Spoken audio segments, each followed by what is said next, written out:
Janata Party, who called a respected ex-PM, the Prime Minister Modi called a respected ex-PM कि वो bathroom में raincoat पहनकर doctor साहब नहाते. This is the same Bharatiya Janata Party. Not far along in Lok Sabha elections, they dragged Rahul Gandhi's maternal grandmother. This is all coming at a time when there has been a war of words, or should I say war of letters, that has played out between the BJP president and the Congress president. Mr. Kharge expects the BJP leaders to not target Rahul Gandhi. Then why is he going ahead and targeting Prime Minister Modi? He is targeting, he has given a political statement. He said कि मैं जब तक मरूंगा नहीं, जब तक मैं मोदी जी को हराऊंगा नहीं. You know, he talked about freeing the country from the divisive process of Bharatiya Janata Party. Okay. He never made a personal comment on Prime Minister. Okay, so this is political rather than personal, Guru Prakash Paswan. You are intending to make it personal. Exactly. No, Maria, for how long we are going to defend the Congress leadership statement like this? Mr. Rahul Gandhi goes to a foreign soil and makes uncharitable comments about our 6 brothers. Mr. Rahul Gandhi goes on a foreign soil and makes a claim that we are going to end reservation, which for people like us, it's a constitutional blessing, which has happened to us for our generation. And Mr. Rahul Gandhi goes to foreign soil and questions the unity and integrity of our country. Foreign ministers of Congress party. So the question is not about what about Maria. I can give you 15 such examples. Marja Modi, Modi teri khabar khudegi. It was Congress member of parliaments. It was Congress senior leadership. The question again, I say with a lot of conviction, Maria, it is not about political whataboutery and it is not about political statement making. It is about having a constructive, public policy oriented, a solution oriented debate in political discourse, which exactly is your topic tonight. We need some active political discourse which is rich. What we see in West today, can we not import that sort of idea? But the biggest opposition party of India, the leader of the opposition party, in fact, makes Guru, such uncharitable comment in West, what is playing out Maria. at present, particularly the discourse during the US election campaign, is worse. You know, the kind of, repartee, or should I say, the words being exchanged between Donald Trump and his counterpart, Kamala Harris, is actually the new low in any kind of politics. So India certainly doesn't need to learn from the West. But having said that, let me bring in the 2 analysts, Sandeep Shastri and Rashid Kidwai. Sandeep Shastri, one may say that this was said in a political way, that I'm going to continue to fight. That was Mr. Mallikarjun Kharge saying it. But the sense that it has got is very, very different. The form it has taken is very, very different. Maria, as we all know, politics is a perception battle. So what is political can very, very easily be made personal. And what is personal can easily be made political. I think the whole debate we are having today is linked to a much wider question. And the question being, across the political class, has the quality of debate fallen? Across the political class, has it become fashionable to attack the opposite side at a personal level? Paswan ji made that very, very right point that debate should be on policy alternatives, debate should be on priorities, debate should be on questions of strategy. But how often do we actually see that across the political spectrum? Across the political spectrum, the debates have become personal, the challenges have become personal, the innuendos have become personal. And therefore, I see this happening across the board, and we need to have a political consensus across the board that such things should not happen. Because one such challenge leads to another such challenge. So if the BJP spokesperson quotes 40, 50 instances, the other side will quote another 40, 50 instances, and we are having a dialogue with where the other side is totally deaf to what we are saying, and we are only making our point and the other side is making its point. So I think somewhere in the broader discourse, somewhere we need to raise the quality of that discourse and not allow it to become personal. And I agree with you, Maria, the West is no lamp for us to look at in terms of examples and in terms of the way we should take this forward. Yes, absolutely. And, Rashid Kidwai, we often, keep talking about language, discourse, particularly during elections. And these are election times, but it's not a national election. There are two states which are going to polls. But the level of discourse is equally low. The problem here is that here are two leaders who have exchanged letters saying that please tell your party men to mind the language, but what we are seeing is perhaps, political is becoming personal here. So, Maria, political decency is not one-way street. It takes both sides, and look at the kind of discourse we have as you're showing the top leaders, and you look at the party spokespersons. They're sticking to it. The Congress representative as well as the BJP representative, they are not saying that what is being done is wrong. They are indulging in whataboutery. So there is a very clear, Maria, trust deficit between political parties. They are prepared to believe worse things. If Mr. Amit Shah really, strongly feels that what Mr. Kharge said is wrong, he should have reined in, Mr. Bittu when he was making a comment, atrocious remarks against Rahul Gandhi, or somebody should have taken a lead. But if you go on criticizing one another, then it's it's not going to serve. Maria, we have seen in, if you look at Atal Bihari Vajpayee, Rajiv Gandhi relationship, you look at Sonia Gandhi, Lal Krishna Advani relationship, when there were the two other sides, but and Atal Bihari Vajpayee, there was a lot of warmth was there. Advani ji would send, Sindhi Khichdi, curry to Sonia Gandhi's house. Sonia Gandhi, would she read any book that she found it was readable, she would gift it to Mr. Advani. So a lot of things were there. It took 10 years for Maria to us to see that, the sort of, leader of opposition or the main opposition leader shaking hand with Prime Minister or Prime Minister doing that. So therefore, Rashid, I think it's nothing to do with election. One gesture which actually, was significant, and we should see more of that, be it the birthday wishes, which is often shared by Prime Minister Modi to his political counterparts, which we see. Also, what Mr. Nadda did when he participated in the condolence for late Sitaram Yechuri. Do you think politics has to be redefined by such courtesies and such gestures which are very, very important? Absolutely, Maria, and this is our culture.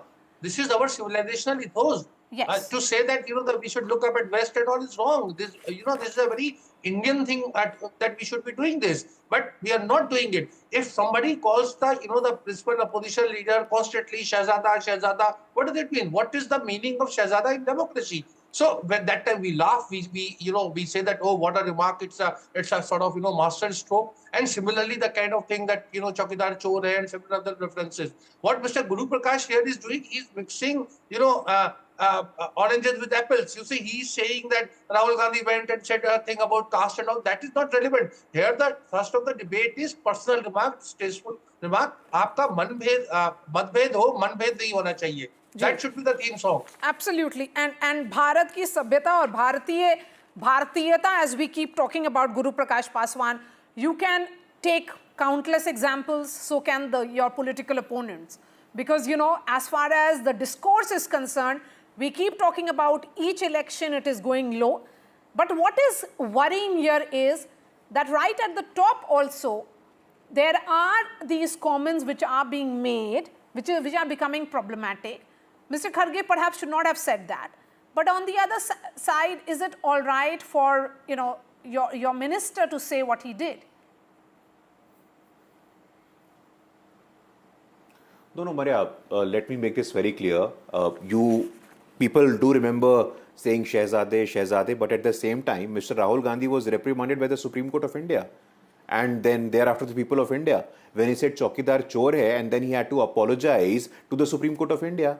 So, Mr. Rahul Gandhi, I'm not saying, and like I said at the outset of the debate, Maria, it's not about political whataboutery. And when I indicated that we need to look at the West, it's not USA specific. There are many Scandinavian democracies today which are having a mature discussion. And I stand by you. When you say that we are a civilizational democracy, we are the mother of democracy, Prime Minister Modi has said it time and again. I come from Bihar, Vaishali is the oldest republic. We have had the culture of debate. We come from Bihar. There is a culture of debate between Mandvan Mishra and Adi Shankaracharya. So the question is not that. But today, who is responsible? Where does the buck stop, Maria? This is really important. And I can give you. And when Rashid ji says that Rahul Gandhi going to a foreign soil and making different statement has to be looked separately, I disagree with that. Mr. Rahul Gandhi on a foreign soil said that Indian media हमसे सवाल नहीं पूछती है. Indian media government की media है. So if this is not a new law in political discourse, then what is, Maria? Mr. Rahul Gandhi is the leader of opposition. Mr. Rahul Gandhi is occupying a constitutional position and making such comment about constitutional authorities. How is it not lowering the political discourse? I want to ask Maria tonight. He is raising question mark on the unity and integrity. He is raising question mark on the long-standing policies on which there are established principles. Then how is it not lowering the political discourse? This is beyond my comprehension. Like I said, we need to go back to Atal Bihari Vajpayee ji's time, during Atal Bihari Vajpayee ji's time, and we represent that tradition. We represent that Sanskriti of Atal Bihari Vajpayee ji. We remember the parliamentary debate. Look at the television debates today. The television debates today across the political spectrum is stooping to such a low. Who is responsible for that? But primarily, when you call for someone's death on camera, Modi teri kabr khudegi. Who said that? And in return, what do you get? In return, Prime Minister Modi gives a personal phone call to Mallikarjun Kharge, inquires about his health. Maut ka saudagar, Sonia Gandhi ji, what does she get? In return, Prime Minister Modi, during the campaign, in the middle of a campaign, gives a call to Sonia Gandhi. This is the example of magnanimity. And this magnanimity comes from Atal Bihari Vajpayee ji. This magnanimity is there in Bharatiya Janata Party. But have you ever heard counter examples in the Congress Party? Okay. Absolutely not. Okay. There is no such example that the Congress Party gave a call to the Bharatiya Janata Party leader कि आपकी तबीयत कैसी है? Dr. Pooja Tripathi.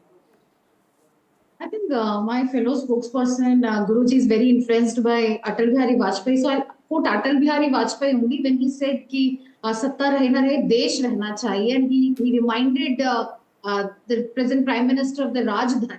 You know, Maria, nobody among us, nobody among the political circles want this the slugfest that everyone has been indulging into. But what we have seen in last 10 years, the political opponents have turned into enemy. You know, khuni panja. You know, very cherry picking. Guruji will not help the purpose. Who started khuni panja? Congress ki vidwa. You are asking a martyr's wife, Congress ki vidwa, every other day. You're talking about taking examples from the West. You're talking about the constructive policy decisions. You should go back to Bharatiya Janata Party and tell them that they should not use the campaign voice of mutton, mujra, mangal sutra, aapki bhains phol lenge, and things like that. And this is the political discourse we are talking about. Nobody talks about unemployment. Amit Shah ji wrote a very long worded comment on Kharge ji taken, but he will not say about the 221 people who have lost their lives in Manipur violence. This is what I'm saying. This is the government of misplaced priorities. They'll just go about in campaign, abuse Congress, Sonia Gandhi, Rahul Gandhi, left, right, and center, then become very pious, very magnanimous. That they gave a call. These are the same people who have given every abuse in the world. And this, what we have seen, what I agree with Rashid ji, what we've seen is the lowering of discourse, and nobody is happy with it. In the last 10 years, in the parliament, look at parliament is opposed with Modi. Look at how confrontation happens in parliament. And he's talking about leader of opposition. Leader of opposition has a duty. Guru Prakash Paswan, a quick word, and then I bring in the analysts again. No, Maria, I was not intending to indulge in whataboutery, but the sort of statements were made here. Angika Datta, what about the allegations made by Angika Datta on the leadership of your party, madam? Will you ever answer for it? Archana Gautam, a Dalit woman, allegations on your senior party leaders, will you ever speak on them? Radhika Khera, who is now with Bharatiya Janata Party, she has said, अब मैं आपके बीच में नहीं बोल रहा था. देखो, this is the lowering of political discourse, Maria. This is the lowering of political discourse. I did not speak. He was यही है. listening to you. Dr. Tripathi, listen to him, please. Parliament building. You don't have to outshout each other, Dr. Tripathi. This is not how NDTV does debates. Please be patient. You got your time. Let him speak now. Thank you so much, Maria, and thank you that your viewers got an opportunity to see that who is responsible for lowering the political discourse. They will not speak on Angika Datta, they will not speak on Archana Gautam, they will not speak on Radhika Khera. Women leaders of your party, madam, have come out and said, casting couch chal raha hai aapke yahan. But you will not speak on that. But Maria, that was not my intention. I was not going to point out what Kamal Nath said about a Dalit woman MLA ki Tanch Mahal hai, about Imarti Devi. I was not going to say anything about the silence of Mr. Rahul Gandhi about the RG Kar incident. Which can be made by the Congress party. So you have your own leaders who have lowered the discourse. So this is really what aboutry that you're indulging in.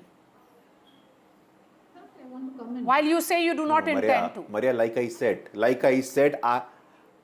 in your debate, Maria, in your debate, I've been saying this. I'm saying this for the third time that there was no intention in my mind to indulge in. What about Ree? लेकिन जब मेरे मुंह में उंगली डालोगे तब तो मुझे बोलना पड़ेगा ना. What did she do now? She was listening with all the allegations, so I have to respond to it. I have to give a counter to it. Angika Datta, your leader, has made so many serious allegations against Mr. I don't want to name him, Madam Archana Gautam, Madam Radhika Khera on RG Kar, this incident that shook the national conscience, Maria. Not a single word from Sonia Gandhi, not a single word from Priyanka Gandhi. Okay. Mr. Rahul Gandhi said कि ये तो diversionary technique है. What about that?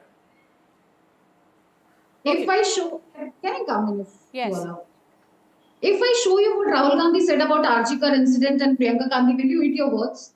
You don't have audacity to speak on Brij Bhushan Sharan Singh. You don't have audacity to speak on Prajwal Ravenna, and you've come in with a very. This is exactly the problem, Maria.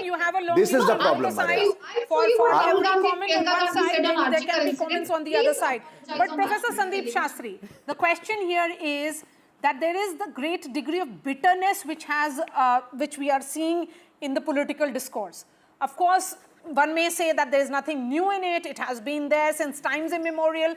But somebody has to take the lead to clean up of what is being seen as a bringing down of this political discourse. Maria, the present carnival of bitterness has to be replaced by a carnival of trust and hope. That is what this country needs.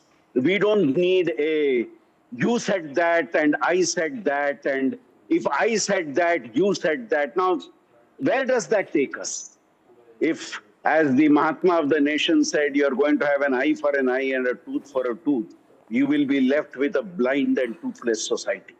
Now, I think somewhere that carnival of trust, the carnival of hope, the carnival of being magnanimous, the carnival of understanding that there is an alternative perspective, that is what this country needs.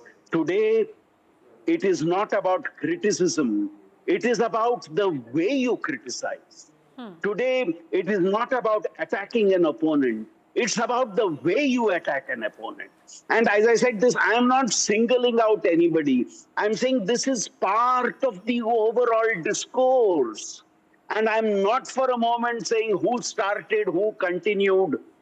I am saying, can everybody stop?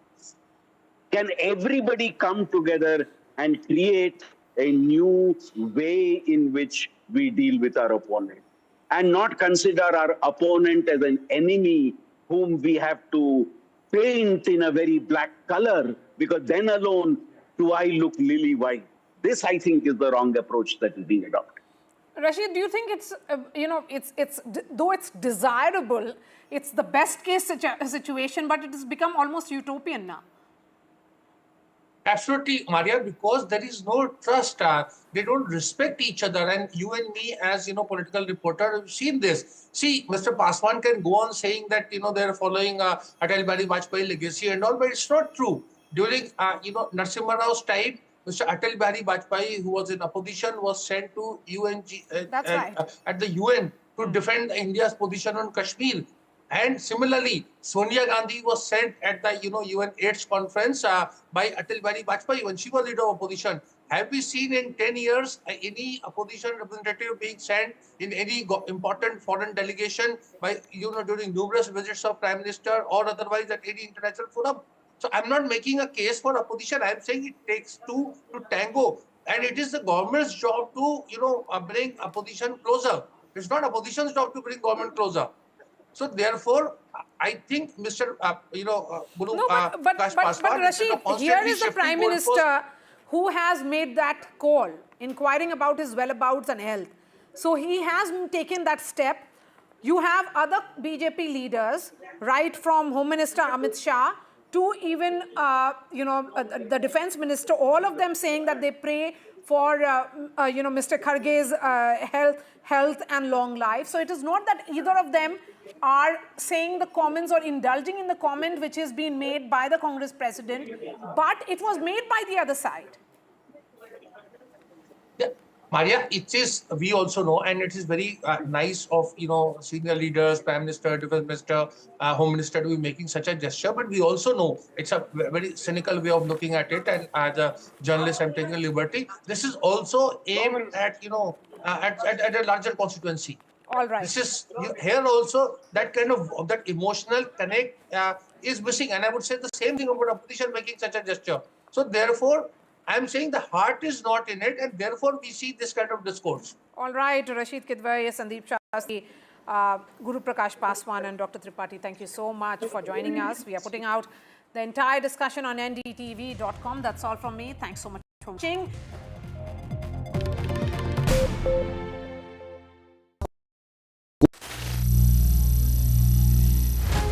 Some people say the metaverse will only be virtual. One day this lecture hall will be made of code, and driverless cars would be trapped in intersections. But even in this maze of the future, you can't wish away health. It's time to become more resilient.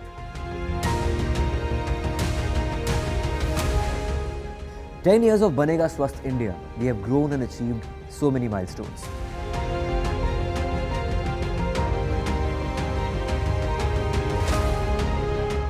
And now I have a plan to beat the urgency, to stop breathing with difficulty, to relieve getting choked with inactivity.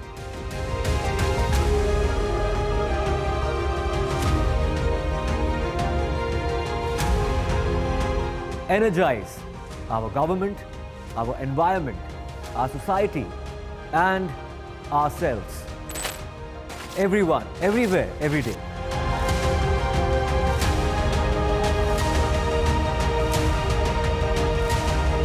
Banega Swasth India. One world hygiene. For every news from every part of the country, download कीजिए NDTV app. सिर्फ एक app जो आपको बताता है क्या हो रहा है in the world of business, politics, sports and entertainment. देखना ना भूलें हमारी movie Yudhra in the theatre. Read all about Yudra on the NDTV app. So download now. New day, new show, a new experience. Start your day with the news, not views. We bring you stories that matter. And impact your life. News that informs and keeps you ahead. From Maximum City, Mumbai, To the seat of power, Delhi. NDTV brings you the best breakfast show. Breakfast news on NDTV. 8 a.m. every day. Stay informed and entertained with the new and updated NDTV News app. You can watch all our channels live, listen to podcasts, read breaking and exclusive news from around the world and more. Download the NDTV app today and get access to the best journalism and storytelling on your smartphone or tablet. The NDTV app. News that matters to you. I've been reporting on all issues, big and small, from Andhra Pradesh, Telangana, rest of South India, bringing you all the action, all that you need to know, all that you want to know. The energy of Maximum City is infectious. I bring in that energy in our news coverage from financial capital, Mumbai. India's IT capital is always bustling. It's literally a city that never sleeps. And I keep you ahead on all the Bengaluru buzz. Covering from the southernmost part of India over the last 23 years, I bring in-depth and 360 360-degree coverage from the Dravidian heartland. The land of Mishti is also known for its bitter politics. I have seen much water flow under the Howrah Bridge, covering Bengal in all its vivid colors.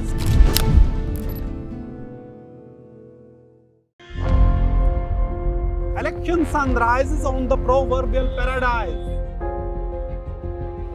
Jammu and Kashmir gets set to vote in assembly elections after a gap of 10 years. For the BJP, it's a referendum on Article 370. For the Congress and regional parties, it's a battle for survival. An election that will go down in the history. Watch the most comprehensive, the most nuanced, and the most power-packed coverage only on NDTV.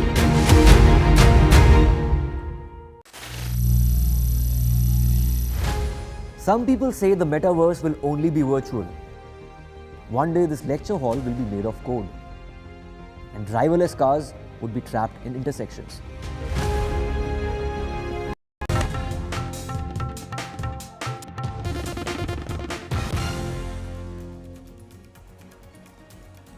Hello and welcome. You're watching NDTV. I'm Aditi Bhardwaj, and Jammu and Kashmir votes in the decisive phase, and more news coming up. But before that, let's take a look at the top headlines that we are tracking at this hour.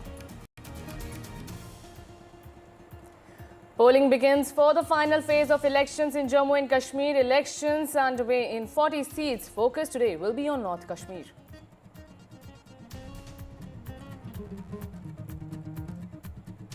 Karnataka Chief Minister Siddaramaia's wife offers to return land sites allotted to her in connection to the alleged Munda scam. This just after ED files a monitoring case against the Chief Minister. After eliminating top commanders of Hezbollah, Israel begins limited ground offensive in Lebanon. IDF heightened security at borders close to Lebanon. PM Modi also speaks to Israeli PM, backs for peace in the region.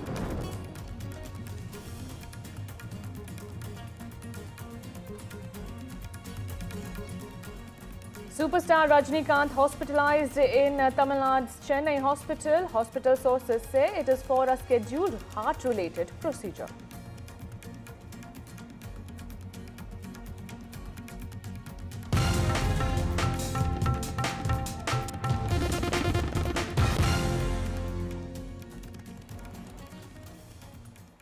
It is the last and final phase, a very decisive phase for the voters in Jammu and Kashmir, as they will choose which government will be formed in the Union Territory between the BJP, PDP, National Conference and Congress. It is a very high-stake battle in Jammu and Kashmir. This is the final phase of polls, a largest phase in Jammu and Kashmir where voting will be undertaking across 40 seats in North Kashmir will be the first focus.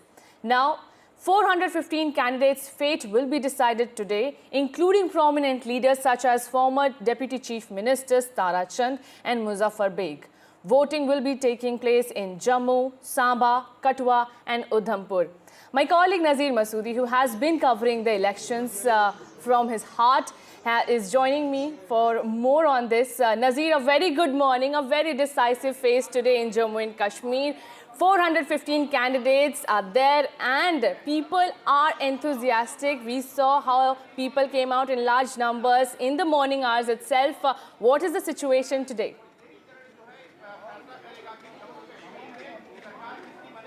Well, same enthusiasm is expected today as well. This is the last phase of assembly elections in Jammu and Kashmir. And here in Jammu, you can already see, behind me is the media actually covering Ghulam Nabi Azad.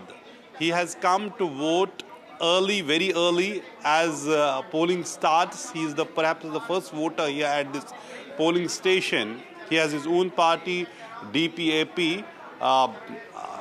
Nobody knows whether it will perform well, but Ghulam Nabi Azad was a bit wavering during the campaigning. First he said he will not campaign, then he came back and campaigned and asked, Having said that, this is a decisive phase of Jammu and Kashmir assembly elections.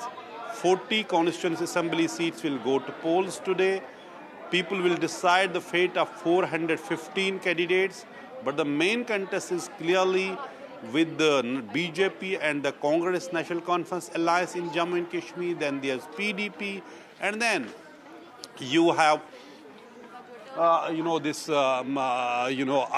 regional parties. You have People's Conference in North Kashmir. You have other Engineer Rashid's party. He was in the jail, and when he won parliament elections in recent parliament elections. But whether he has made any impact in these elections, only results will say. But on the ground, not much impact was felt during the campaigning, and it appears that traditional parties had a sway in this election.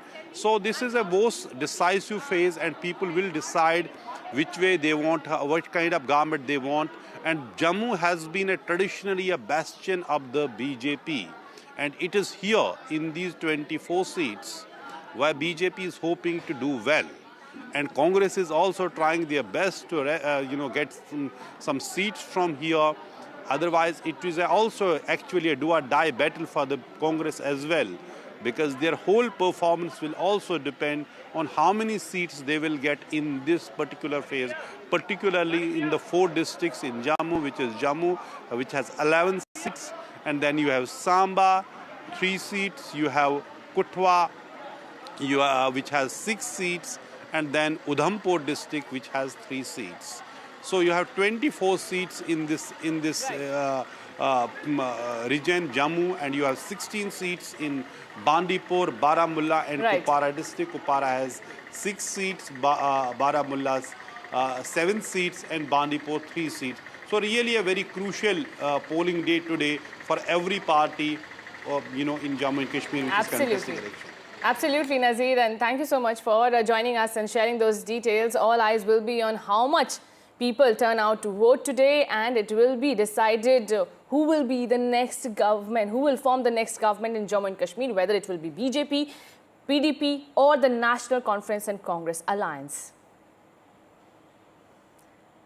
Now shifting our focus to another big story, it is a plot twist in Karnataka Muda scam. Now after the Enforcement Directorate booked Karnataka Chief Minister Siddaramaiah in a money laundering case, his wife has now come forward and said that she is ready to give up and surrender all the 14 plots that were allegedly given to her in the Muda. Now she has said that she will give up all those lands that were given to her, and then the case will be resolved. Now this has also sparked major controversy in the Karnataka politics, where the opposition is saying now this is the fear of the probe agencies that has now asked the Karnataka Chief Minister's wife to take this step. Karnataka Chief Minister's wife has offered to return all the 14 plots allotted to her by Muda. She has also written a letter to Muda in this regard. Now remember, this has been after Siddaramaiah has been booked in a money laundering case. This comes after several days of setbacks that Chief Minister Siddaramaiah has been facing in the Muda scam. We have been talking about how the FIR has been registered with respect to the Lokayukta, and then followed by a complaint that was given to the ED, and all eyes are on how the ED would be taking forward with this complaint. And in connection with this, interestingly, she has spoken about the return of that 3.16 acre of land, and she has also said that she would be surrendering and returning the compensation plots that have been issued to her, which is the 14 plots that have been the bone of contention here, because it has been the compensatory plot offered in a land of higher value than the land that has been already offered to the Muda authority there. And right now we'll have to wait to see how this would be taken forward by the several authorities, because this comes with the backdrop of the opposition leaders in Karnataka who have been calling for the Chief Minister's resignation and have been also insisting on a CBI probe.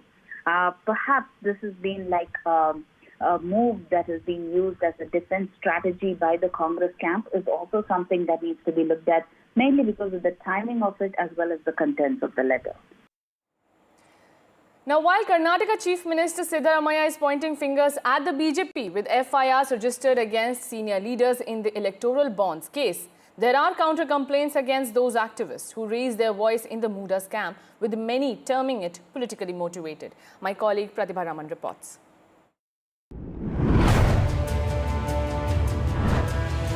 Activist Snehamai Krishna, who's one of the complainants against Karnataka Chief Minister Siddaramaiah in the Muda case, and has even taken the alleged scam to the Enforcement Directorate, is now facing a money laundering case himself. A local advocate, allegedly close to right-wing groups, has filed a complaint against Krishna under the Prevention of Money Laundering Act. 9 advocates he is engaged, Snehamai Krishna is engaged. Who paid his air charges? From whose account it is paid? Who paid his this stay in a 3-star or 5-star hotel? All these things are to be known to the general public in the Karnataka. Snehamai Krishna, who also faces a fresh FIR in a domestic violence case, claims there are attempts to hinder his activism, which the Congress government strongly denies. ಯಾವಾಗ ನಾನು ಹೋರಾಟಗಳನ್ನು ಪ್ರಾರಂಭ ಮಾಡ್ತೀನಿ ಅಂಥ ಸಂದರ್ಭದಲ್ಲಿ ಇಂಥ ವಿಚಾರಗಳು ಬರ್ತದೆ. ಹಾಗಾಗಿ ಇನ್ನು ಮುಂದೆ ಈ ಥರ ನಾವು ಇನ್ನೂ ಬರ್ಬೋದು, ಹೊಸದು ಬರ್ಬೋದು. ಸೊ ಈ ನಿಟ್ಟಿನಲ್ಲಿ ಸಂಚು ರೂಪಿಸ್ತಾ ಇದ್ದಾರೆ ಅಂತ ಮಾಹಿತಿ ಬಂದಿದೆ.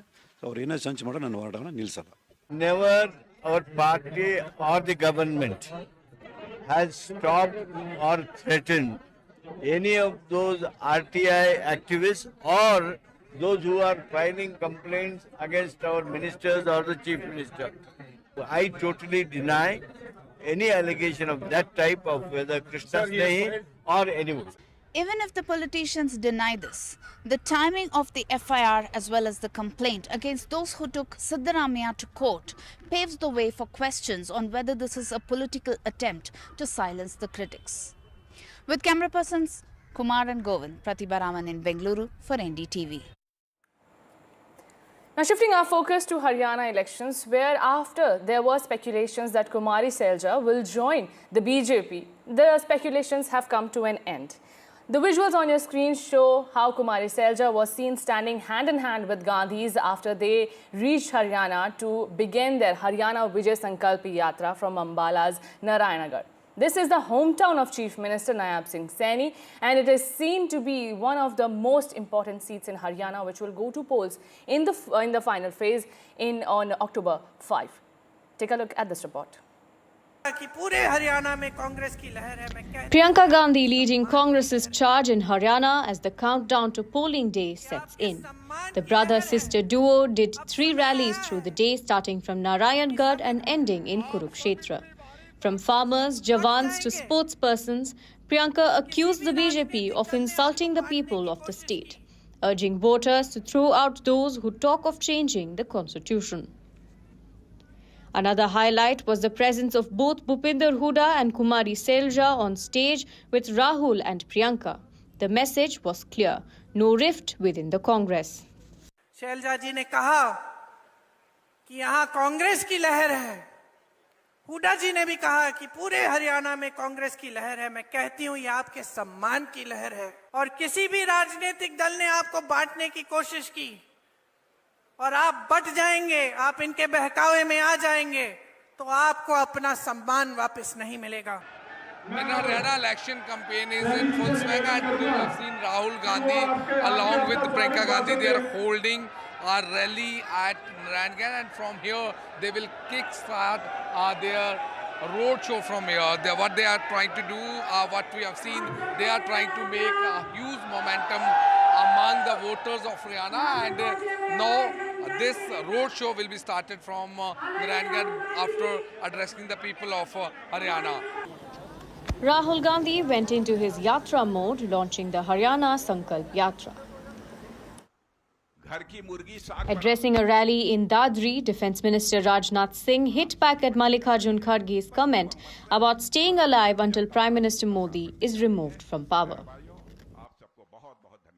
अब मेरे को तो 83 years चल रहे, इतना जल्दी मरने वाला नहीं हूँ. जब तक मोदी को नहीं हटाएंगे तब तक मैं जिंदा ही रहूंगा. कांग्रेस के अध्यक्ष हैं, मैं उनकी बहुत इज्जत करता हूं. आयु में हम लोगों से बहुत बड़े हैं। परमात्मा करे कि आप 125 वर्ष तक जिंदा रहें और 125 तक आप वर्ष तक जिंदा रहें और तब तक मोदी जी भी भारत के प्रधानमंत्री बने रहें।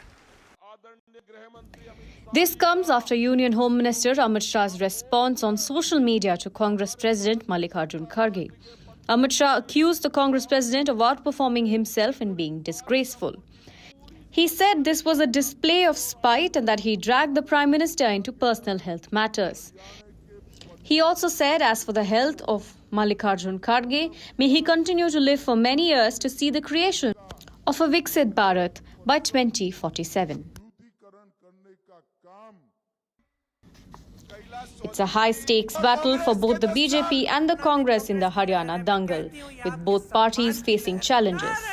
The countdown to voting on the 5th of October has begun, and all party bigwigs are giving it their all. With Gurpreet Chinna, Bureau Report, NDTV. Now, a severe flood crisis continues to grapple many parts of Bihar. The flood situation remains grim as major rivers like Kosi, Gandak and Bagmati in districts bordering Nepal were in spate. The Indian Embassy in Nepal has issued helpline numbers for its citizens stranded in the Himalayan country due to devastating floods and landslides. My colleague Prabhakar Singh reports.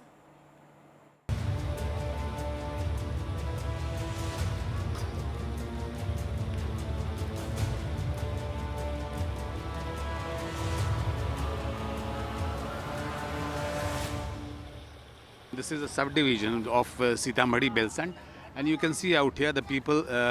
We are in one of the villages out here. The river, the water, the water of this is the water. What you are seeing is the Bagmati river flowing into their homes and villages. And as you move ahead, the water level will keep on rising.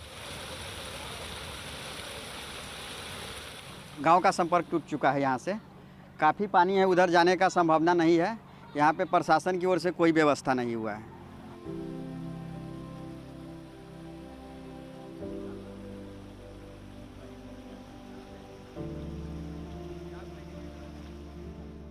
इतना पानी घर में है, इतना speed में पानी खाने खा रहे थे, 10 मिनट में पानी आ गया, पूरा तूफान।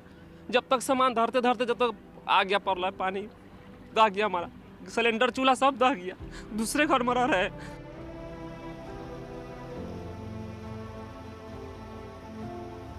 तीनों गांव दहाया हुआ है, कल से 8 बजे रात से सब भूखा हुआ है। कब मिलेगा उसको मुंह में अन्न बच्चा लोग को? We are deep inside the flood area in the Belsand region of Sitamarhi, and this is how people are surviving here. They have no option but to wait for the water to recede, and then their life will be back on the normal track. तंबू का व्यवस्था नहीं है, ना कोई व्यवस्था है, तो हम लोग घर में ही हैं। सारा रात हम लोग ऊपर ही रहे हैं। From Belsand in Sitamarhi, this is Prabhakar Kumar for NDTV.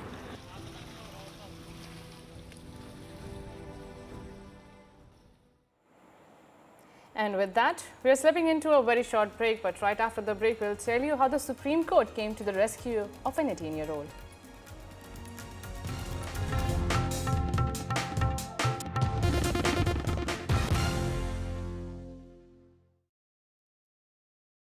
Loan मिलेगा या नहीं, ये आपके क्रेडिट स्कोर पे डिपेंड करता है। तो आज ही अपना क्रेडिट स्कोर चेक करें फ्री में पैसाबाजार.com पर। लोन की जरूरत कभी भी किसी को भी पड़ सकती है। ठीक से एक्टिंग नहीं। पैसाबाजार.com। Stay informed and entertained with the new and updated NDTV News app. You can watch all our channels live, listen to podcasts, read breaking and exclusive news from around the world and more. Download the NDTV app today and get access to the best journalism and storytelling on your smartphone or tablet. The NDTV app. News that matters to you. Loan मिलेगा या नहीं, ये आपके credit score पे depend करता है। तो आज ही पैसाबाजार.com पर जाइए और अपना क्रेडिट स्कोर चेक कीजिए फ्री में, क्योंकि लोन की जरूरत कभी भी किसी को भी पड़ सकती है। बस एक्टिंग करा लो इनसे। पैसाबाजार.com, क्रेडिट स्कोर चेक, आदत अच्छी है। For every news from every part of the country, download कीजिए NDTV app. सिर्फ एक ऐप जो आपको बताता है क्या हो रहा है in the world of business, politics, sports and entertainment. देखना ना भूलें हमारी movie Yudhra in the theatre. Read all about Yudhra on the NDTV app, so download now. Loan मिलेगा या नहीं ये आपके क्रेडिट स्कोर पर डिपेंड करता है। आज ही जाइए पैसाबाजार.com पर और अपना क्रेडिट स्कोर चेक कीजिए फ्री में, क्योंकि लोन की जरूरत किसी को भी कभी भी पड़ सकती है। चल एक्टिंग तोड़ भेल बनो। ए आयो बात बोल। पैसाबाजार.com। Election sunrise is on the proverbial paradise. Jammu and Kashmir gets set to vote in assembly elections after a gap of 10 years. For the BJP, it's a referendum on Article 370.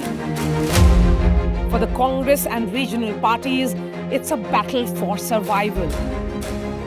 An election that will go down in the history. Watch the most comprehensive, the most nuanced, and the most power-packed coverage only on NDTV.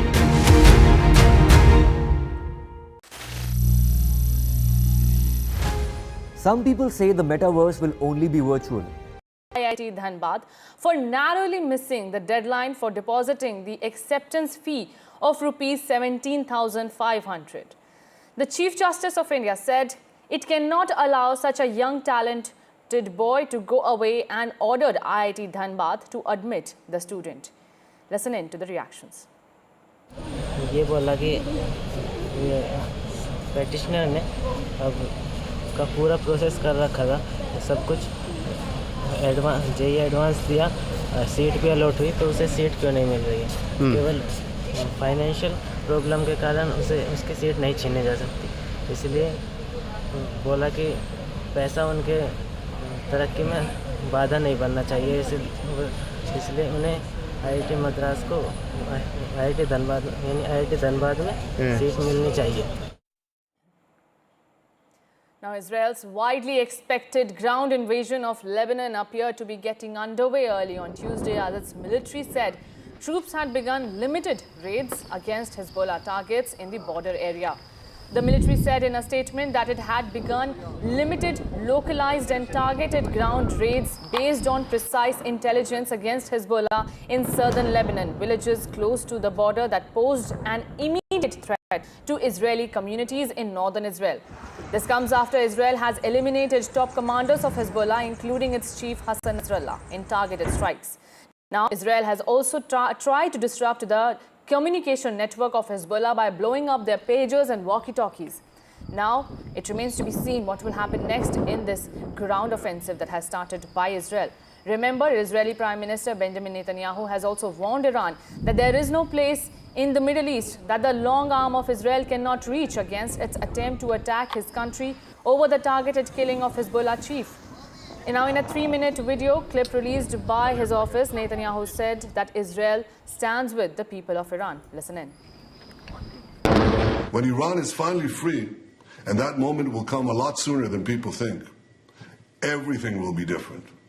Our two ancient peoples, the Jewish people and the Persian people, will finally be at peace.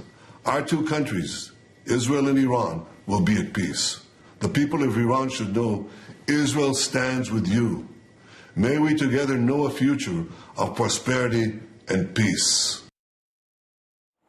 Now, Prime Minister Narendra Modi has also spoken to Israeli Prime Minister Benjamin Netanyahu and called for avoiding regional escalation of the West Asian conflict.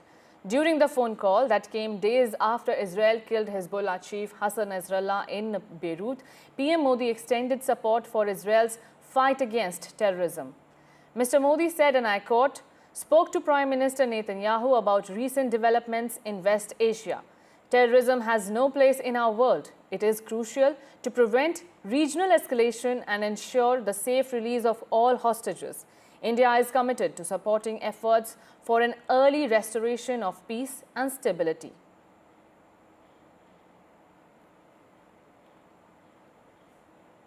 Now, superstar Rajinikanth has been admitted to a hospital in Chennai. Hospital sources have confirmed that the superstar has been admitted to the hospital and said that it is for a heart-related procedure that was scheduled for today and hence he is in the hospital. His condition, as per sources, is stable. There's been no statement yet from the hospital or the family side. The 76-year-old actor has been busy with two films by director Nanavel Raja, slated for October 10 release, and Coolie by Lokesh. He had returned to Chennai only a few days ago. A decade ago, the superstar had undergone a kidney transplant in Singapore and had chosen to opt out of his proposed political plunge on health grounds.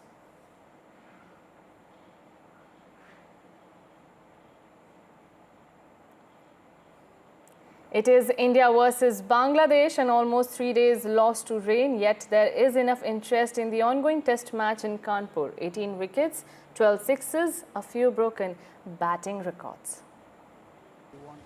Despite losing considerable time to rain, the Indians were relentless. Jasprit Bumrah gave early glimpse of what was to come in the rest of the day. It was a day when records were made and broken. Ravi Jadeja claimed his landmark 300th test wicket. On the cusp of 300 wickets. Once Bangladesh was all out for 233, the template was clear. India were going with an ultra-aggressive approach to rack up as many runs as possible on the fourth day. This is massive. It's into the crowd. Jaiswal went on a rampage against spin. India managed to hit at least 1-4 in each of overs 6 to 12, racing to 50 in just 3 overs, the fastest ever in Test history. The Mumbai batter brought up a 31-ball 50 and India got to 100 in just 10.1 overs. The men in blue declared on 285 for 9, Jaiswal scoring 72 and KL Rahul 68. So 6 to KL Rahul.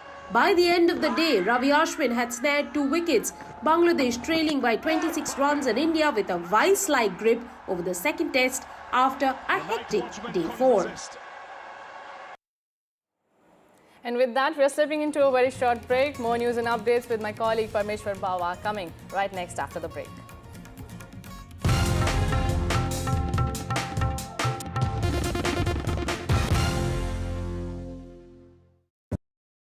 Loan मिलेगा या नहीं, ये आपके credit score पे depend करता है। तो आज ही अपना क्रेडिट स्कोर चेक करें फ्री में पैसाबाजार.com पर। लोन की जरूरत कभी भी किसी को भी पड़ सकती है। ठीक से एक्टिंग नहीं। पैसाबाजार.com। New day, new show, a new experience. Start your day with the news, not views. We bring you stories that matter and impact your life. News that informs and keeps you ahead. From Maximum City, Mumbai, to the seat of power, Delhi, NDTV brings you the best breakfast show. Breakfast news on NDTV, 8 a.m. every day. Loan मिलेगा या नहीं, ये आपके credit score पे depend करता है। तो आज ही पैसाबाजार.com पर जाइए और अपना क्रेडिट स्कोर चेक कीजिए फ्री में, क्योंकि लोन की जरूरत कभी भी किसी को भी पड़ सकती है। बस एक्टिंग करा लो इनसे। पैसाबाजार.com, क्रेडिट स्कोर चेक, आदत अच्छी है। Stay informed and entertained with the new and updated NDTV News app. You can watch all our channels live, listen to podcasts, read breaking and exclusive news from around the world and more. Download the NDTV app today and get access to the best journalism and storytelling on your smartphone or tablet. The NDTV app. News that matters to you. Election sunrise is on the proverbial paradise. Jammu and Kashmir gets set to vote in assembly elections after a gap of 10 years. For the BJP, it's a referendum on Article 370. For the Congress and regional parties, it's a battle for survival. An election that will go down in the history. Watch the most comprehensive, the most nuanced, and the most power-packed coverage only on NDTV. For every news from every part of the country, download कीजिए NDTV app. सिर्फ एक app जो आपको बताता है क्या हो रहा है in the world of business, politics, sports and entertainment. देखना ना भूलें हमारी movie Yudhra in the theatre. Read all about Yutra on the NDTV app. So download now. Loan मिलेगा या नहीं ये आपके क्रेडिट स्कोर पे डिपेंड करता है। आज ही जाइए पैसाबाजार.com पर और अपना क्रेडिट स्कोर चेक कीजिए फ्री में, क्योंकि लोन की जरूरत किसी को भी कभी भी पड़ सकती है। चल एक्टिंग थोड़ा भेल बनो। पैसाबाजार.com। Some people say the metaverse will only be virtual. One day this lecture hall will be made of code, and driverless cars would be trapped in intersections. But even in this maze of the future, you can't wish away health. It's time to become more resilient.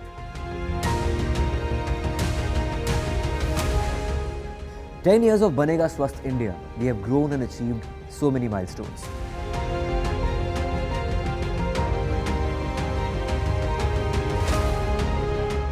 And now I have a plan to beat the urgency, to stop breathing with difficulty, to relieve getting choked with inactivity.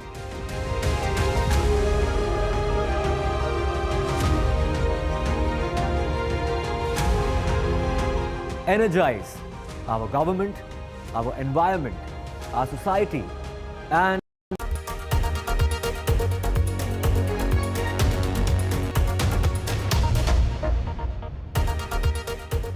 You are watching The World 24/7 on the NDTV network. I'm Parmeshwar Bava. Let's begin with the headlines we're tracking currently. The Israel Defense Forces says a limited local and targeted ground operation is underway against Hezbollah in southern Lebanon. Earlier, Hezbollah's deputy leader Naim Qassem said the group was ready for an Israeli ground offensive and that the battle may be long.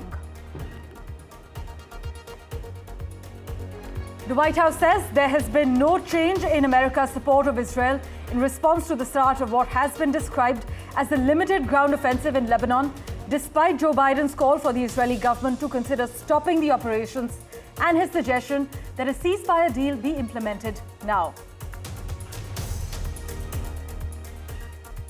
Prime Minister Narendra Modi has spoken to Israeli Prime Minister Benjamin Netanyahu and called for avoiding regional escalation of the West Asian conflict. During the phone call that came days after Israel killed Hezbollah chief Hassan Nasrallah in Beirut, Prime Minister Modi extended support for Israel's fight against terrorism. In a significant diplomatic milestone, the Jamaican Prime Minister Andrew Holness is set to make the first ever bilateral visit by a Jamaican Prime Minister to India. He will be here till the 3rd of October.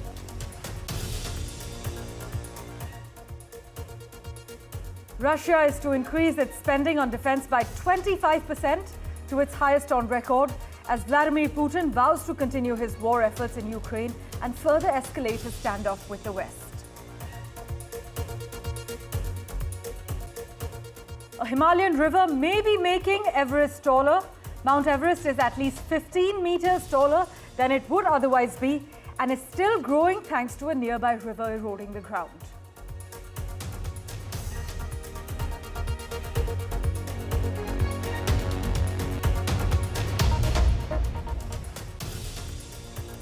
Well, a big focus, it was another sleepless night for Beirut. The Israeli military has just announced that its troops have begun crossing into southern Lebanon, saying that they would destroy Hezbollah military infrastructure and villages that are close to the Israel-Lebanon border. In fact, in a statement issued shortly before 2 a.m., the military described the operation as a limited operation and said that its troops had begun entering Lebanon a few hours ago in order to target sites that pose an immediate threat to Israeli communities in northern Israel. This invasion followed intense Israeli strikes across Lebanon over the past 2 weeks that have killed hundreds of people, including 95 just on Monday. Israel is trying to force a conclusion to a year-long war with Hezbollah that started in parallel with Israel's war with Hamas in Gaza, set off by the October 7 attacks on southern Israel. But in Lebanon, I must inform you, officials say more than 1,000 people have been killed. This is just in the last 2 weeks, while up to 1 million may now be displaced. When Iran is finally free, and that moment will come a lot sooner than people think, everything will be different. Our two ancient peoples, the Jewish people and the Persian people, will finally be at peace. Our two countries, Israel and Iran, will be at peace. The people of Iran should know Israel stands with you. May we together know a future of prosperity and peace. Well, what is unclear is how intense the combat may now be between Israeli forces and Hezbollah fighters. In fact, Hezbollah fighters are well armed and battle-hardened, even if their leadership has been decimated in the last 2 weeks. But for the Lebanese people, meanwhile, their fear is that the country as a whole could be engulfed in their bitter conflict. Hezbollah says it is ready for an Israeli ground operation. The IDF has said that a limited operation has begun. Dr. John Rooney joins us live currently. He's a military intelligence researcher. Thank you so much, sir, for making time for us on NDTV. The White House says there has been no change in America's support of Israel in response to the start of what has been described as a limited ground offensive in Lebanon, despite Joe Biden's call for the Israeli government to actually consider stopping the operations. An expert has actually argued that an emboldened Israel appears to believe it can safely ignore a lame duck US president. How do you see the latest developments in the last 12 hours? I absolutely agree with that. I think that at the moment Netanyahu has played his hand very well. He has now timed this military enterprise at the time of weakness for the United States leading up to the US federal election or national election. And, you know, really, we've got about 5 months to play out because, quite frankly, whoever ends up in the White House will take some time to bed down. So whether it's Harris on the one side or Trump on the other, there won't be immediate capacities for any new US president to actually do anything about what's going on in the Middle East right now. But nearly a year after he was blamed for Israel's massive security and intelligence failures surrounding Hamas's October 7th attack, some analysts are arguing, sir, that Prime Minister Netanyahu is actually winning. In fact, citing the latest polls show that if elections were held today, his right-wing party would finish first. That's absolutely true. And look, I think that we in the international community, those of us who are outside of the Middle East, have to look at this with a bit of caution. All limited wars end up suffering from the horrendous side effect of mission creep. So at the moment, while Netanyahu may be riding high because of all the so-called victories that he's managed to score over the last week or two, the fact remains that a technologically sophisticated side always enters a war with the idea of being in control of everything, in being able to go in and come out at its choosing. I think that in this situation, the Hezbollah main force has not been dealt with. And don't forget, Hezbollah has a decentralized command structure. So you can take out the leadership, but there's always someone standing in their stead, ready and willing to replace that leader. Crucial point highlighted there, sir. So Israel going ahead with this ground incursion, despite urgent calls from its main ally, the United States, not to do so. Does this clearly indicate that the Israeli Prime Minister Benjamin Netanyahu clearly believes the momentum is with Israel? Yes, I believe that that's the case. I also believe that Netanyahu probably doesn't think too much of international opinion right now. He's riding high at the moment. Things are going Israel's way, but remember, they will go Israel's way until they don't. And in Lebanon, Israel has had a very checkered history. This will be the 4th time that Israel has gone into Lebanon. The previous 3 times, Israel did not achieve the kind of decisive victories that it sought to achieve. And I think that at each time they went in with the idea of being able to be in control of everything, that they'll go in and come out and have low casualties and everything will be fine. But it was never the case. And I suspect that this will be a case of history repeating itself. Well, thank you so much, sir, for joining us with your perspective on the world 24/7. Really appreciate you joining us and taking out time for us. Well, Israeli troops moving forward into Lebanon is being viewed, meanwhile, with concern and caution in Washington. The White House says there has been no change in America's support of Israel in response to the start of what has been described as a limited ground offensive in Lebanon, despite the US president calling for the Israeli government to stop its operations and his suggestion that a ceasefire deal be implemented now. Asked whether he was aware of or comfortable with the Israeli plans, Joe Biden has clearly told reporters, "I'm more aware than you might know, and I'm comfortable with them stopping." He in fact added, "We should have a ceasefire now," but last week the American and French governments announced that a deal had been reached for a 21-day ceasefire along the Israeli-Lebanese border. Just the fact that Israel may be now launching a limited operation into Lebanon. Are you aware of that? Are you comfortable with their plans? I'm more aware than you might know, and I'm comfortable with them stopping. We should have a ceasefire now. Thank you. And joining us for further clarity, currently Glenn Carl, former Deputy National Intelligence Officer for Transnational Threats. This actually includes terrorism on the National Intelligence Council. He's also a career CIA officer. Thank you so much, sir, for making time for us. Other Iranian proxies currently, they are currently saying they have essentially the Houthis in Yemen or the militia groups it backs in Syria and Iraq. They could try to hit Israeli targets or sites closer to home, like nearby US military bases. There are many concerns at this point, many questions more than answers. Another pivotal, dangerous moment for a region that's seen so many of them in the last few weeks. Well, what Israel seems to be doing in the last couple of weeks, in particular in the last week, is targeting Iran's proxies. The Houthis in Yemen, Hezbollah in Lebanon, Hamas has been the case for, of course, almost a year in Gaza. And there have been a few strikes by Israel in Syria against Iranian proxies and soldiers. The surprise has been the dramatic success so far, the tactical brilliance and success of the Israeli intelligence services and military in the first week or 2 weeks of this operation against Hezbollah. And so far, the relative impotence of Hezbollah. That has changed, it appears, the strategic equation between Hezbollah, Israel, and Iran, and may change the strategic equation and considerations in the Middle East, as Iran's proxies are being materially weakened rather than just the tit-for-tat exchange. That's the big surprise. But sir, how do you see Joe Biden's call for ceasefire when Israel is preparing for a ground invasion? Currently, they say it's a limited ground incursion. But how do you see the current situation? Of course, who would not want a ceasefire? And war always risks destabilizing more than the initial objectives of whoever initiates the combat. And so it is a sensible step to call for, given the dangers of a broader war in the Middle East, of course. Straightforward. That's true. I mean, it's a bit like the Pope or an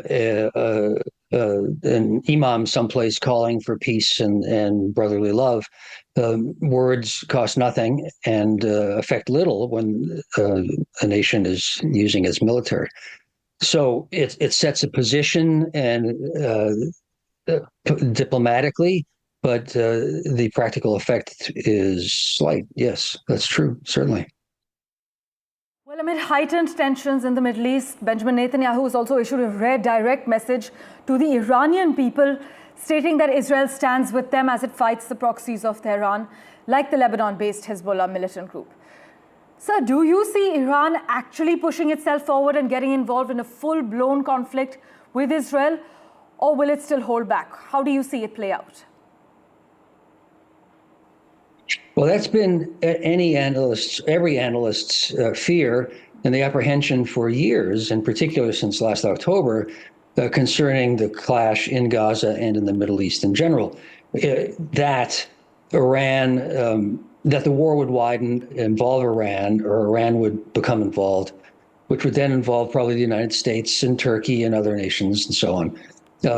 But Iran has consistently signaled from the beginning of the Gaza war that it doesn't have any interest in widening the war.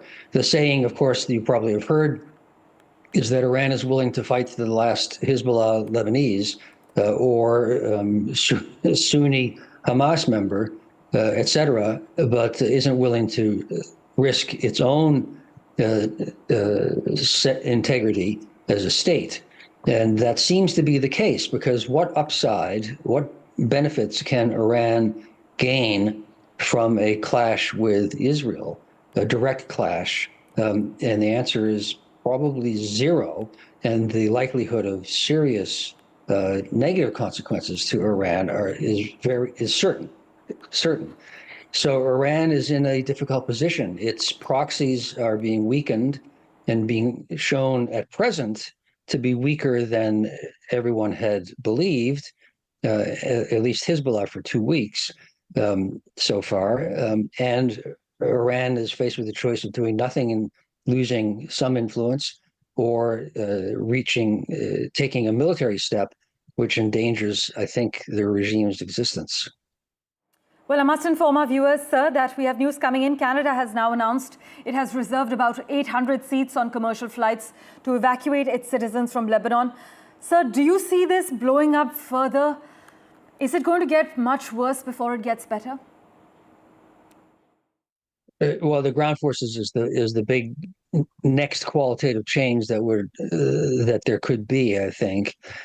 It appears so far that the Israelis are trying to keep in mind a lesson learned painfully in 1982, when Israel invaded Lebanon and pushed the then PLO 30 kilometers away from the border to the Litani River.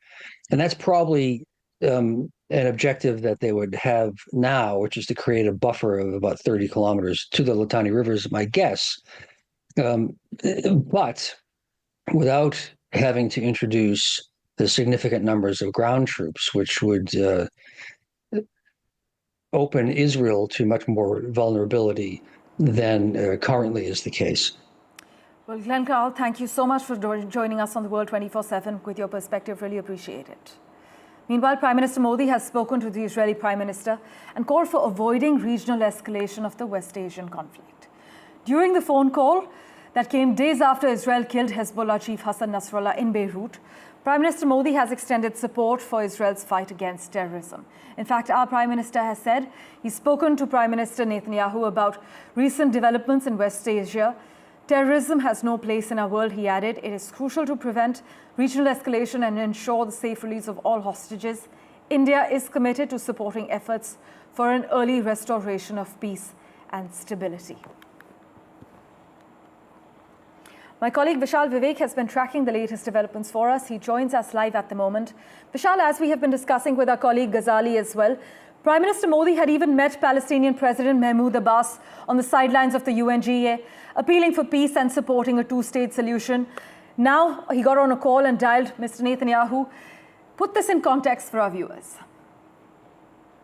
So this has been going on for about last 1 year, 1 to 2 years actually. So it was the meeting with President Putin 2 years ago when Prime Minister Modi said that this is not a time for war. So he has been going on these trips and, speaking with these world leaders and telling them that, regional escalation and they should take some steps to avoid these escalations. And this is not a time for war. And he, as you mentioned, he met the president of Palestine, Mahmoud Abbas, at UNGA. He also met the president of Ukraine, Zelensky, and he spoke on the same lines, and he's speaking on the similar lines for the last 2 to 3 years, and appealing to the world leaders for world peace. And this has been reciprocated by other world leaders. They have been receiving these comments made by Prime Minister Modi in a positive way, and they have said that if there is anyone who can actually bring peace to these regions,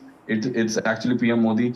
Particularly when we speak about Ukraine, he has been appealing for peace there, and many experts believe that it is actually PM Modi who can bring peace to the region. And on the same lines he's spoken to now Prime Minister Netanyahu, it was not as direct as the comments made before by Prime Minister Modi, but this also falls in the same category as to an appeal for peace. And as you know, 1,000 people have been killed already in the last 1 week in Lebanon. So this peace process actually needs to be furthered by many other world leaders as well. Indeed. Thanks so much, Vishal, as always, for joining us with that update. Well, let's switch tracks now. In a significant diplomatic milestone, Jamaican Prime Minister Andrew Holness is making the first ever bilateral visit by a Jamaican Prime Minister to India. He's going to be in the country till the 3rd of October, and this visit symbolizes an important moment not only in the evolving relationship between India and Jamaica, but also for India's growing engagement with the Caribbean community. Now, with a number of MOUs expected to be signed, this visit promises to deepen bilateral cooperation and enhance economic and cultural ties. We are told while the two leaders have met on several occasions during multilateral events, this is actually the first dedicated bilateral visit. A quick update from Russia now. Well, Russia will drastically increase its military spending in 2025. This is according to draft budget documents we've accessed. The planned 23% budget increase to $145 billion will exceed the country's combined expenditure on education, healthcare, and social policies. Just imagine that. The hike confirms that Moscow has switched to a war footing. This is what Russian outlet The Bell has written, citing analysts, and that the Kremlin will make the military a top funding priority regardless of when the war in Ukraine ends. Vladimir Putin recently ordered the army to add 180,000 troops and bring its total active force to 1.5 million, which would make Russia's military the world's second largest after China's. The budget increase could help pay for those recruits while also avoiding the need for another unpopular conscription push.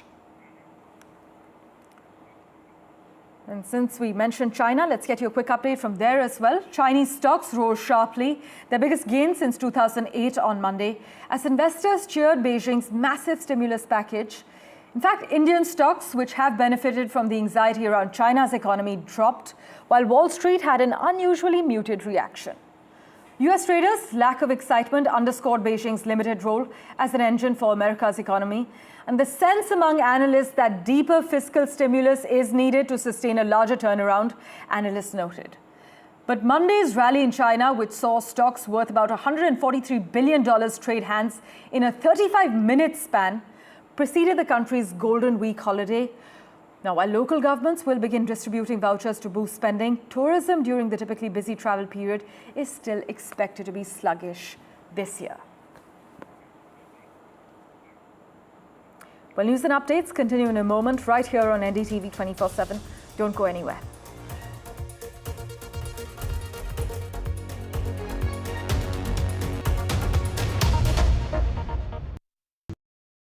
Loan मिलेगा या नहीं, ये आपके credit score पे depend करता है। तो आज ही अपना क्रेडिट स्कोर चेक करें फ्री में पैसाबाजार.com पर।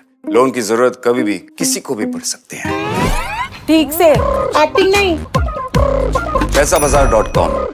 New day, new show, a new experience. Start your day with the news, not views. We bring you stories that matter and impact your life. News that informs and keeps you ahead. From Maximum City, Mumbai, to the seat of power, Delhi, NDTV brings you the best breakfast show. Breakfast news on NDTV, 8 a.m. every day. Loan मिलेगा या नहीं, ये आपके credit score पे depend करता है। तो आज ही पैसाबाजार.com पर जाइए और अपना क्रेडिट स्कोर चेक कीजिए फ्री में, क्योंकि लोन की जरूरत कभी भी किसी को भी पड़ सकती है। बस एक्टिंग करा लो इनसे। पैसाबाजार.com, क्रेडिट स्कोर चेक, आदत अच्छी है। Stay informed and entertained with the new and updated NDTV News app. You can watch all our channels live, listen to podcasts, read breaking and exclusive news from around the world and more. Download the NDTV app today and get access to the best journalism and storytelling on your smartphone or tablet. The NDTV app. News that matters to you. Election sunrises on the proverbial paradise. Jammu and Kashmir gets set to vote in assembly elections after a gap of 10 years. For the BJP, it's a referendum on Article 370. For the Congress and regional parties, it's a battle for survival. An election that will go down in the history. Watch the most comprehensive, the most nuanced, and the most power-packed coverage only on NDTV. for every news from every part of the country. Download कीजिए NDTV app. सिर्फ एक app जो आपको बताता है क्या हो रहा है in the world of business, politics, sports and entertainment. देखना ना भूलें हमारी movie Yudhra in the theatre. Read all about Yudhra on the NDTV app. So download now. Loan मिलेगा या नहीं ये आपके क्रेडिट स्कोर पर डिपेंड करता है। आज ही जाइए पैसाबाजार.com पर और अपना क्रेडिट स्कोर चेक कीजिए फ्री में, क्योंकि लोन की जरूरत किसी को भी कभी भी पड़ सकती है। चल एक्टिंग थोड़ा भेल बनो। ए आयो भाग पैसाबाजार.com। The nerves and the nature of the United States. Meanwhile, the vice presidential debate between Minnesota Governor Tim Walz and Senator J.D. Vance is today, 5 weeks before Election Day. Why does it matter? Well, the CBS News debate is the first and only time Tim Walz and J.D. Vance will go face-to-face ahead of the November election in the United States. It is great to be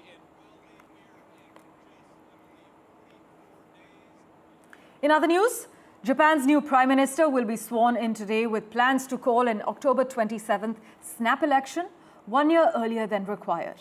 Analysts say the unusual move by Shigeru Ishiba, who won a close party leadership race to replace the unpopular Fumio Kishida, is aimed at swiftly uniting his polarized party and giving the opposition less time to prepare. As Ishiba campaigns to win a public mandate in the general election in Japan, he'll face immediate internal and external challenges, especially on the economy. Stocks in Japan tumbled ahead of his swearing in what economists described as the Ishiba shock, but the yen strengthened since he is seen as a monetary policy hawk. This is what a Japan politics expert has argued. And a Himalayan river may be making Everest taller. Mount Everest is 15 to 50 meters taller than it would otherwise be because the river is eroding rock and soil at its base, helping push it upwards according to a new study.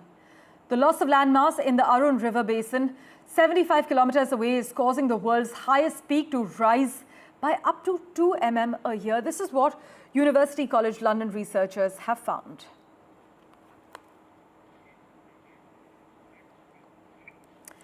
Well, few countries have been more associated with coal than Britain, where the black rock has been part of the economy and the culture for more than 200 years. But on Monday, that era came to an end.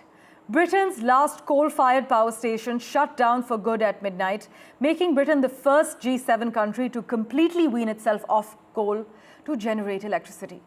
Now, several countries have phased out coal for electric power, such as Sweden and Belgium, but Britain will be the first major industrialized country who's done so. Canada has pledged to end its reliance on coal-fired electricity, meanwhile, by the year 2030.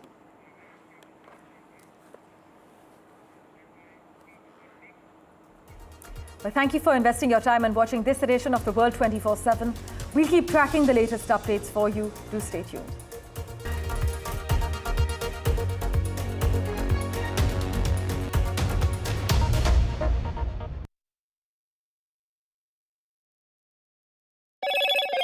Hello, Moto. Motorola Razr 50 Ultra comes with Google Gemini.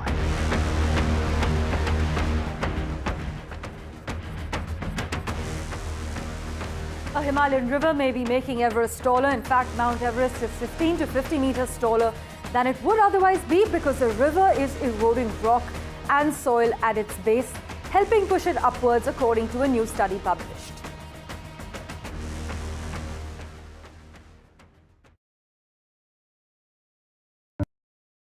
Loan मिलेगा या नहीं ये आपके credit score पे depend करता है। तो आज ही अपना क्रेडिट स्कोर चेक करें फ्री में पैसाबाजार.com पर। लोन की जरूरत कभी भी किसी को भी पड़ सकती है। ठीक से एक्टिंग नहीं। पैसाबाजार.com। New day, new show, a new experience. Start your day with the news, not views. We bring you stories that matter and impact your life. News that informs and keeps you ahead. From Maximum City, Mumbai, to the seat of power, Delhi, NDTV brings you the best breakfast show. Breakfast news on NDTV, 8 a.m. every day. Loan मिलेगा या नहीं ये आपके credit score पे depend करता है। तो आज ही पैसाबाजार.com पर जाइए और अपना क्रेडिट स्कोर चेक कीजिए फ्री में, क्योंकि लोन की जरूरत कभी भी किसी को भी पड़ सकती है। बस एक्टिंग करा लो इनसे। पैसाबाजार.com, क्रेडिट स्कोर चेक, आदत अच्छी है। Stay informed and entertained with the new and updated NDTV News app. You can watch all our channels live, listen to podcasts, read breaking and exclusive news from around the world and more. Download the NDTV app today and get access to the best journalism and storytelling on your smartphone or tablet. The NDTV app. News that matters to you. For every news from every part of the country, download कीजिए NDTV app. सिर्फ एक app जो आपको बताता है क्या हो रहा है in the world of business, politics, sports and entertainment. देखना ना भूलें हमारी movie युद्रा in the theatre. Read all about Yudra on the NDTV app. So download now. Loan मिलेगा या नहीं ये आपके क्रेडिट स्कोर पे डिपेंड करता है। आज ही जाइए पैसाबाजार.com पर और अपना क्रेडिट स्कोर चेक कीजिए फ्री में, क्योंकि लोन की जरूरत किसी को भी कभी भी पड़ सकती है। चल एक्टिंग थोड़ा भेल बनो। ए आयो भाग बोल। पैसाबाजार.com। Some people say the metaverse will only be virtual. One day this lecture hall will be made of code, and driverless cars would be trapped in intersections. But even in this maze of the future, you can't wish away health. It's time to become more resilient.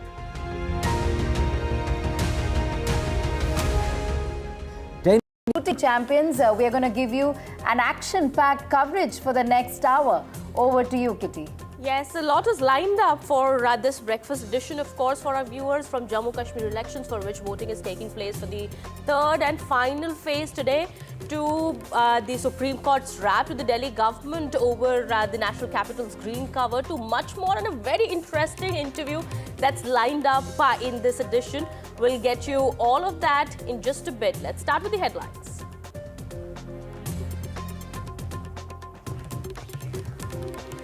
Polling underway for the final phase of elections in Jammu Kashmir. Elections in 40 seats taking place. Focus is on North Kashmir.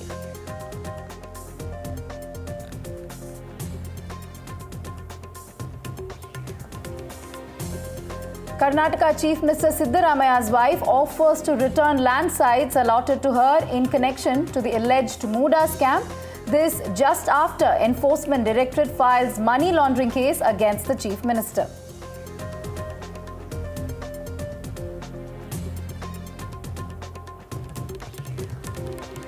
India's young shooting stars clinched twin gold in Junior World Championships in Peru. Both men and women's team win in 10-meter air pistol event. Special showcase on Breakfast Show.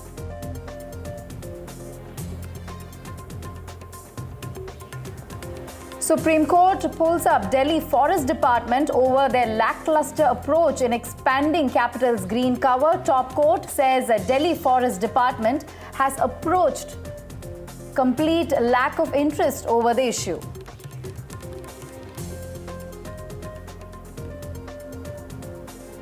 And Mumbai's iconic Dabbawalas take the green route, upgrade to e-motorcycles to combine clean mobility with food delivery.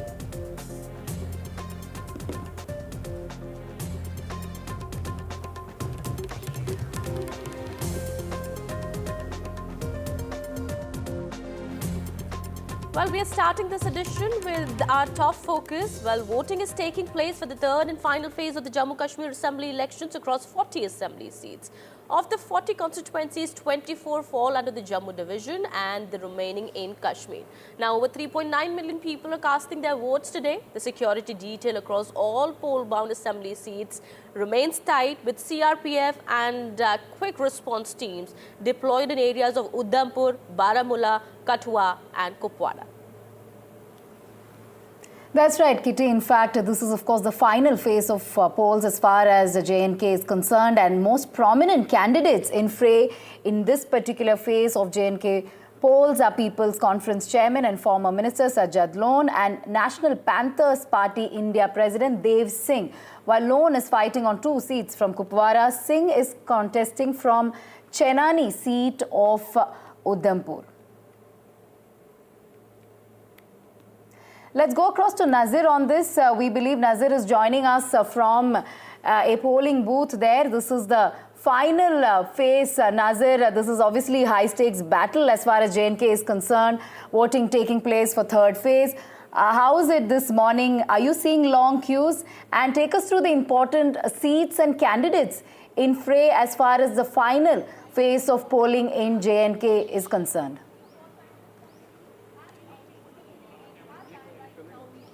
Well, this is the final and the third phase of Jammu and Kashmir Assembly elections, and 40 Assembly seats will go to polls today. And 415 candidates are in the fray, and their fate will be decided by over 39 lakh voters who are across 40 Assembly constituencies. 24 of them are here in Jammu, which is Jammu district, Samba district, Udhampur district, and Kutwa district, and 16 assembly seats in the North Kashmir, Bandipur, Kupwara and Baramulla districts. So this is a very, very crucial phase when it comes who would be the single largest party or who will form the government. Perhaps this phase will decide, and this is the key phase for which will determine the BJP's performance in Jammu and Kashmir Assembly election, because this is the area, Jammu region, which has been considered as the strong hold of the BJP. They have won most of all the seats in 2014 Assembly elections from here. BJP has won 2 parliament seats from here. Will they repeat the performance or there would be something different? Let me go, And also this phase is very crucial for the people from different communities who will be having the right to vote for the first time in their lives. So let me first talk to some of the people here who have got the right to vote for the first time. They are from the Valmiki society. Valmikis, they had actually only 270 people. 2 people had come here, were brought here by the then J&K government in 1957. But then they never got the rights like any other citizens. They were not equal citizens. But today, for the first time, they are getting right to vote. तो आप बताएं, पहली बार वाल्मीकि समाज को vote का हक मिल रहा है? हाँ जी, 10 साल बाद मिला है। 10 असेंबली इलेक्शन में कब आपने वोट डाला? इससे पहले कभी वोट डाला? नहीं, पहले नहीं डाला। ये पहली बार डाल रहे हैं। हाँ जी। तो ये कैसे मुमकिन हुआ, आप हमें बताएं? जी हो गई, केंद्र सरकार ने कर दिया जी। 370 तो हमें भी अधिकार मिल गया। नहीं तो ऐसे मिलता ही नहीं था। ठीक है। जी। तो इससे क्या आपके भविष्य में क्या फर्क पड़ सकता है आपके? विषय में सर फर्क पड़ रहा है। पहले सफाई का जॉब मिलता था, ठीक है, तो बच्चों को पढ़ा रहे हैं, बच्चे को ला कराएंगे। वो बेटी है मेरी, एकता मट्टू। अच्छा, उसका ला करा रहा हूँ। अच्छा, फिर डॉक्टर वो जज बनाऊंगा उसे मैं। Oh, he is hoping to make his daughter as judge because for the first time they will get a right for the job. आप बताएं, जाहिर सी बात है आपका पहली टाइम वोट होगा। जी। सो ये सब कुछ पॉसिबल हो पाया है एब्रोगेशन के बाद, और एब्रोगेशन के बाद ही मैं LLB में एडमिशन भी ले पाई। इससे पहले हमें कोई भी अधिकार नहीं था ना, तो हम इस इंडिया को हम डेमोक्रेटिक स्टेट तो बोलते हैं, और जहाँ पर 18 इयर्स के बाद हर कोई एलिजिबल हो जाता है राइट टू वोट के लिए, लेकिन हमारे समाज के साथ अन्याय किया गया और हमें हर एक राइट से वंचित रखा गया, और हमें हमेशा ये बोला गया कि आप तो बाहर से आए हैं, और हमें हर एक अधिकार से वंचित रखा गया। तो ये फर्स्ट टाइम है कि हमें वोटिंग का अधिकार मिला है, और ये सब कुछ पॉसिबल हो पाया है मोदी जी की सरकार, जब से सरकार आई है।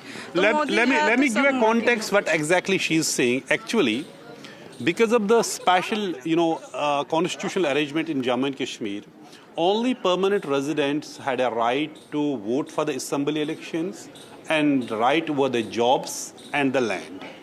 But after abrogation of Article 370, any person who is living in Jammu and Kashmir has now all these rights.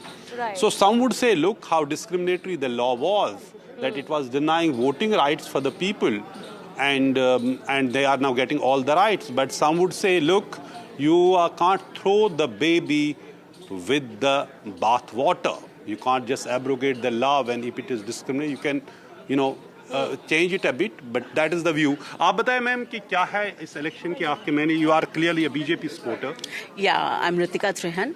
So obviously I'm in Bharatiya Janata Party, but I would like to say, tell you about the views of the people, what I'm getting right here, and obviously on the grassroots level. What are the issues your party has actually contested this election? We know the speeches, but how are you connecting with the common man who will come and vote for you?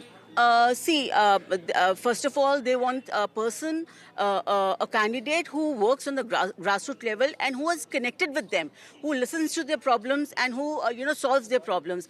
But almost, 50-60% of the problems has been solved by the Centre Ministry, by our Honourable Prime Minister, because you can also see Valmiki Samaj here. They did not have any right to vote, education. They have got rights for education, voting right now. OBC समाज आप देख लीजिए कश्मीरी हमारे भाई बहनों को अभी reservation मिला है POJK को कभी नहीं मिला था. The reservation, she is talking about the people have got the reservation, for example Pahadi community, Valmikis, and Yes. West Pakistan refugees also, and people in the Kashmir as well. So, but here you can see all these people have been waiting for their turn to cast their vote.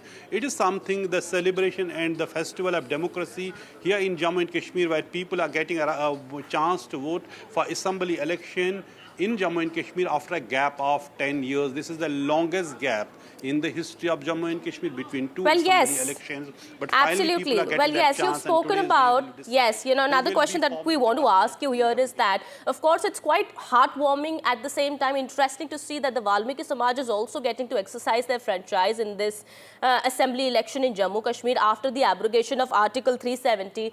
And they are giving all credit to the central government, to the BJP government at the centre at this point in time. You've also spoken about how, the stakes, of course, are high for the BJP because the BJP is one party that had actually outperformed other parties when it comes to the Jammu division. And majority of seats this time around are in Jammu division, of course. But what's at stake for the Congress and the NC? The NC, of course, has made it stand clear on the abrogation of Article 370. The Congress remains silent. But the Congress party's performance hasn't been really clearly up to the mark in the last election that was held about a decade ago. What's at stake for these parties here?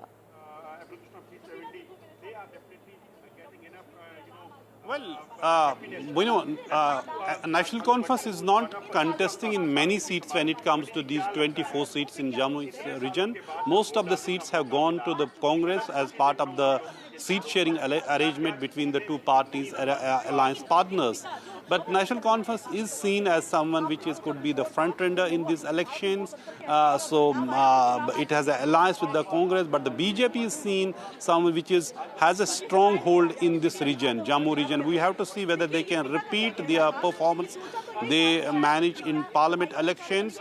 And this is actually a key battle for the both National Conference and Congress and then the BJP here in particular.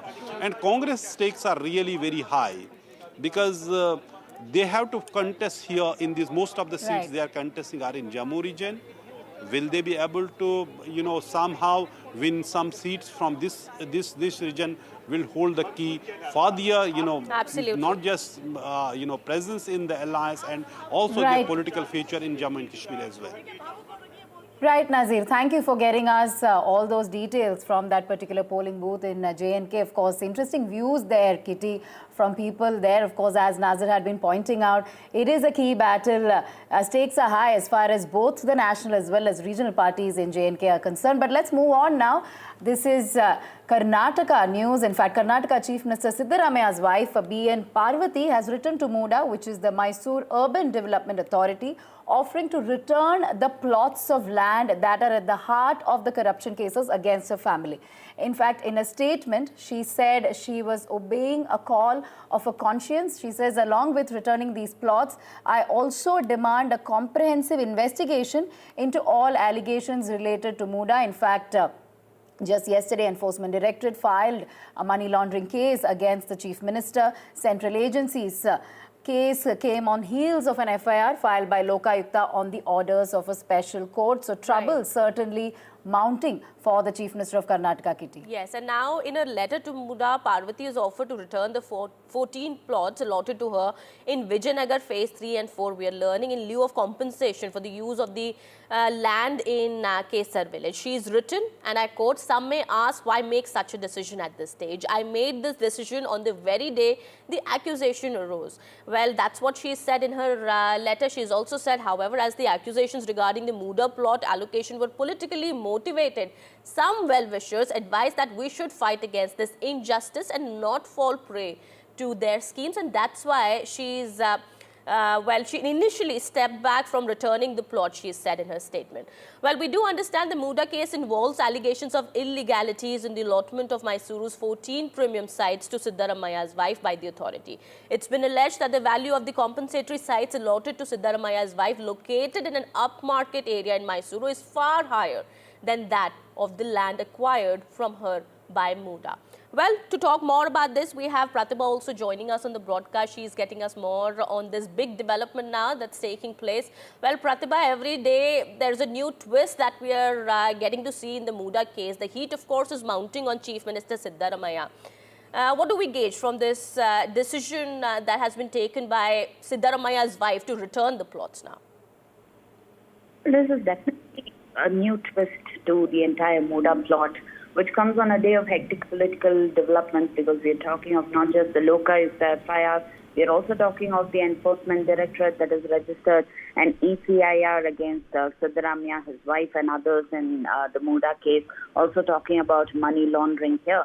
And Siddaramaiah's wife, in fact, in her letter, has also mentioned that she did initially want to return those plots ever since the allegations surfaced. But then many of her well-wishers asked her to remain quiet and to fight this legally as well as politically. But now she said that she has answered the call of her conscience, and that despite keeping herself away from the public eye or the political limelight, she stated that these allegations have been concerning her, deeply disturbing her, and that she wants to protect her husband's honor and reputation, and that the Muda plots hold no greater value.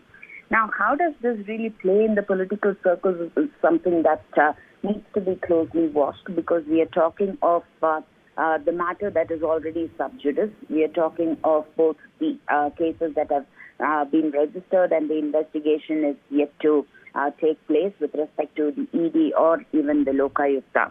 Now, the return of plots, whether it will make any kind of difference to the investigation, is something that we need to see. And we also need to find out if Siddaramaiah would be willing to cooperate with the investigation, or whether he would be fighting this investigation by talking to legal experts, which he has already been indulging in meetings after meetings ever since the ED registered the case last night. Back to you. Well, that of course remains to be seen. How this case really goes through, well, what really happens next. We've been seeing a lot of developments almost on a daily basis here, Radhika, in this Muda land case. And of course, we'll be keeping an eye on the big developments as they take place. Thank you so much, Pratibha, for getting us all those details there. We're now shifting our focus to some more news that we're tracking at this point in time. The Delhi police has announced the imposition of Section 163 of Bharatiya Nagarik Suraksha Sanhita at various locations across Delhi in anticipation of potential protests, demonstrations and campaigns in the national capital during the first week of October. The restrictions are in effect from September 30th to October 5th. That's right, Kitty. In fact, restrictions have been put in place from a law and order point of view due to several issues, including the Waqf bill. For 6 days, unauthorized gatherings of 5 or more people carrying firearms or objects such as banners, placards, and organizing protests or dharnas in public spaces will be prohibited. Let's go to Ishika on this. Ishika, prohibitory orders there in the national capital. Take us through the details and what is the rationale behind this particular prohibitory order, where for 6 days, carrying firearms, gatherings have in fact been prohibited in the city. Well, yes, Radhika, as you rightly pointed out, till October 5th now, the Delhi police, in fact, has imposed Section 163 of the BNS, now which includes that no more protest on the national capital till October 5th, no more gathering of 5 or more people, especially with firearms and, and other things that could incite violence here in the national capital. Now, in a detailed explanation that came from the Commissioner's office, it was said that it has been done due to the, political tensions, considering the fact that there have been amendments proposed to the Waqf board, and also because of the other issues, be it, be it the Eidgah issue, or be it, in fact, even the festivals that are around the corner. So seeing all of this, this Section 163 has been imposed in the national capital. So police says that this is only to maintain the law and order situation in the city. Over to you. All right, thank you so much, Thank you, Ishika, for getting us those details. In fact, a prohibitory order, Kitty, been issued there as a result of political tensions and warnings issued as a result of it. Let's move on now, Kitty. In fact, this is with respect to Indian travelers to the US. Some good news for Indian travelers to the United States. In fact, the US mission to India opened an additional 250,000 visa appointments for Indian travelers, including tourists, skilled workers, as well as students. This is great news. Of course, the recently released new slots will help hundreds of thousands of Indian applicants take timely interviews and facilitate the travel to the US. In fact, the US mission to India has already surpassed 1 million non-immigrant visa applications for the second consecutive year. In fact, during student visa season this summer, we continue to process record numbers, and all first-time student applicants were able to obtain an appointment at 1 out of 5 consular sections around India. So clearly, this is a great move, and this will expedite the process as far as Indians wanting to travel to US is concerned, Kitty. Absolutely. Well, that is what is expected, and more than 1.2 million Indians have traveled to the US year to date in 2024, 35% increase over the same period in 2023. At least 6 million Indians already have a non-immigrant visa to visit the US, and each day the mission issues thousands more. Now, as US Ambassador to India, Eric Garcetti, recently said that Prime Minister Modi and President Joe Biden set an ambitious goal to improve and expedite the visa process, and I'm proud to say that we've delivered on that promise. Our consular teams at the embassy and 4 consulates work tirelessly to ensure that we meet this certain demand. All right, well, that's the latest coming in at this point in time. We'll be keeping an eye on the developments there. Well, more news and updates will be coming up. We'll have to, take a very quick break here, Radhika. We'll be right back.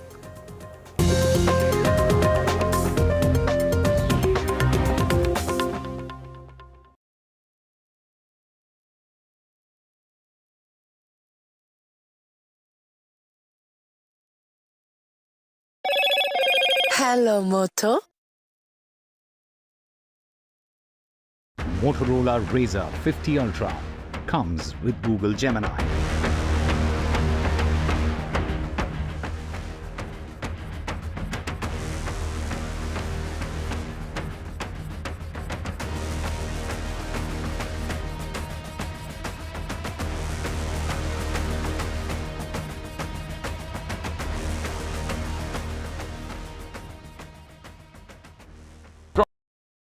Loan मिलेगा या नहीं, ये आपके credit score पे depend करता है। तो आज ही अपना क्रेडिट स्कोर चेक करें फ्री में पैसाबाजार.com पर। लोन की जरूरत कभी भी किसी को भी पड़ सकती है। ठीक से एक्टिंग नहीं। पैसाबाजार.com। For every news from every part of the country, download कीजिए NDTV ऐप। सिर्फ एक ऐप जो आपको बताता है क्या हो रहा है in the world of business, politics, sports and entertainment.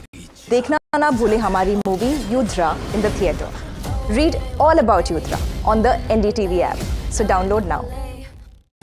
Stay informed and entertained with the new and updated NDTV News app. You can watch all our channels live, listen to podcasts, read breaking and exclusive news from around the world and more. Download the NDTV app today and get access to the best journalism and storytelling on your smartphone or tablet. The NDTV app. News that matters to you. Loan मिलेगा या नहीं ये आपके credit score पे depend करता है। तो आज ही पैसाबाजार.com पर जाइए और अपना क्रेडिट स्कोर चेक कीजिए फ्री में, क्योंकि लोन की जरूरत कभी भी किसी को भी पड़ सकती है। बस एक्टिंग करा लो इनसे। पैसाबाजार.com, क्रेडिट स्कोर चेक, आदत अच्छी है। I've been reporting on all issues, big and small, from Andhra Pradesh, Telangana, rest of South India, bringing you all the action, all that you need to know, all that you want to know. The energy of Maximum City is infectious. I bring in that energy in our news coverage from financial capital, Mumbai. India's IT capital is always buzzed. It's literally a city that never sleeps. And I keep you ahead on all the Bengaluru buzz. Covering from the southernmost part of India over the last 23 years, I bring in-depth and 360-degree coverage from the Dravidian heartland. The land of Mishti is also known for its bitter politics. I have seen much water flow under the Howrah Bridge, covering Bengal in all its vivid colors. Loan मिलेगा या नहीं ये आपके credit score पर depend करता है। आज ही जाइए पैसाबाजार.com पर और अपना क्रेडिट स्कोर चेक कीजिए फ्री में, क्योंकि लोन की जरूरत किसी को भी कभी भी पड़ सकती है। चल एक्टिंग थोड़ा भेल बनो। पैसाबाजार.com। New day, new 19 kg commercial cylinders and a 12 rupees hike in 5 kg free trade cylinders. That's the big breaking news now coming in. At this point in time, we're learning that the prices of the LPG now have been increased. The oil marketing companies have announced a fresh hike in the price of 19 kg commercial LPG cylinders that is effective from October 1st, that's today, and also a 12 rupees hike in the 5 kg free trade cylinders has also been announced. This comes ahead of the festive season and of course is something that is going to impact the common man as well. Well, that's the big breaking news that we're learning of at this point in time.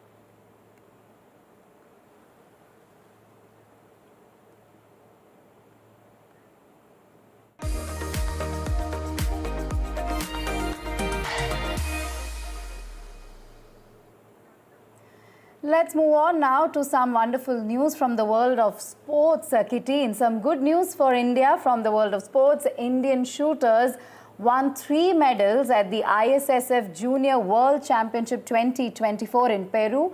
This happened on Saturday with men's and women's 10-meter air pistol teams bagging gold medals, while Kanak struck bronze in women's individual final. Competing at Las Palmas shooting range, Kanishka Dagar, Lakshita, Anjali Chaudhary combined for a total of 1708 in the qualification round to hand India the top podium in the women's 10-meter air pistol events team category, Kitty. Yes, meanwhile, the Indians men team of Umesh Chaudhary, Mukesh and Pramod stood atop the team rankings with a combined score of 1726. Now, over 560 shooters from 51 countries are participating in the ISSF Junior World Championship 2024. India has fielded 61 shooters in the competition, which ends on October 6th. Now, last edition of ISSF Junior World Championship, we had seen Radhika was held in Changwon in 2023, and India had finished with 17 medals. That included 6 gold, 6 silver and 5 bronze. Now, 7 Indian shooters also had managed to bag more than 1 medal. But this, of course, the news that's coming in with India clinching gold in the men's and women's final is, of course, something very interesting and good news now coming in. Well, we also have the champions now joining us on the broadcast today. From the women's team, we have Kanishka Dagar, Lakshita and Anjali Chaudhary joining us on the broadcast with their coach Vidya. Well, from the men's team, we have Umesh Chaudhary, Mukesh Nelavali, Pramod, as well as their coach Zakir Khan joining us on the broadcast here. First of all, many congratulations for winning the gold and bringing this glory to our country. All right, I can see the men's team here, right here on the broadcast here. All right, let me go across to the men's team winners here. First of all, Umesh, Mukesh, Pramod and also their coach Zakir Khan. If I could come to you first, how do you feel about this win And of course, you all have made India very proud, and we are quite happy with the goal that you've bagged in the final of the championship. How do you feel about it? First of all, I would like to ask. We feel very happy and feeling proud. We feel proud and happy to win the medal for the India, for the country. Yes. All right, and also, Kitty, you know, we were just discussing India's performance in this championship has been remarkable. So all of you guys, you know, what do you think were the key factors behind your success? You know, take us through your journey and, you know, what contributed to this group win as far as all three of you are concerned in the men's team, and also some challenging moments perhaps you faced, you know, as you went through this journey.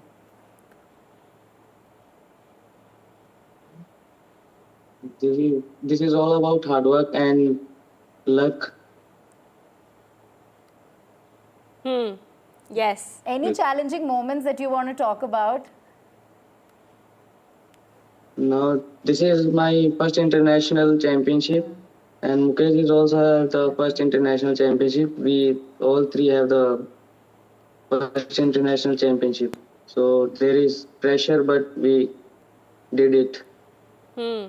Okay. How long did it take you to prepare for this championship? If I could ask you, your coach also, to speak about it. Sir, you know, would you like to tell us something about these youngsters' journey? How did you prepare them for this mega event? Yeah, we prepared in camp during the camp in Delhi with the team coaches, and this guy did really good in the match. It was a good match for the experience. This young youngster played very well in the world championship level. Absolutely. And But were we you also have expecting? women's team, Okay. Kitty, Okay, Radhika, go I think ahead. women's Yes. team have also joined. Kanishka, Lakshita and Anjali, they have also joined us. To the three of you, you know, as Kitty was asking, how do you feel to be crowned world champions at such a young age? We feel so lucky, and we are feeling very proud that we win medal for India. Okay. And It was great experience. yes. Go ahead. Go ahead. Tell us about your experience. Actually, it's nice feeling to win a gold for India. We all are feeling very happy.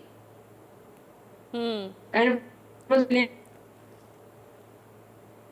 to stand with him.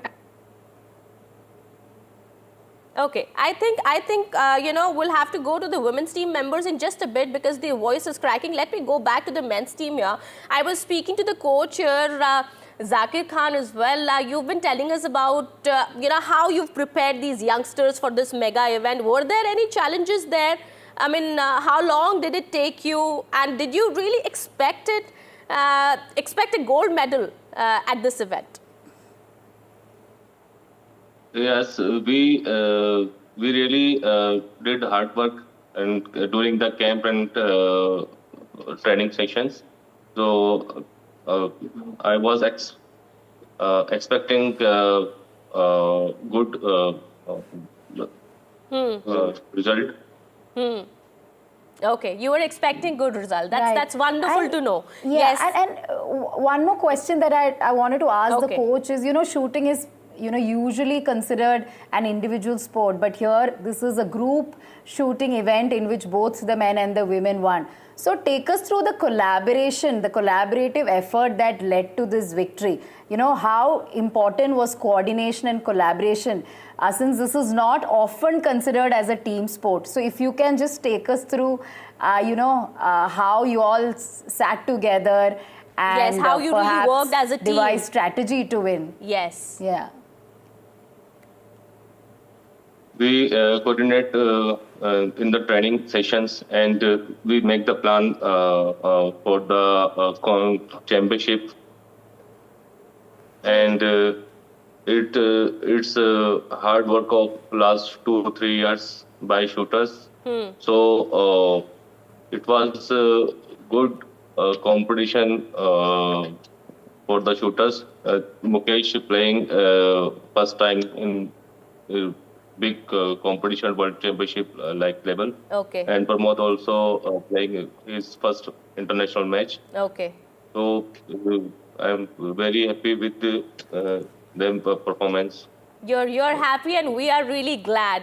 We are also really happy to have both the teams here. If I could go to Umesh, Mukesh and Pramod, individually, if you could answer for me. Umesh, if I could start with you first. Tell us a little about yourself, about your background. How did you start preparing for shooting? Was it your passion since the very start, from a very early age, or when did it start? I started shooting in 2021. Then I continuously working hard, so I reached here now. Okay. And yes, after Umesh, Mukesh, if you could also answer. Tell us a little about yourself, Mukesh. I started shooting at Okay, I currently am in BTech third year. Yes. And I started shooting in 2018, and then I've been shooting since then. But the performance was good this year, and the competitions went really well. So we got to the top 3 rankings in India, and we were able to participate in the Junior World Championship. Okay. I'll have to go to the women's team also. Yes, Radhika, if you would like to take a question there. The women's team is also back to with the us. women's team, I mean, obviously we've been having audio issues. Just wanted to ask, what's your message to those who want to achieve the feat that you have achieved? To those who are aspiring to be, be champions of the level and caliber that you all have achieved. So what's your message to those who want to become like you? Yeah, it's just about the hard work and just learn from the ups and downs that comes in the progress, and it will make you to reach at the success. And just hard working, keep hard working. Just keep hard working and never keep working hard is the message from all of the shooters there. Thank you all for joining us on the special broadcast on NDTV. Of course, thank you for the interaction. We'll, of course, look forward to more such achievements from you in the future as well, Kitty. But we have to move on to our next big story, which is to do with the Supreme Court's directive. In fact, Kitty, Supreme Court on Monday criticized the Delhi government's Forest Department for its lackluster and lackadaisical approach to enhancing capital's green cover, summoning the Forest Department Secretary to explain lapses. In fact, during a hearing on the efforts to boost green spaces in Delhi, court in fact ordering the Secretary of the Forest Department to appear on October 18th to respond to further questions from the court and to file a personal affidavit outlining steps taken to improve the city's green cover. Yes, and during the proceedings, the bench sought an update from the Delhi government's Forest Department on the measures taken to enhance green cover in terms of its previous directives in May and June. However, the counsel for the department requested more time, stating that the government's status report did not include the required information and referring to a separate affidavit filed in a contempt case. Well, the court said, and I quote, "First, the Forest Department is not doing anything at all. You have a completely lackluster approach. I think it is not for the benefit of judges like us that we are hearing this case. It is for the benefit of the people of Delhi that we are hearing this matter." This is what was said by the bench during this hearing that took place on Monday, Radhika. All right, we have Shreya who's joining us from the national capital. Shreya, of course, the court there coming down heavily on Delhi government as far as its attention to green cover in the city is concerned. Of course, it is diminishing. That is something that was raised by the top court there. But, tell us what people feel about this court trap to the Delhi government. Do they also feel that the green cover is diminishing in the national capital? That's right. Delhiites almost experience extreme climate conditions and having more green cover is the need of the hour. And the common sentiment among people is that urban development should take place in tandem with environmental conservation, and enhancing green cover is the need of the hour. So I'm joined by a fellow resident here. Sir, what do you think? The Supreme Court has criticized the Delhi government for not taking concrete actions to enhance the green cover. Where do you personally live? Do you see enough green cover in that area? See, I stay in Southeast Part 2. Around my own house, NBCC has developed in the last 10 years, where more than 11,000 trees were cut. And the worst part is that BJP run central government and Aam Aadmi Party is always fighting. But when the central government through NBCC requested for tree cutting permission for 11,000 trees in the heart of the city, not even a single permission was rejected. And the law is after every tree you cut, you have to put about 100 trees. Even the Honorable Supreme Court had, very clearly stated that, even in terms of when in which 1,100 trees were being cut. So do you think in Delhi the government has put approximately 10 lakh trees? Nowhere. At the same time, the Delhi government keep on talking about the transplantation of tree. Myself, I was a litigant in Ayurvigyan Nagar, where the Delhi government again had given permission for 230 trees to be transplanted within the same colony. Today, not even 30% of trees have survived. You can't expect a civil contractor to pick up a tender for transplanting a tree, even if you go on Dwarka Express Highway. When these trees are being transplanted, all the trees are finished. It's a technology which requires brain, which requires, help of good environmentalists. Singapore is doing it. They have a very authentic way of doing it. But in Delhi, I noticed, that's when I went to the Honorable High Court, a civil contractor was digging a tree and putting a tree out. So, this is something which is very hurtful. At the same time, now when the air pollution month will start, we all know for the last 10 years that, you have Diwali, you have Chhath Puja, you have air pollution after that. Yeah. What's going to happen is the entire Delhi will come to a standstill. There will be a forcible lockdown in the city again. One of the major reasons is dust. Delhi government was supposed to buy 20,000 buses. Right. Today they stand on merely 4,000 buses. Right. So that's a secondary issue. So what do you think? How can individuals, like citizens themselves, can be more proactive in enhancing the green cover? Actually, we all are more conscious about it. We are doing that. We are putting a lot of plants. Even in Lodi Garden, in this rainy season, we put a lot of plants. More than 100 plants we put here. But the fact is that, still a lot of things are to be done. That is why Supreme Court commented upon the Delhi government. And they have to do that because in every winter now we are expecting that there will be huge pollution and all. Like my brother rightly said, that a lot of things have to be done. Right. Thank you so much. Thank you so much for speaking to NDTV. So citizens have to consciously make it a point to plant trees and be responsible. But at the same time, it is the Delhi government that needs to take comprehensive steps to enhance the green cover in the national capital to combat pollution. Over to you. They've been pointing out to the fact that, of course, much more needs to be done. And, of course, one step at a time, at least the basic that needs to be done, that has to start, that is what the court also said, that there is a lackluster approach, that the government is really not doing anything. But there is a response that has been sought from the Delhi government, and it will have to respond in a few days from now. All right, we have some big breaking news now coming in at this point in time. This is from West Bengal. We are learning the junior doctors have decided to cease work, protest again. The Kolkata doctors have now decided to go back to their strike. What we are learning at this point in time, the junior doctors in Kolkata will cease work from 10 a.m. today. They had resumed work as the flood situation in Bengal had worsened earlier.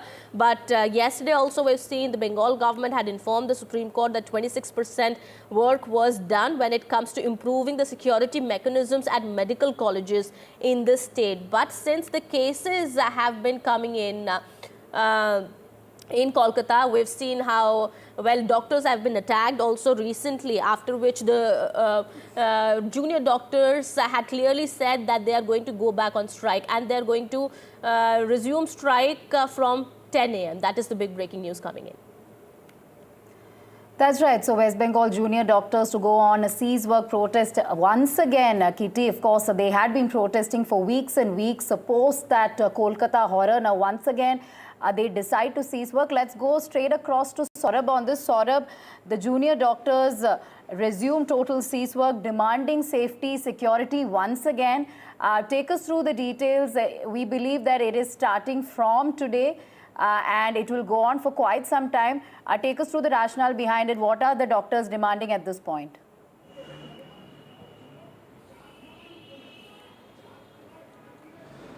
Well, you know, I mean, this stems from the Supreme Court hearing yesterday. And in the Supreme Court yesterday, when the state government was asked about how much progress has been made on, setting up, say, washrooms, restrooms, CCTV cameras, deployment of policemen, etc. on campus for security. The state government, listed, the areas of work and how much percent of work has been done. For example, CCTVs, they said 26% has been installed. Since some other things, about 40% of the work has been completed.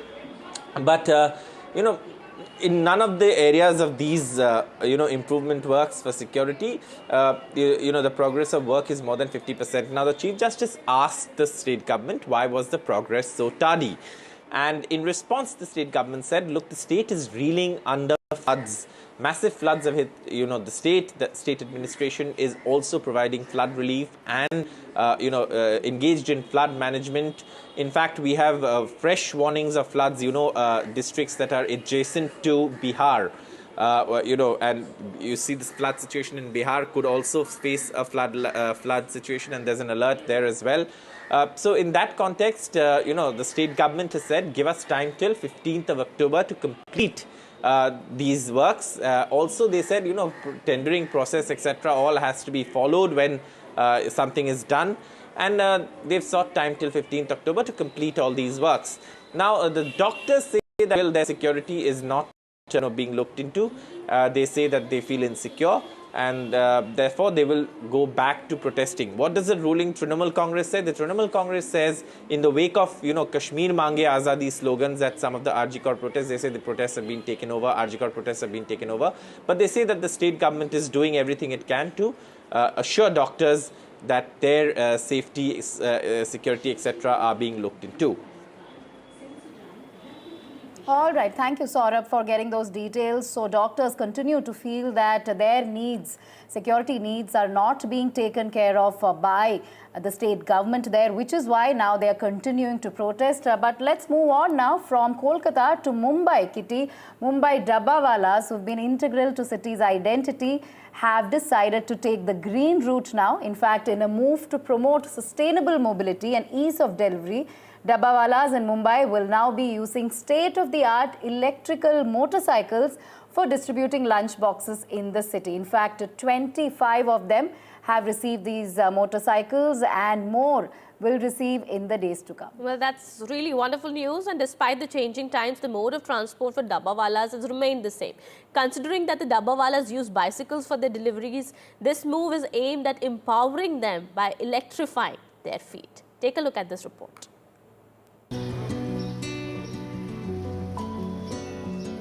The Dabbawalas, a symbol of Mumbai's enduring spirit, capture the imagination of the city like nothing else.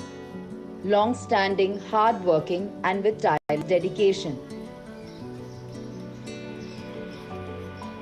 This 130-year-old institution, which has been delivering lunch boxes on bicycles to the working class of the city, will now experience a sense of ease, thanks to the introduction of sustainable mobility through e-bikes into their daily routine.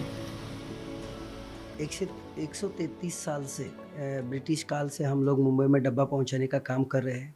Mumbai को सेवा देते देते आज मुंबई की जो सड़कें हैं, मुंबई का जो जीवन है, भौतिक जीवन है, उसमें काफ़ी सारे बदलाव आए हैं। आज अगर हम रोड पे चलते हैं तो 20 साल पुरानी मुंबई और आज की मुंबई, इसमें बहुत बदल है कि लोगों की भीड़ और उतनी ही वाहनों की भीड़ मुंबई में लगी रहती है। इसकी वजह से मुंबई में जो वक्त पे डब्बा पहुंचाने का हमारा जो कौशल है, या तो फिर जो इसमें थोड़ी बाधाएं ज़रूर आ रही है। थोड़ी कसरत का सामना करना पड़ता है, थोड़े समस्याओं का सामना करना पड़ता है, ट्रैफिक बहुत ज़्यादा रहती है। मगर जो हमारा लौकिक है कि वक्त पे डब्बा पहुंचाने का, ये लौकिक संभाल के रखने के लिए हम जी तोड़ मेहनत कर रहे हैं। Vatavaran, an NGO which has been a strong advocate for clean air in the city, has provided 25 state-of-the-art e-bikes to the Dabbawalas along with IIFL Foundation, CSR wing of IIFL, one of the players in the financial service space. They believe that the Dabbawalas have the potential to be much more than just tiffin servers and play an active role in promoting sustainable transportation. Mumbai में जो पिछले 134 साल या 134 years जो community सर्व कर रहे हैं cycle से, वॉकिंग से या लोकल ट्रेन से, तो that is the most beautiful model जो हम कह सकते हैं कि they are the real champion of the climate action लेने के लिए, क्लाइमेट एक्शन के लिए वो एक असली चैंपियंस है। The Dabbawalas feel the e-bikes will greatly assist them in their food delivery. Society में हम लोग पोल्यूशन फैलाने वाले कोई भी वाहनों का इस्तेमाल नहीं करते हमारी टोटल डिलीवरी सर्विसेज में, सिस्टम में। तो इसके चलते ये लोगों ने जो हमें ई बाइक्स दिया है, उसकी वजह से हमारे कार्य में सुलभता भी आ सकती है और थोड़ी उस क्या फास्ट ट्रैक पे भी हम जा सकते हैं। The number of Dabbawalas dropped drastically after the COVID-19 pandemic. With this initiative, the hope is that they will be restored to their former glory. We have given these EV bikes, which are environment friendly, and this will create less carbon footprint. The expectation is that many other last mile delivery systems will follow this initiative, paving the way for a better, more sustainable future in the city. हम ये जो last mile delivery की कंपनियां जो हैं, कई सारी कंपनियां आज हमारे घर घर में विद इन द मिनट्स हमारे चीज़ें पहुंचाती हैं। तो ये सबसे ज़्यादा हवा प्रदूषण का स्रोत या एक जिम्मेदार अभी भी है और आगे जाकर भी होने वाला है। तो ये सभी को एक रोड मैप करके, एक मॉडल करके हम डब्बावाला चाहते हैं कि वो डब्बावाला का मॉडल जो है वो अडॉप्ट करें। For over a century, the Dabbawalas from Mumbai city have been a symbol of eco-friendly practices. Now, with the introduction of e-bikes for them, it not only makes their job easier, but also helps them continue the cause of a clean-aired Mumbai in the future. More importantly, it spreads an important message that a change does not necessarily come at the cost of environment. With camera person Hemant Mohite, this is Anuj Raite reporting from Mumbai for NDTV. Let's move on to some updates from Chennai now. Kitty, superstar Rajinikanth has been admitted at the Apollo Hospital in Chennai. In fact, hospital sources confirming that a heart-related procedure has been scheduled for today, which is why he's been admitted. His condition, sources say, is stable. All right, we'll try and get more details about his condition and his health. At this point in time, my colleague Sam is also not joining us on the broadcast. He's getting us more on that. We do understand, Sam, Rajinikanth had returned to Chennai just a few days ago as he's believed to be shooting for a film. Any more information that's coming in at this point in time about his health condition?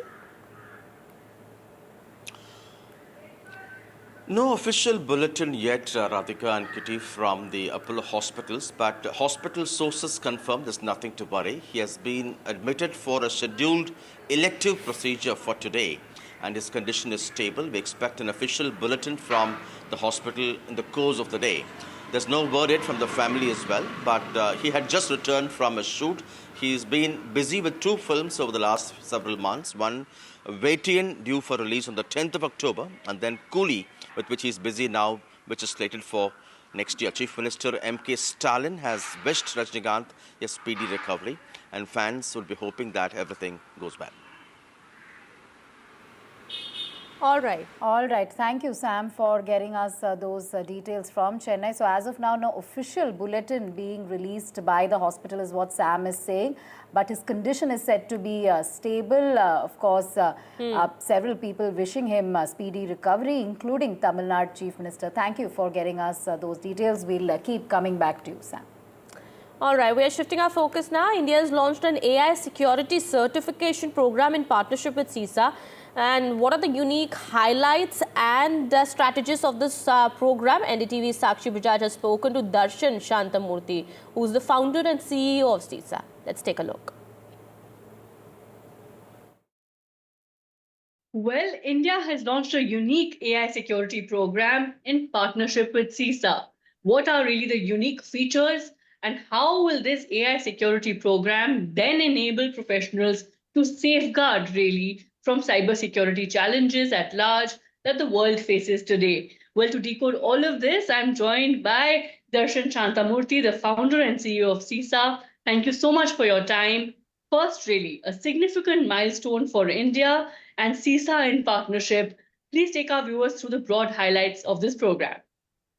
Thanks, Sakshi. Thanks for having me here. So this is a major milestone for India.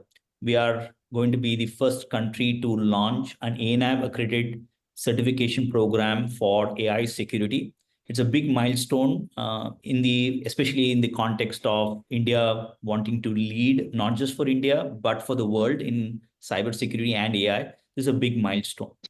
The program largely is focused towards how we can create cybersecurity professionals for tackling AI challenges. AI is a great tool, a great technology going to help mankind and humans from a society standpoint. It's going to have a major impact, but it also has certain demerits. And this program, Cybersecurity for AI, in terms of making sure that the AI technology is used for the benefit of the good of the society, is what this program is all going to be focused on. Right. And for those wondering that, look, okay, what really are then the unique features of this particular AI certified program? What would you say to them? See, one of the key things is when you're using a generative AI, you could trick it, by asking questions which may not be good for which should actually not, like, for example, how to build a bomb, or for example, how do you, break into a network, and some of these technologies can be used in the wrong way. So you need a responsible AI and a framework so that at the end of the day, these technologies are used in the right way, the right manner. So this course is about how do you build technologies, how do you put those guardrails so that these technologies can be used in the right way for, especially for building, good, responsible AI technologies. Right. And for those wondering, okay, really, what really is the duration of this program? When can they be, implemented in a sense as a professional, really taking on this program, enabling a safe AI work environment, as you were explaining? What would you say? This program is going to be for about 2 days. It has prerequisites. It is a workshop where people can go through for 2 to 3 days of training after having done some prerequisite amount of learning. And then they would get about 4 weeks time to prepare for an exam, which is a prometric exam, and they need to be able to appear and pass that exam in order to be qualified as CSP AI. This certificate is going to be given from CISA in partnership with CERTIN. So it's an approved program from CERTIN as well, which is under the MIT. And this will help professionals and build that. And one of the things that I wanted to talk about is there's so much of fear about losing jobs with AI. This is going to create a new role, new segment, where one of the key things is technologies are going to create new roles, new opportunities. So there are a lot of AI security professionals that can come out of this program, so that we can also create new job titles and new roles in the marketplace. All right, that's all we have on this special segment of Breakfast News. We'll be back with more, Kitty, tomorrow at the same time. Absolutely, and more news and updates continue on NDTV. Stay tuned. We'll be right back.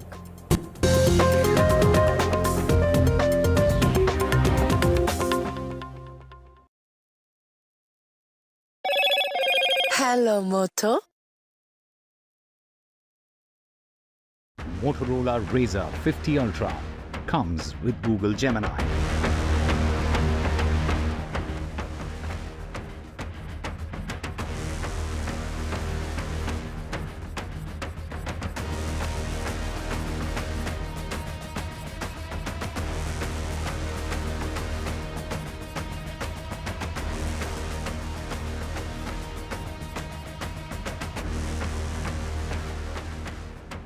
Loan मिलेगा या नहीं ये आपके credit score पे depend करता है। तो आज ही अपना क्रेडिट स्कोर चेक करें फ्री में पैसाबाजार.com पर।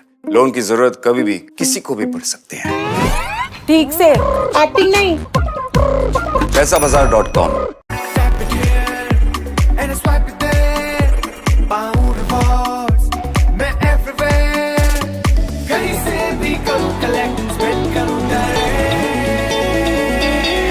Download any single ID partner app, link your card and earn reward with top brand. Get it free with single ID. Feels like home. Dulux Velvet Touch with True Color Technology feels like home. Dulux. For every news from every part of the country, download कीजिए NDTV app. सिर्फ एक app जो आपको बताता है क्या हो रहा है in the world of business, politics, sports and entertainment. देखना ना भूलें हमारी movie युद्रा in the theatre. Read all about Yudra on the NDTV app. So download now. Loan मिलेगा या नहीं ये आपके क्रेडिट स्कोर पे डिपेंड करता है। तो आज ही पैसाबाजार.com पर जाइए और अपना क्रेडिट स्कोर चेक कीजिए फ्री में, क्योंकि लोन की जरूरत कभी भी किसी को भी पड़ सकती है। बस एक्टिंग करा लो इनसे। पैसाबाजार.com, क्रेडिट स्कोर चेक, आदत अच्छी है। Stay informed and entertained with the new and updated NDTV News app. You can watch all our channels live, listen to podcasts, read breaking and exclusive news from around the world and more. Download the NDTV app today and get access to the best journalism and storytelling on your smartphone or tablet. The NDTV app. News that matters to you. Loan मिलेगा या नहीं ये आपके credit score पे depend करता है। आज ही जाइए पैसाबाजार.com पर और अपना क्रेडिट स्कोर चेक कीजिए फ्री में, क्योंकि लोन की जरूरत किसी को भी कभी भी पड़ सकती है। चल एक्टिंग थोड़ा भेल बनो। ए आयो बात बोल। पैसाबाजार.com। I've been reporting on A very good morning. You're watching NDTV 24/7. I'm Divya Vada. We have a whole lot lined up for you over the next 1 hour, including polling, which is underway. That started early this morning at 7 in Jammu and Kashmir. Do remember, this is the last and final phase of elections in Jammu and Kashmir. We'll get you all the details. First, the headlines. Elections being held in 40 seats, and the focus is on North Kashmir as polling is underway in Jammu and Kashmir. Well, that started early this morning and will get concluded at about 6 o'clock in the evening. Karnataka Chief Minister Sitaramayya's wife offers to return land sites. These are the sites that were allotted to her in connection to the alleged Mudra scam. Now, this just after ED files a money laundering case against the Chief Minister of Karnataka. And West Bengal junior doctors to resume their cease work protest from today. This just a day after West Bengal government sought more time from the Supreme Court to improve the security mechanism at the medical colleges in the state. Union Home Minister Amit Shah is going to be in Mumbai today. He will be chairing meetings on NDA's seat-sharing map in the run-up to the elections in the state of Maharashtra. The focus will be on Mumbai, Thane and the seats of Konkan. And Haryana poll campaign heats up, and the biggest faces across party lines to campaign today. Prime Minister's rally in Faridabad, while Rahul Gandhi and Congress Chief Mallikarjun Kharge also in Haryana, with the Aam Aadmi Party Chief, that's Arvind Kejriwal's rally is expected in Ballabgarh. Superstar Rajinikanth has been hospitalized in Chennai. Hospital sources say a heart-related procedure has been scheduled for today. And after eliminating top commanders of Hezbollah, it is the people in Israel that have started. Israel has begun its limited ground offensive in Lebanon. The IDF heightens its security at the borders close to Lebanon.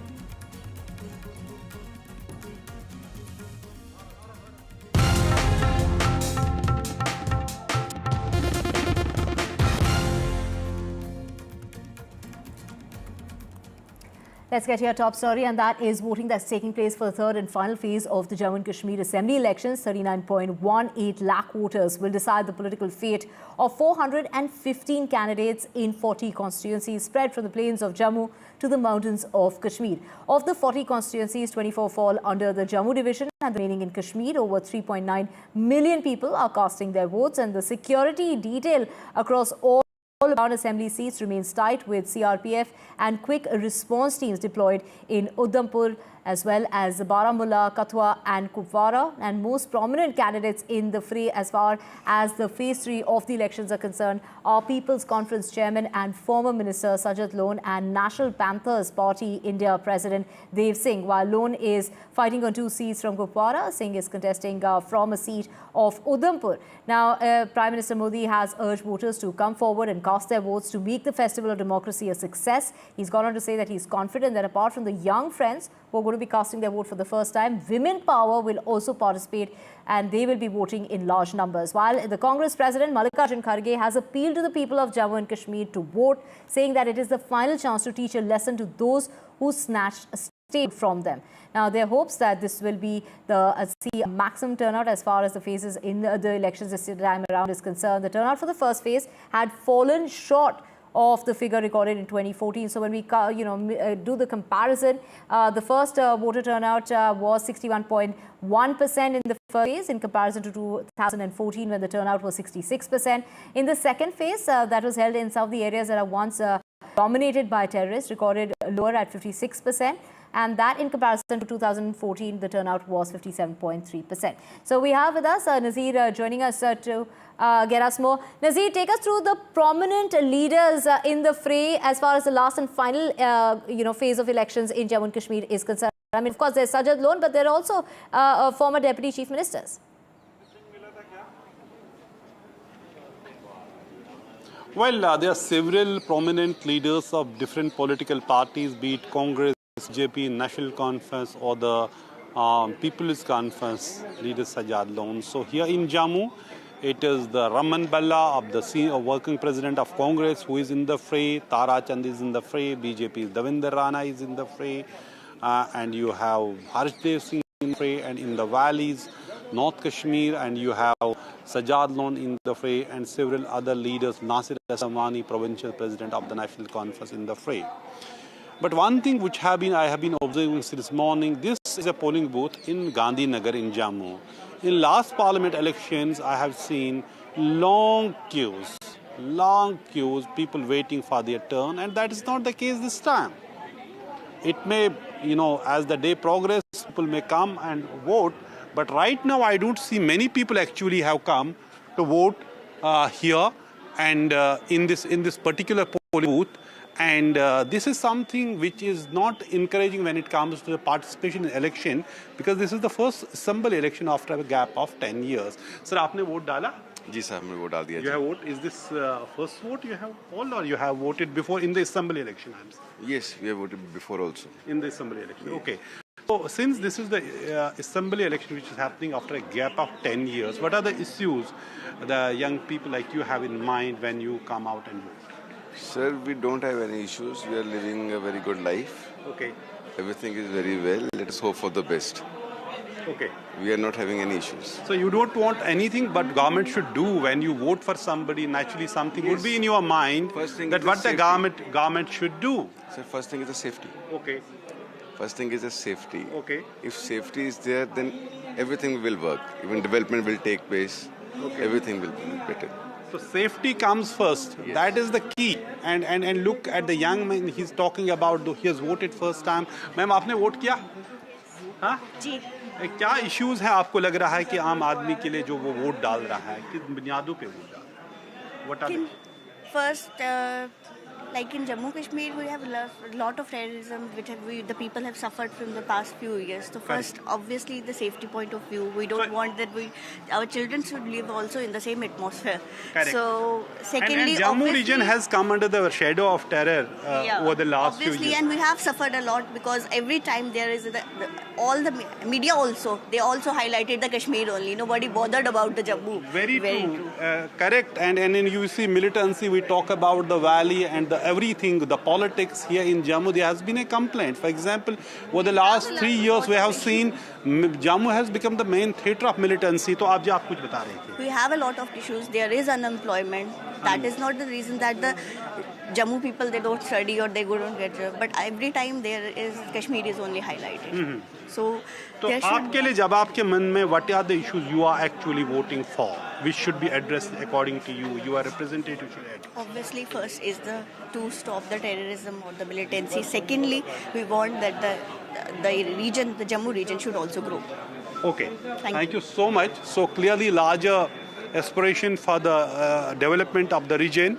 And here, as I said, so far there's no encouraging trend when it comes to the number of people who have come to vote. Let me talk to this one. Are you a first time voter?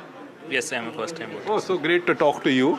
So, and it would be a first time voting in assembly election because it's after gap of 10 years. So tell me, for a young voter, how do you see the election after a gap of 10 years, revival of democracy, and what are the issues common man has in the mind when it comes to youngster? Is it jobs? It's any other thing? Tell me. Actually, I was not here for I'm here for last 7 years only. I was a resident of JNK, but I was living outside because my father was in the army.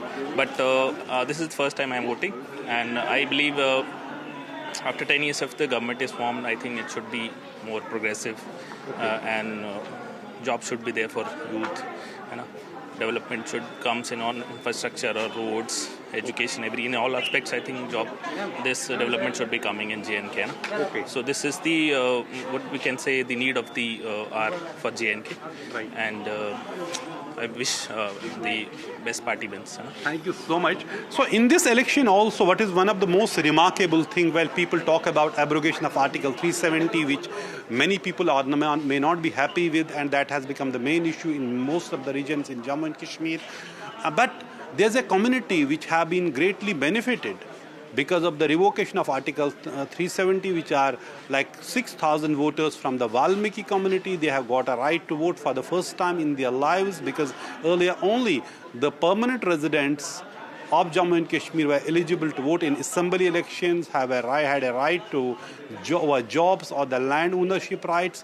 But that has changed for the first time, and there are many people who actually this time, I have spoken since morning, have got a right to vote for the first time in their lives. So this is one remarkable thing which has happened. And there are also West Pakistan refugees as well, who had come from Pakistan but had not got the citizenship here, or the particularly domicile of Jammu and Kashmir. Though that has changed. But there are large issues, which side of the fence you belong, whether some people say, oh, great, as if it was a discriminatory law, but some are saying you can't throw the baby out with the bath water. Right, Nasir, of course, it is when we talk about the election that's being held after a decade, where restoration of statehood has emerged as the biggest issue, with over 5,000 polling stations which have been set up for the third phase, and also special polling stations have been set up for Kashmiri migrants. Of these, 11 are in Jammu, 4 in Delhi, and 1 in Udhampur district. We will keep tracking the developments in J&K with Nasir, but first let's just listen in to what Jitendra Singh had to say and Ghulam Nabi Azad. ये उत्सवमय वातावरण, ये लोकतंत्र का उत्सव, ये जमहूरियत का जश्न, ये ना केवल जम्मू में बल्कि सारे के सारे जम्मू कश्मीर में कई वर्षों के बाद पहली बार देखने को मिल रहा। मैं तो ये कहूँगा कि this is the true main streaming of democracy in Jammu and Kashmir. लोगों से अभी तो सवेरे है 7 बजे सुबह के, पूरा दिन है, अभी 11-12 घंटे है। मैं सबसे वोटरों से जम्मू कश्मीर के, चाहे वो कश्मीर वादी के हों या जम्मू के हैं, सबसे निवेदन यही करूंगा कि अभी 10-11 घंटे हैं वोट डालने के, तो शाम तक सबको वोट डालना चाहिए। बुजुर्ग, बूढ़े, नौजवान, बहनें, माएँ, बेटियां, बहू, सबको वोट डालना चाहिए। And switching tracks now to Maharashtra and its Union Home Minister Amit Shah, who will be in Mumbai today. He'll be holding meetings with BJP functionaries as well as Mahayuti partners during his visit to review the preparations for the upcoming elections in the state. Amit Shah will be meeting with party functionaries from Mumbai's assembly constituencies and later will hold an interactive meeting in Navi Mumbai in the evening. The focus mainly will be, as far as this visit is concerned, on Mumbai, Thane and Konkan seats. Meanwhile, MVA partners will also be holding another round of meetings today. On Monday, the Vidarbha seat division was discussed in detail. Now, during his two-day visit to the state, as far as the last visit is concerned, Amit Shah had meetings with party workers across Vidarbha, Marathwada, North and Western Maharashtra. And we have Radhika joining us. Radhika, this is the third visit of the Home Minister since he met the state BJP core committee on the 8th of September. That's right. This is the third visit as far as Home Minister Amit Shah is concerned to Maharashtra. Yes, today he will be holding a set of meetings, one in Mumbai and another in Navi Mumbai. Amit Shah will be meeting party functionaries as well as people from the Mahayuti Alliance. The leaders from Mahayuti Alliance meeting will also happen. So he will be meeting Chief Minister as well as Deputy CMs of the state. There will be talks on campaign strategy, there will be talks on seat sharing and of course candidates, and some of the constituencies will be discussed in detail is the information we are getting, which include Mumbai. Mumbai, of course, an important region as far as assembly elections are concerned. There are 36 seats in Mumbai, and apart from Mumbai seats, what will be discussed is Konkan region seats, which include part of Mumbai as well, and also areas like Thane region. So several of the Mumbai metropolitan region, neighborhood Mumbai regions will be discussed in the meeting, and this is as far as candidates and seats are concerned. No consensus reached yet. We are talking about 288 seats. BJP wants to fight in at least about 140 to 150 seats. Sena wanting about 80 to 90 seats, and NCP close to the same number, but at this point, NCP not in the best position as far as negotiation table is concerned. BJP wants to be the big brother, although Sena had performed better than the BJP as far as strike rate is concerned in the Lok Sabha election. So, Lok Sabha was a big setback for Mahayuti, which is why there are multiple meetings and negotiations and talks going on, and Amit Shah is helming several of these meetings. So, he will be meeting all the top leaders and BJP functionaries today in order to come to some sort of consensus, especially when it comes to both the Mumbai as well as neighboring Mumbai seats are concerned, and partly Konkan region will also be discussed. There are 75 seats as far as the entire Konkan region is concerned, which is under dispute. So there are disputes and tiffs and bickering for seats that are continuing, but Amit Shah and several top leaders continue to maintain that there is no dispute this time, and there will be respectable division of seats is something all the leaders are saying. So remains to be seen how seats will be divided and what will come out of these discussions. Right. This comes at a time where Deputy Chief Minister Devendra Fadnavis has gone on to say that the seat-sharing talks between Shiv Sena, BJP and the NCP of the Mahayuti has been more or less decided, at least 80% of it. Thank you so much, Radhika, for getting us all those details. Switching tracks now to Haryana and the Haryana Dangal, with the poll campaign heating up with the biggest faces to campaign today. And we're talking about the Prime Minister's rally in Faridabad and, of course, Rahul Gandhi, along with Congress Chief Mallikarjun Kharge to be campaigning in Haryana, while it will be Arvind Kejriwal, the chief of the Aam Aadmi Party, who will be holding a rally in Ballabgarh today. We have my colleague Gurpreet joining us to get us more on this. Gurpreet, of course, just ahead of the elections that will take place on the 5th of this month, big names that will be campaigning for the state, starting with the Prime Minister, followed by Rahul Gandhi and, of course, Mallikarjun Kharge there. And, but it is the Aam Aadmi Party chief, Arvind Kejriwal, who will also be in Ballabgarh today. Well, this is the final stage of campaign of all the political party. We have seen Prime Minister Narendra Modi. He has been addressing the public rally at the various locations of Haryana just to charge the worker and the supporters of the party. We have seen Rahul Gandhi, Priyanka Gandhi. Yesterday they held a public rallies, and after that they had also conducted road shows in the various locations of Haryana. The idea of all the political party, whether it's Aam Aadmi Party, we have seen Arvind Kejriwal, he is also camping at the various locations, and they are also carrying forward this road show so that they will be able to motivate their workers and they will be able to leave the impact on the voters, because this is the last leg of the campaign where we have seen all the top leaders of the political parties, whether it's the BJP, Congress, Aam Aadmi Party, they are already in the pitch of this Haryana battle. What we have learned, they wanted to motivate their workers also. They want to convey their strategies, policies to the masses so that they will be able to impress, and the people of Haryana, they will be able to think about each and every political party, and they will be able to listen to all the top leaders, how they are going to change the political shape of Haryana if they are coming to power. We have seen yesterday Rahul Gandhi and Priyanka Gandhi, they had targeted on the various issues and specifically on unemployment. That is one of the major issue. At the same time, we have seen, if we can talk about Prime Minister, he was also targeting the Congress party on the corruption issue. So let's see which political party and which political strategy will be worked out. That will be clear once the result will be out. As of now, what we can understand, all the top leaders, they are trying to reach out to the voters, and they are trying to tell how their political strategy will be work in the state of Haryana. So we have to wait and watch to see which political party is going to leave impact on the minds of the voter, and which political party and which political strategy will be worked out. That will be clear once the result will be out. Back to studio. Right, Gurpreet, thank you so much for getting us all those details. We will keep tracking the developments in the state of Haryana in the run-up to elections. And now breaking news coming in. A mishap has taken place with actor Govinda, who accidentally has been shot in the leg. Well, it is Govinda's gun that accidentally misfired, and which is why the actor was rushed to the hospital. From what we're hearing from our sources at the moment is that the actor is out of danger. So this is a mishap that took place as far as the actor Govinda is concerned. He was, in fact, this might be during the shooting of a film where this mishap that took place, where he accidentally got shot in his leg. Of course, this brings to mind something that's similar that happened on the film sets of Rust, a movie with Alec Baldwin, where in fact that resulted in the cinematographer getting shot, fatally shot. Miss Hutchins had lost her life due to that misfire that took place on the sets of a movie called Rust in Hollywood. Now here, actor Govinda has also been shot. He has been shot in the leg, and this was a misfire as far as his gun is concerned.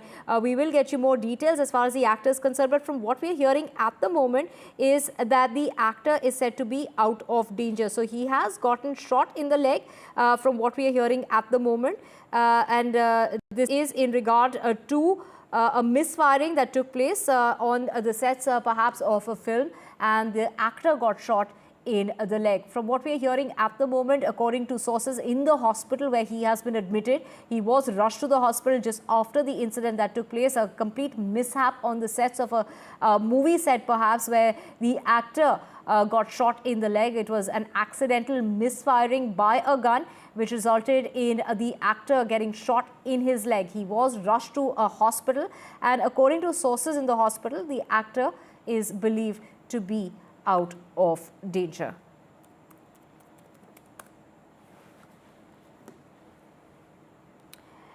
Let's get you breaking news, and that is in regard to Bollywood actor Govinda, known for many films. In fact, when we talk about his famous films, the actor is known for his dance moves especially. He has been shot accidentally. This is a misfire that has taken place as on the movie sets of a film where he was shooting. It is the actor who has been shot in the leg, according to what we are hearing from our sources, that the actor was then rushed to a hospital, and while he was rushed to the hospital, he is in hospital at the moment. And from what we're hearing from our sources in the hospital is that the Bollywood actor is said to be out of danger. But what does this really mean for the actor? This was a misfire while cleaning the gun is what we are hearing from our sources, the mishap that took place. A similar incident that took place on the movie sets of a film called Rust in Hollywood, which involved Alec Baldwin, where the gun was supposed to shoot blanks, but apparently the gun was loaded at the time of the shooting of the film, which resulted in the death of a cinematographer. And here the misfire has taken place while the gun was being cleaned.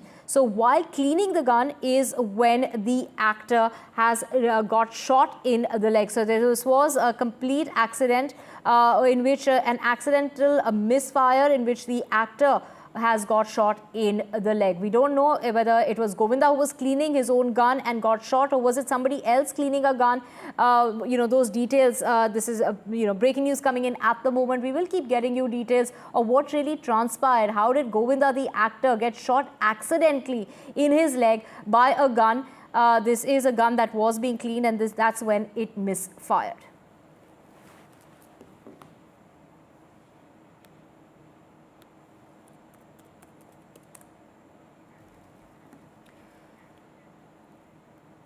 And let's just get you the latest as far as Govinda, the actor of Bollywood, is concerned. He has been shot in the leg. News just coming in of Govinda, how he accidentally got hurt, and this is because a gun was being cleaned. And while the gun was being cleaned, it accidentally misfired, which led to the actor being shot in his leg. The actor has been shot. He was rushed to the hospital, and while he was rushed to the hospital, he is in the hospital, and the hospital authorities there are saying that the actor is said to be out of danger. And we have my colleague Radhika Ramaswamy joining us on the phone line. Radhika, what details do you have for us? It's very unfortunate that while a gun is being cleaned, the actor got shot. Was it his own gun? Was he cleaning the gun? We don't have any details at the moment. We have basic details at this point. Yes, a very unfortunate incident there. Actor and Shiv Sena leader Govinda taken to nearby hospital after he was accidentally shot in the leg by his own revolver this morning. This is what the Mumbai police officials have confirmed. In fact, he got shot in the leg with his own revolver when he was cleaning the weapon, is the information that we are getting. In fact, the accident happening because the revolver lock was unfortunately open. He was immediately taken to the hospital. In fact, team of doctors are treating him, is the information we are getting. And we believe that the bullet has been removed from his leg and out of danger now. However, very unfortunate incident of a misfire happening with actor Govinda, who is also Shiv Sena leader. He was rushed to the hospital this morning. Currently, sources from the hospital and the police are telling us that the actor is out of danger. Right now, in fact, Radhika, is that the actor and Shiv Sena leader has been taken to a nearest hospital this after that accident that took place where he got shot in the leg by his own revolver early this morning. So, Radhika, of course, from what we are hearing from our sources is that the actor is believed to be out of danger. To be out of danger. This is an unfortunate accident that happened early this morning when actor Govinda was cleaning this weapon, cleaning the gun. He was shot by his own revolver when he was cleaning because it was not locked properly. That's the information we are being told. After Govinda taken to the nearby hospital after he was accidentally shot in the leg by his own revolver. He is out of danger. We are in touch with police officials as well as hospital authorities who say that while he was taken to the nearby hospital soon after the incident, his condition is out of danger and that the bullet has been taken out is what we are being told. But a very unfortunate incident. Now, did this revolver belong to Govinda or any family members? That is something we are not entirely certain about. But he was, with the gun, he was cleaning it. And when the misfire happened, as a result of which he was wounded in his leg, he was immediately taken to a hospital, the bullet removed, and he is currently out of danger. Thankfully, it was, he is out of danger at this point, and nothing serious occurred as a result of the misfire. It struck his leg, and now the bullet is off his leg, is the information that we're getting at this point. Actor and Shiv Sena leader Govinda now out of danger, is what we are being told. Morning, and apparently the incident took place at 4:45 a.m. He was checking the weapon before heading out is when the mishap took place, and according to initial reports, they indicate that perhaps the bullet struck his knee, prompting medical attention, and therefore he was rushed to the closest hospital and he's said to be out of danger. Thank you so much, Radhika, for getting us all those details, and with that we're slipping into a very short break. Back with a whole lot more to say with us.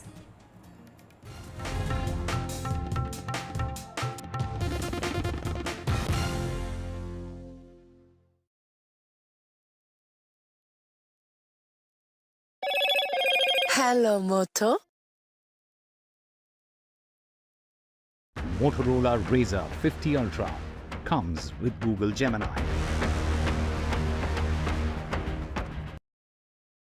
Colour भी मेरा ही favourite मिला. Dulux Velvet Touch with true color technology feels like home. Loan मिलेगा या नहीं, ये आपके credit score पे depend करता है. तो आज ही अपना क्रेडिट स्कोर चेक करें फ्री में पैसाबाजार.com पर. लोन की जरूरत कभी भी किसी को भी पड़ सकती है. ठीक से एक्टिंग नहीं. पैसाबाजार.com. For every news from every part of the country, download कीजिए NDTV ऐप. सिर्फ एक ऐप जो आपको बताता है क्या हो रहा है in the world of business, politics, sports and entertainment. देखना ना भूले हमारी movie Yudhra in the theatre. Read all about Yudra on the NDTV app. So download now.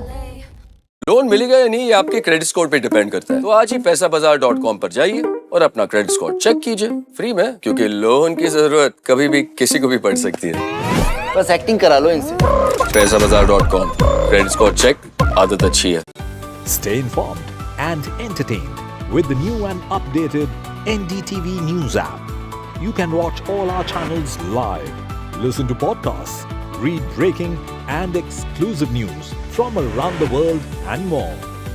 Download the NDTV app today and get access to the best journalism and storytelling on your smartphone or tablet. The NDTV app. News that matters to you. Loan मिलेगा या नहीं, ये आपके credit score पे depend करता है. आज ही जाइए पैसाबाजार.com पर और अपना क्रेडिट स्कोर चेक कीजिए फ्री में, क्योंकि लोन की जरूरत किसी को भी कभी भी पड़ सकती है. चल एक्टिंग थोड़ा भेल बनो. पैसाबाजार.com. I've been reporting on all issues, big and small, from Andhra Pradesh, Telangana, rest of South India, bringing you all the action, all that you need to know, all that you want to know. The energy of Maximum City is infectious. I bring in that energy in our news coverage from financial capital Mumbai. India's IT capital is always buzz. It's literally a city that never sleeps. And I keep you ahead on all the Bengaluru buzz. Covering from the southernmost part of India over the last 23 years, I bring in-depth and 360-degree coverage from the Dravidian heartland. The land of Mishti is also known for its bitter politics. I have seen much water flow under the Howrah Bridge, covering Bengal in all its vivid colors.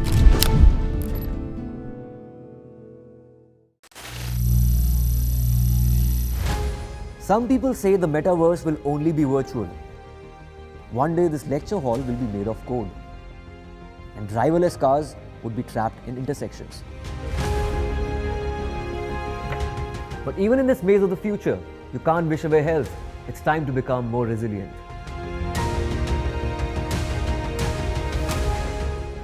10 years of Banega Swasth India, we have grown and achieved so many milestones.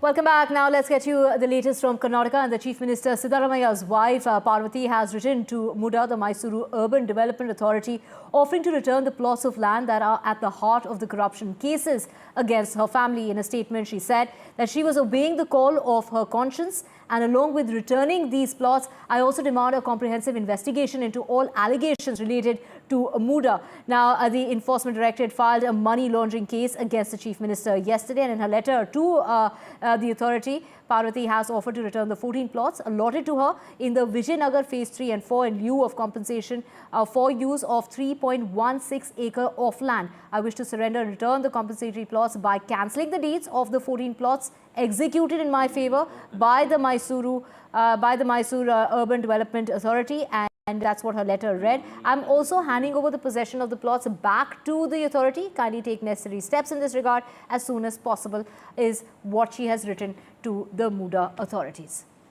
And we have my colleague Pratibha joining us. Pratibha, it is the Chief Minister's wife who is now, offering to return the plots, which are basically at the heart of the controversy. And this comes really on the heels of the ED, booking the Chief Minister in a case, in regard to the Muda scam.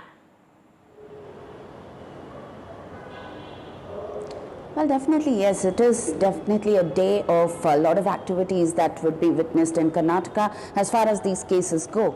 The ED has registered an ECIR against Chief Minister Siddaramaiah in the money laundering case related to the Muda scam.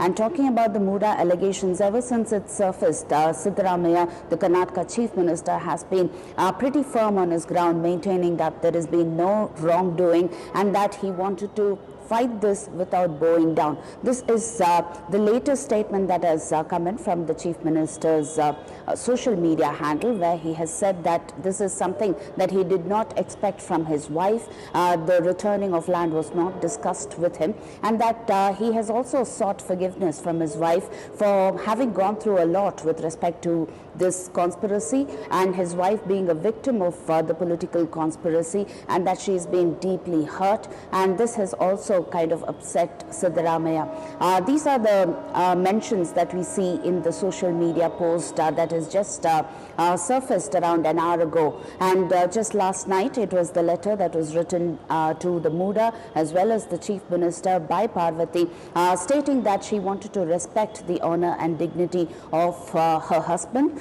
who has maintained a blemishless image for a period of 40 years in his political career, and that she has never gone after land, gold or any other wealth, and that this does not really, this pales in comparison to her husband's dignity and honor, and that is precisely why she wants to return this compensatory set of plots. And she's also mentioned that she wanted to do it initially when the Muda allegations surfaced, but many of her well-wishers told her that we need to fight this politically and legally. But the question still remains, why now? Back to you. Right, Pratibha, what does this really mean forward when we talk about the Chief Minister going forward from here with the ED booking him in the same case? And of course, this comes on the heels of the Chief Minister there remaining defiant, saying that he will not be stepping down from the position of the Chief Minister of the state of Karnataka, with the Deputy Chief Minister there backing him and other Congress leaders as well. Two things that we really need to watch out for. One is how would Siddaramaiah really cooperate with this investigation now, because the ED, after registering the case, would definitely issue summons and proceed with the interrogation of the Chief Minister as well as looking into his assets now. And what kind of a counter strategy would be adopted by the Congress government is also something that we need to see. What we hear from sources in the Congress camp is that he has been indulging in meetings after meetings with legal experts to try and see how he could get the legal matters to intervene in terms of stopping or thwarting the ED from conducting this interrogation. And on the other hand, with respect to the Lokayukta FIR in itself, how would he fight that, whether he would cooperate with that investigation, and what kind of strategies would he adopt in terms of going after the division bench in the Karnataka High Court or the top court, are also some things that are being discussed at this point in time right as we speak. But then when and how would he do it is also something that we need to really see. Back to you. Right, Pratibha, we will keep tracking that story and coming back to you for more on that. Moving on now to Delhi, and the police have detained climate activist Sonam Wangchuk supporters at the Singhu border. The climate activist and his supporters were detained by the police at the border on Monday night.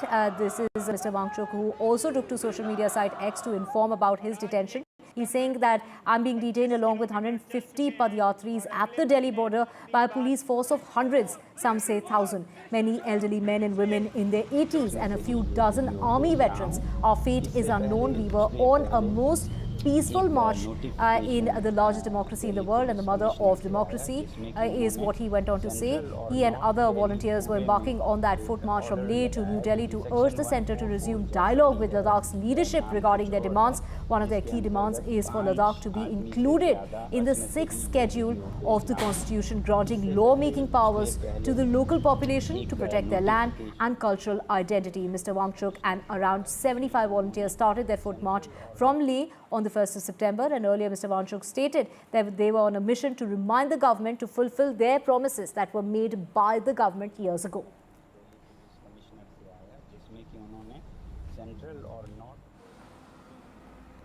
And to get more on this, we have my colleague Tanushka joining us. Tanushka, Mr. Wangchuk has been detained at the border, and he's gone on to say that, basically to remind the government to fulfill a promise that was made 5 years ago.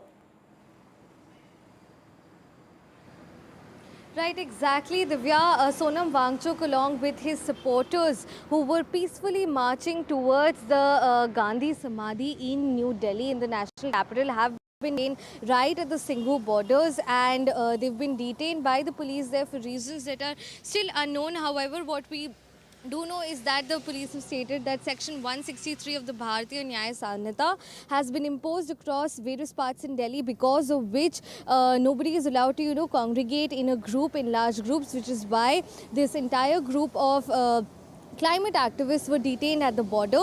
What we also know is that Sonam Wangchuk has been taken to the Bhavana police station, and he is detained there. His supporters, whom he took to social media platform X, and when he was getting detained, he spoke to the people, telling them, informing them that what is happening. They were willing to, spend the night at the border itself. However, the police requested Sonam Wangchuk and all the climate activist supporters to return. But when they did not return, the police had to detain all of them, and they've been detained at different police stations across outer Delhi area. And what we're also understanding at this point from Sonam Wangchuk's team is that the police is not, they claim that the police is not allowing Sonam Wangchuk to meet his lawyer to represent him in this situation at this point. So this is what is happening at this point, and we know that this was part of his Delhi Chalo Pad Yatra, wherein he's also been fighting for causes and for rights of Ladakhi people. And even Delhi Chief Minister Arvind Kejriwal has taken to the social media platform at this point and said that every person has the right to come to the national capital. This is the capital of the country, and it is available for everyone. Then why is it so that he, of course, takes a jibe at the BJP and says that why is it so that they're scared of unarmed people to come into the capital? Leader of opposition Rahul Gandhi has also, slammed the Bharatiya Janata Party and, urged the Prime Minister Narendra Modi directly and said that he has to listen to the voice of Ladakh, and that this is entirely unconstitutional. People coming into the capital claiming to peacefully protest and peacefully just march to Mahatma Gandhi's Samadhi, and why are they being stopped? So these are questions that are being raised by political leaders as well at this point on the detention of Sonam Wangchuk as well as his 150 supporters. Right. Thank you so much, Tanushka. We will keep tracking that story and coming back to you for more on that. And of course, switching tracks to Jammu and Kashmir, where voting is underway, Kitty. Yes, voting is taking place for the third and final phase of the Jammu Kashmir Assembly elections across 40 assembly seats. Of the 40 constituencies, 24 fall under the Jammu division and the remaining in Kashmir. Over 3.9 million people are casting their votes today. The security detail across all poll-bound assembly seats remains tight, with CRPF and quick response teams deployed in Udhampur, Baramulla, Kathua and Kupwara. That's right, Kitty. The most prominent candidates in the fray as far as the largest and the highest phase as far as Jammu and Kashmir elections are concerned, given the fact that 40 seats are going to go to polls today, as far as that voting that started as early as 7 o'clock this morning and will continue till about 6 o'clock in the evening. The most prominent faces are People's Conference Chairman and former Minister Sajjad Lone and National Panthers Party India President Dev Singh. While Lone is fighting on 2 seats from Kupwara, Singh is contesting from a seat of Udhampur. Absolutely, all right. Divya, we are also learning now The voter turnout till 9 a.m. Has been recorded at 11.6%. We've seen how there was an impressive voter turnout in the first and the second phase of elections that was witnessed earlier.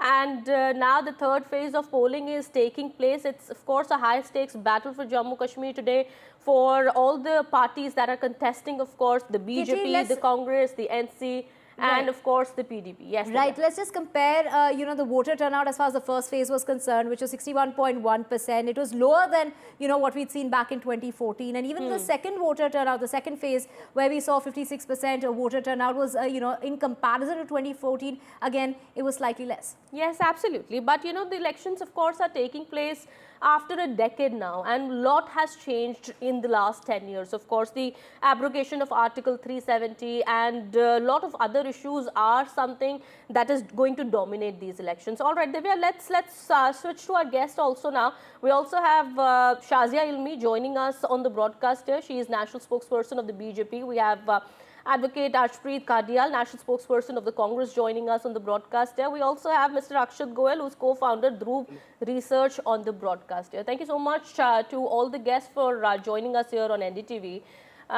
Ms. Shazia Ilmi, if I could come to you first, what is the BJP expecting? I mean, we've been talking about voter turnout. The voter turnout has been good enough, as I'd been speaking to Divya also. I mean, elections are, of course, taking place after a decade, and a lot has changed in the last 10 years. What is the BJP expecting now? So, like you rightly said, a lot has happened in the last 10 years. We've had the DDC elections, we've had, which is District Development Councils, and Panchayat elections and urban local bodies elections. And now, after 10 years, we have these elections. So, I think what we're witnessing is like a complete freedom from fear. And that is apparent in the voter turnout, in the candidates, and so many independent and others. And also people celebrating the festival of democracy without feeling any pressure.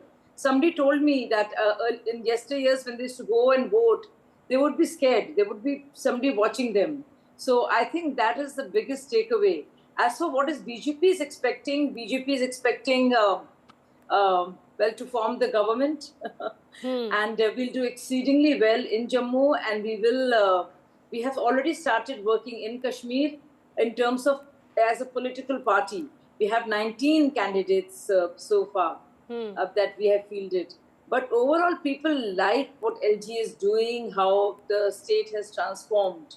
And the economy has grown from 1.17 lakh crores to a 2.45 in only 7 years. So people want more of the same. I've spent considerable time there.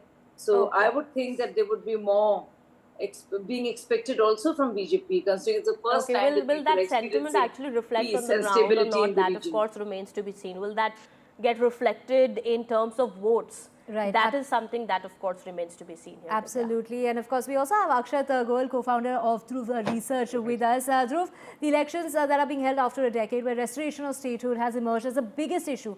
Take us through the issues on which the voters, you feel, will be casting their vote on today.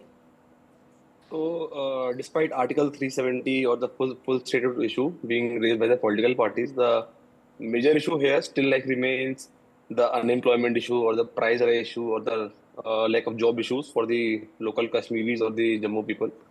So, despite these parties, maybe they are campaigning a lot about Article 370 that they will bring back the statehood, but that doesn't seem to be the major issue. However, in the Kashmir region, a full statehood issue, a demand of a full statehood issue, is still somewhat a relevant issue as compared to the Jammu region. Right. Of course, we also, in terms of, Kitty, when we talk about the situation on the ground and the issues that, the voters will be casting their vote on today, in terms of security, especially the kind of, attacks we've seen, especially in the Jammu division as of recently. Well, of course, Jammu, of course, remains an area of concern now for the coming government also. But yes, politically, if we talk about here, to the Congress spokesperson, if I could ask here this question, what is the Congress really hoping for in these elections. Of course, you have an alliance with the National Conference. The National Conference, of course, also has made it clear their stand on Article 370. Now, the Valmiki Samaj also gets to vote for the first time here in the assembly elections. We've been speaking to a lot of people. Our colleague Nazir had spoken to a lot of people on the ground also. They say they are very much grateful to the central government for that. Do you think that is something that could be disappointing for the Congress here? Well, people have waited for years and years for this day to come when they could shatter the arrogance of the Bharatiya Janata Party, the arrogance to delay the restoration of statehood, the arrogance to delay the conduction of the elections, and the blatant ignorance that the Bharatiya Janata Party's government has shown towards the state of Jammu and Kashmir. And the BJP should go ahead and tell us as to why did they not even consider to field a candidate in the Lok Sabha election of Kashmir. The BJP was so scared of the results that they did not even want to field their candidate because they knew it. Ki zamanat zabt hogi. And the Bharatiya Janata Party is going to be meeting with the same fate in this very election. We are confident that the Congress Party NC Alliance is going to be winning with a landslide victory. And the reason behind that is that the Bharatiya Janata Party has been ignoring the state of Jammu and Kashmir and the people of Jammu and Kashmir because you remember Mr. Amit Shah back in the day had said after the abrogation of Article 370, there would be no terrorism at all whatsoever. It would come to a grinding halt. Instead, the opposite of that happened. And Mr. Modi, the country's Prime Minister, in the last 5 years, he visited once in Jammu and Kashmir. Okay, so where does the Congress stand on Article 370? Where does the Congress stand on that? The Congress Party there are a lot stand of on lines. Article. I think If I Prime may, Minister visited Kashmir if I may more than complete, Jammu. please. The Bharatiya Janata Shazia, Party I'll just does come not back to get you. Shazia, I'll just come to you. Let the Congress spokesperson respond. See, the problem with the Bharatiya Janata Party is they're not used to listening. They're only used to commenting upon and basically... And you're used to lying. Okay, answer my question. Where does the Congress Party stand on this issue? Tell us one thing. The BJP had promised one thing, that after the abrogation of Article 370, terrorism would end. Now that the terrorism hasn't ended, Mr. Amit Shah's words have fallen flat on the ground. Being the Home Minister, he ought to resign. Second, Mr. Modi did not have the time to visit Jammu and Kashmir. The grievances of the people in Jammu and Kashmir kept lingering on and on because there was no government. Okay, you're again putting the onus on the BJP that the BJP needs to answer. But the question that I'm asking is here, what is the Congress's stand here? I mean, the National Congress, that is your ally, that has of course made it stand clear. Where does the Congress really stand? The stand of Congress has always been clear.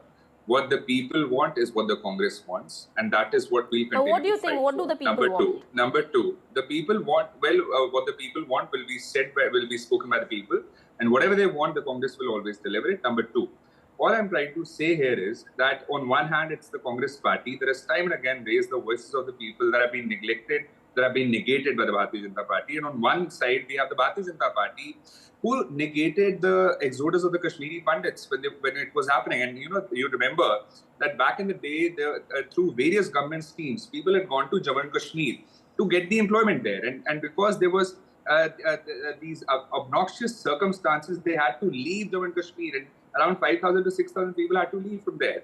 And not just that, time and again, people have been suffering because of employment. Okay, is that so? Okay, let the BJP spokesperson respond to that. I won't say much to that. Let Shazia respond. As always, as you know, Rahul Gandhi has been caught lying, not just in the parliament, but outside as well, on the Agniveer scheme, and that is his latest ploy of misinformation. We heard his, representative here also lie quite brazenly about how many times PM has gone there. I think you should just brush up on your facts, and your lack of information should not be my responsibility. So I don't want to correct you, but I think you can just do a very basic search. Well, and you'll know really better like when you be speak. corrected. You should come better prepared.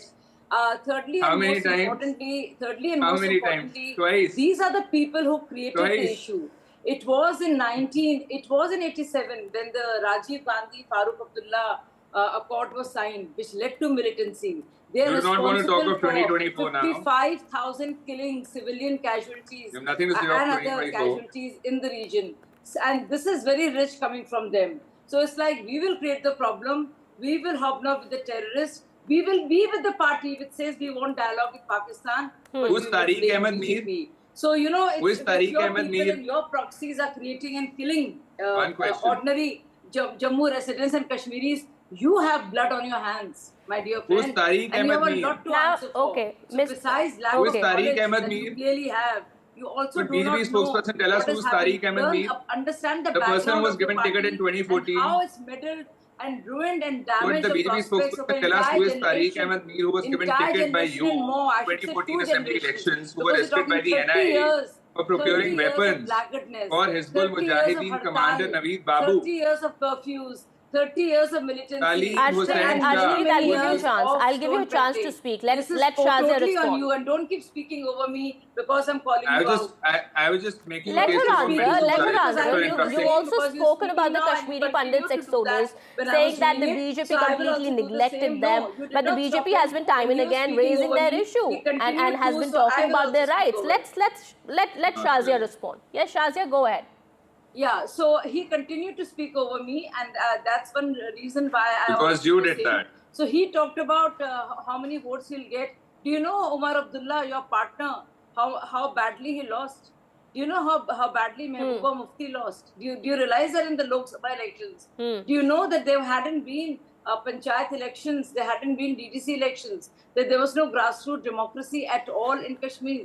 That your the party that rules your family, the family that rules your party rather, and the other two families had just damaged the prospects of 2 generations. Do you realize that in terms of not just education, which is from 4 medical colleges, there are 11 medical colleges. So we have done more in these, 6 years than you've done in 70 years. Okay, And all right. you That's are the charge by the responsible for BJP. That's the charge militancy, by the for stone BJP. Let pelting. That was your idea of Shazia, okay. employment. Okay, of course. Let the Congress spokesperson respond to that now. 2 things. One, the BJP should tell us who Tariq Ahmed Mir is. This person was given ticket by the Bharatiya Janata Party in 2014 assembly elections of Jammu and Kashmir. He was arrested by the NIA for procuring weapons for Hizbul Mujahideen commander Naveed Babu. That is the history of the Bharatiya Janata Party. Number 2, so don't give lectures on terrorism to us. Number 2, Taleem Hussain Shah. Taleem Hussain Shah is a BJP office bearer in Jammu and Kashmir who was a Lashkar-e-Taiba terrorist who had been captured by the local residents. And there are many more examples of this sort.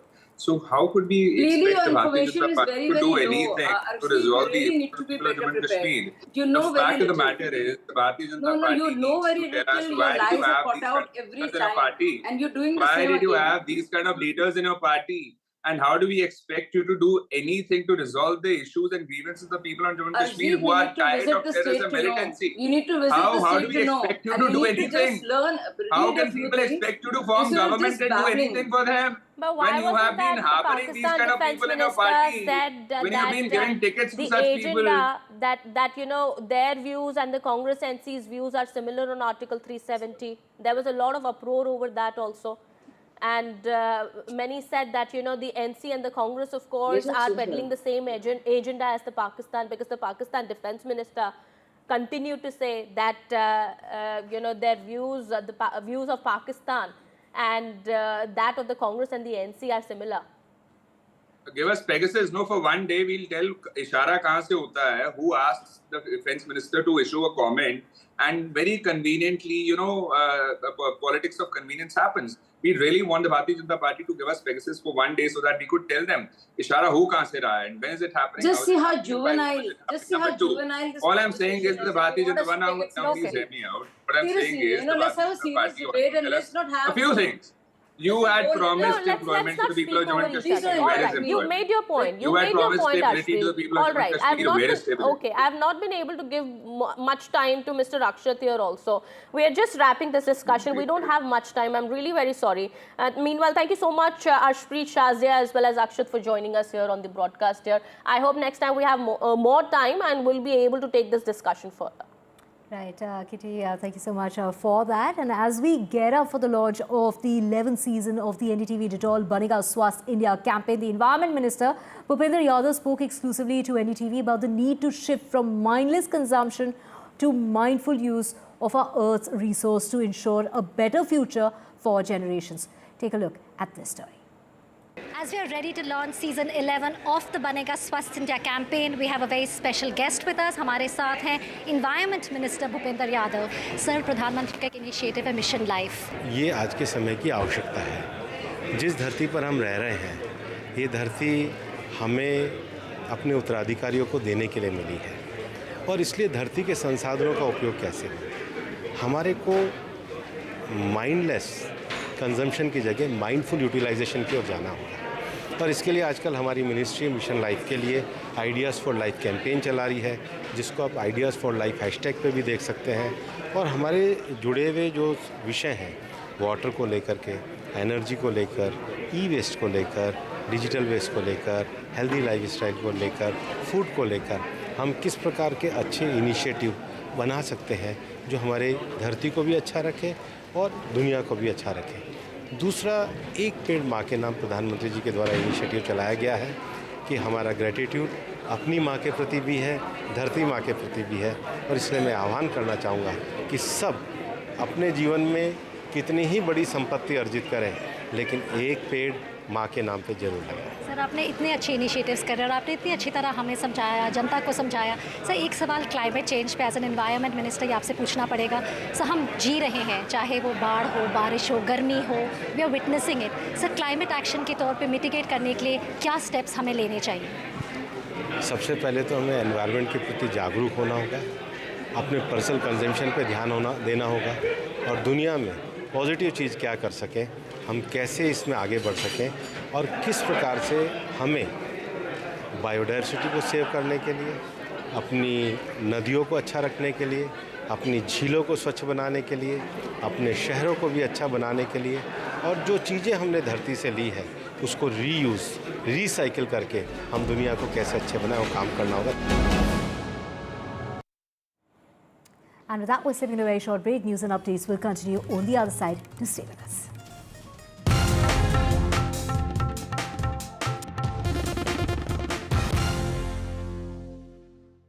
Loan मिलेगा या नहीं, ये आपके credit score पे depend करता है. तो आज ही अपना क्रेडिट स्कोर चेक करें फ्री में पैसाबाजार.com पर. लोन की जरूरत कभी भी किसी को भी पड़ सकती है. ठीक से एक्टिंग नहीं. पैसाबाजार.com.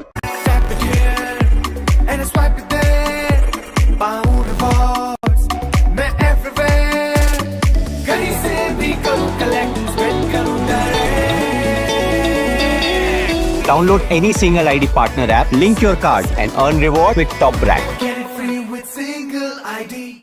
Feels like home. Dulux Velvet Touch with True Color Technology. Feels like home.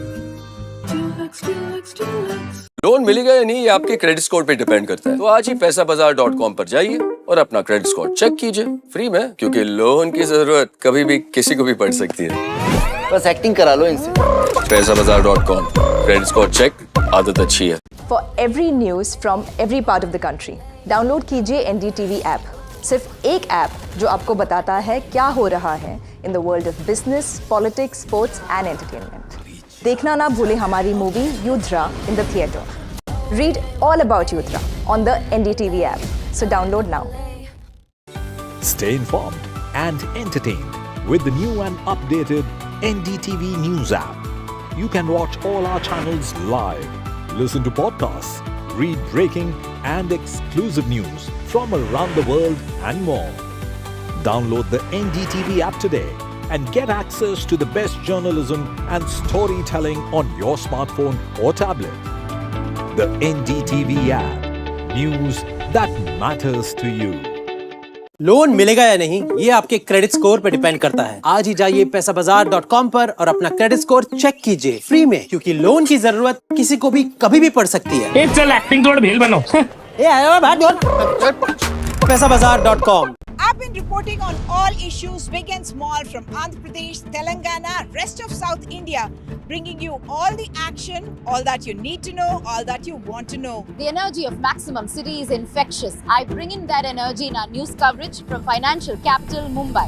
India's IT capital is always bustling. It's literally a city that never sleeps. And I keep you ahead on all the Bengaluru buzz. Covering from the southernmost part of India over the last 23 years, I bring in-depth and 360-degree coverage from the Dravidian heartland. The land of Mishti is also known for its bitter politics. I have seen much water flow under the Howrah Bridge, covering.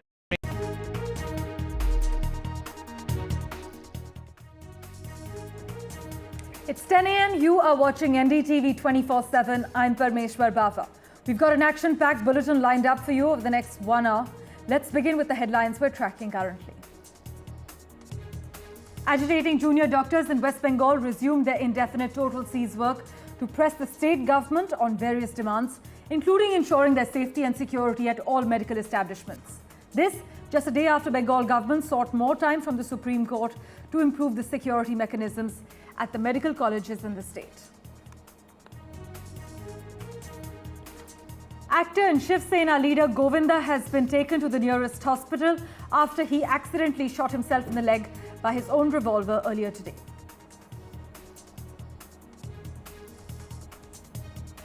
Jammu and Kashmir polling, well, 11.9% voter turnout has been recorded till 9 a.m. Voting is underway in Jammu and Kashmir for the third and last phase of the assembly polls to pick representatives for 40 of its 90 constituencies. Karnataka Chief Minister Siddaramaia's wife offers to return land sites that were allotted to her in connection to the alleged Muda scam. This just after the Enforcement Directorate files a money laundering case against the Chief Minister. Climate activist Sonam Wangchuk was detained late last evening by the Delhi police, but opposition leaders Rahul Gandhi, Mallikarjun Kharge, as well as Aam Aadmi Party have slammed the Modi government for this detention. Actor Rajnikant has been admitted to a private hospital in Chennai. Although there has been no official confirmation about the same from the hospital or Team Rajnikant, it is learnt that the actor has an elective procedure scheduled today.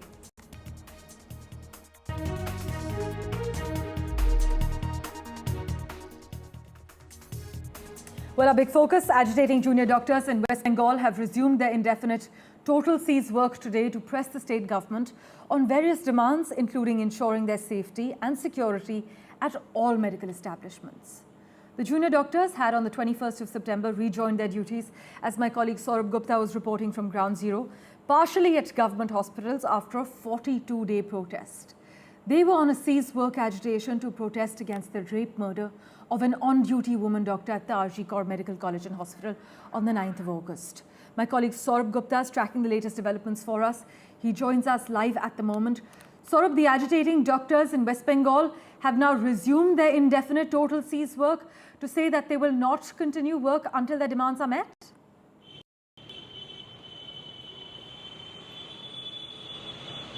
That's right. These doctors have gone on protest, and of course they've also, said that their demands have not been met.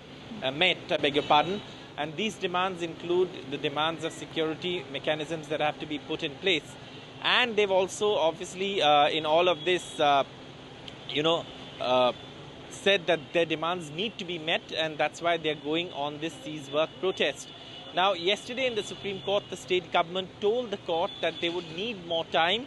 The state is reeling under floods, and of course, they need more time to complete the work, and got time till the 15th of October. This was in response to when the Supreme Court asked why the pace of the work was tardy. And the government said that, all of this work takes time. In fact, yesterday, even the Chief Secretary, who briefed the media after the Chief Minister met the medical superintendents and vice principals of all medical colleges and hospitals in the state, said that, there are works are progressing. In some places it's 26%, in some places 30, 40, etc. Now, 26% of the CCTVs that are to be set up as part of these new security measures have already been set up. But in none of these works, whether it's restrooms, washrooms, more than 50% work has been completed, is what the Supreme Court observed. And now doctors are saying they feel insecure, so they are going to go back to their protest of cease work at all the hospitals. These are junior doctors who returned to work, amidst floods in the state.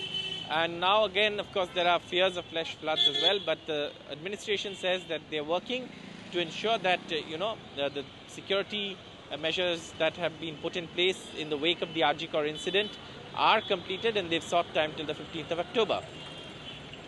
West Bengal Junior Doctors Front has issued a statement, meanwhile noting their decision to resume the strike.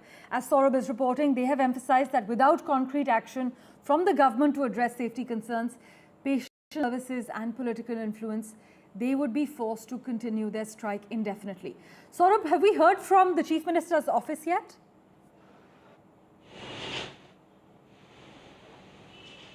Well, the Chief Secretary briefed the media yesterday and said that all of these works are being completed, and of course they will continue to finish these works. That's what they've told the Supreme Court. And at this point, though, these are works like, for example, building a toilet, building a washroom. These are things that will take time. Meanwhile, the doctors have said that they will continue their protest, but how long is not clear, though they are going on strike from 10 a.m., which is now, of course, that, these junior doctors will continue to stay away from work. And this after the Supreme Court hearing yesterday. Thanks so much, Saurabh, as always, for joining us with the latest from Ground Zero. With that, let's get you a quick update from battleground Jammu and Kashmir, where voting is taking place for the third and final phase of the assembly elections. 39.18 lakh voters will decide the political fate of 415 candidates in 40 constituencies spread from the plains of Jammu to the mountains of Kashmir. Now, of these 40 constituencies, 24 fall under the Jammu division and the remaining in Kashmir. Over 3.9 million people are casting their votes today, and the security detail across all poll-bound assembly seats remains tight, with the CRPF and quick response teams deployed in Udhampur, Baramulla, Kathua and Kupwara. In fact, the most prominent candidates in fray in the third phase of the Jammu and Kashmir polls are People's Conference Chairman and former Minister Sajjad Lone and National Panthers Party India President Dev Singh. While Mr. Lone is fighting on 2 seats from Kupwara, Mr. Singh is contesting from the Chinani seat of Udhampur.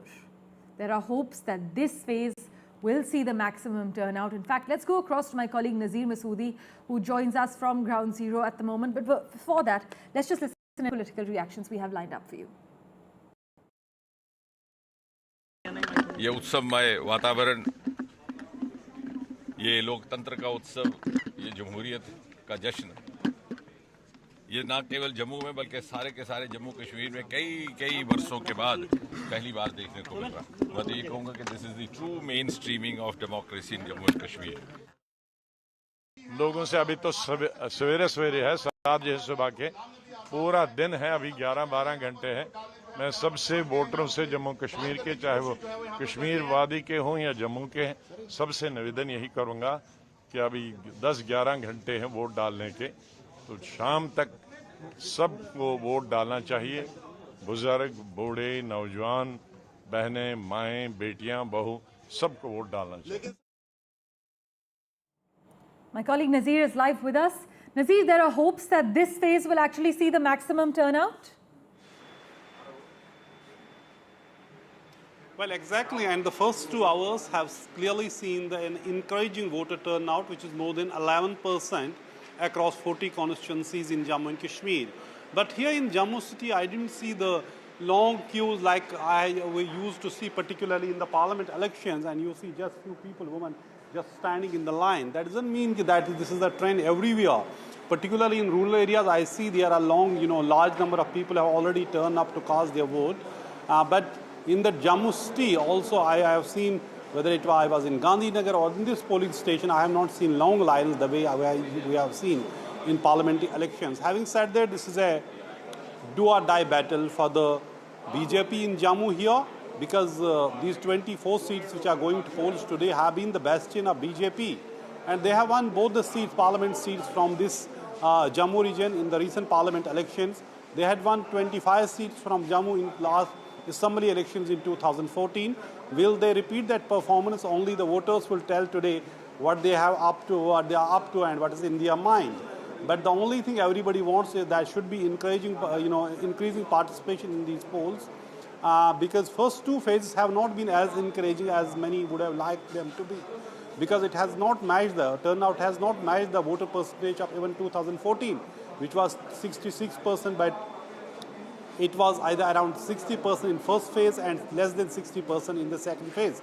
But this phase, which has been actually these areas normally known as high voter turnout areas, so these people it is expected that it make a आपने vote डाला? जी डाल दिया। क्या मुद्दे हैं इस election के जिनकी बुनियाद पे आप वोट डाल रहे हैं? जो मन करे उसमें डाल दिया। मन करते तो क्या इश्यूज आप चाहते हैं? आपका क्या काम होना चाहिए जो आपके प्रतिनिधि? गरीब बस्ती है, काम करते हैं, मजदूरी करते हैं, ठीक है, लगे दिहाड़ी तो लगाते हैं, नहीं लगे तो घर में बैठते हैं।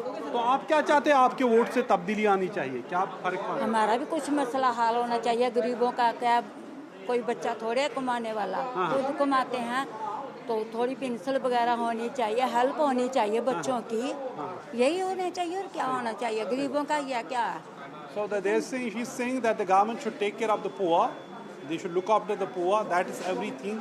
In these elections, we have seen every party has tried to, woo voters through, some call it freebies, some call it welfare measures, whether it is the free electricity, whether it is, ration, whether it is, pension, all these things political parties have promised, whether they will keep those promises or not, but that people would decide today who they are going to vote for. But this election, this phase is going not only decide the fate of the political parties, but some of the main political leaders in Jammu and Kashmir. For example, here in Jammu, you have Tara Chand, former Deputy Chief Minister, who is contesting here, who is a senior Congress leader. You have Davinder Singh Rana, senior BJP leader, who is contesting from Nagrota. He was earlier the face of National Conference in Jammu. Then he switched over to the BJP. Here you have Shamlal Sharma, former minister. You have Raman Bella. So many people, top leaders in Jammu, be it Congress or the BJP. Or then in the valley, you have Sajjad Lone, People's Conference, who is contesting from 2 seats. You have Muzaffar Beg, who is contesting now as an independent. And then you have several other leaders who have been contesting. Nasir Aslamani, provincial president of National Conference, who is contesting from Kupwara. But good thing so far has been in the rural areas, there has been encouraging, trends since morning. Large number of people have been coming out to vote. But in the urban areas of Srinagar, like in Jammu, like we have seen in Srinagar, that was really dismal voting, less than 30% voting in 8 constituencies of Srinagar city. But here in Jammu, clearly it would be much, much higher than that. But if you see the signs since morning in several areas of Jammu city, it has not been as long queues as we have seen in the parliament election. Nevertheless, this is a crucial election because since these 24 seats in Jammu region has been the core constituency of BJP, will they be able to repeat their performance of parliament elections of 2014?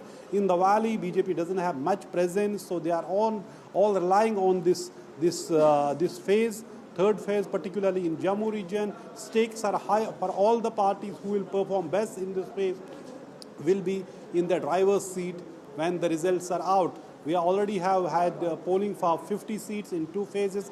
Now this phase is the biggest phase in terms of the seats. 40 seats are going to polls in this phase across 40 seats, across 7 districts in Jammu and Kashmir.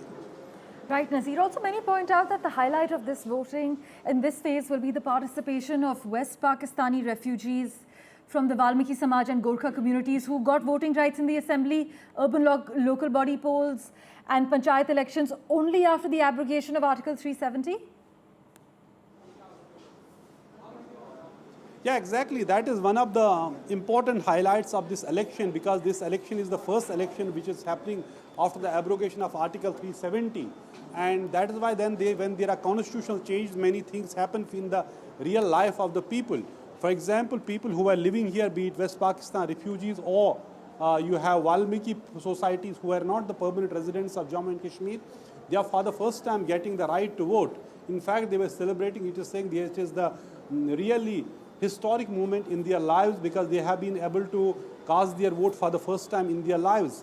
You would talk about it, whichever side of the fence you may be. Some people have been saying, look, rights of the people have been snatched after abrogation of Article 370 and stripping Jammu and Kashmir of the statehood.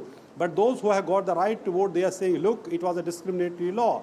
But some would say, you can't throw the baby out with the bath water. Let me talk to some of the voters here. आप बताएं, आप vote डालने के लिए आए हैं, क्या मुद्दे हैं? आप मुद्दे क्या हैं मैडम इस वोट में जो आप वोट डाल रहे हैं, किस बुनियाद पे आप किसी को वोट डाल रहे हैं? क्या मुद्दे हैं, क्या इश्यूज है, क्या चाहते हैं आप अपने प्रतिनिधि से? ये देखो काम जो हम करते हैं वो सही काम करे, वो काम सही करे। आप फर्स्ट टाइम वोटर हैं? नो। अच्छा, you are voting for first, second time? Yes. कब किया लास्ट टाइम पे? पार्लियामेंट इलेक्शन में? तो जाहिर सी बात असेंबली में फर्स्ट वोट है ना, क्योंकि असेंबली इलेक्शन पहली बार। तो एक फर्स्ट टाइम वोटर जो असेंबली में है, तो क्या आप चाहते हैं एक यंग वोटर जो है क्या चाहते हैं? There should be an increase in the employment. Huh? There should be an increase in the employment. Employment and what else? Okay. Jobs, government jobs. Jobs. Yes. So jobs too. I'm talking to young first-time voters in the assembly elections. They are saying they want jobs. So that is the issue for the young population, because the unemployment is the biggest issue, has been because in these elections, and we'll have to see will the new government address this burning issue in Jammu and Kashmir. As always, Nazir, thank you so much for joining us with that ground report from Jammu. The voter turnout was robust in the earlier phases, with 61.38% participation recorded in the first phase, that was on the 18th of September, and 57.31% in the second phase, that was on the 26th of September. As my colleague Nazir Masoodi is reporting from Jammu, up until 9 a.m., the voter turnout recorded has been 11.9%. We'll keep getting you the latest from Battleground Jammu and Kashmir. For now, we're stepping into a very short break.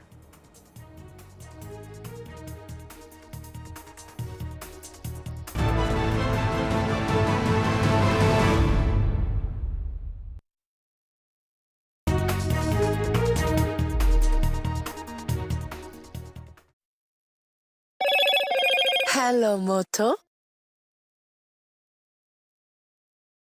Motorola Razr 50 Ultra comes with Google Gemini.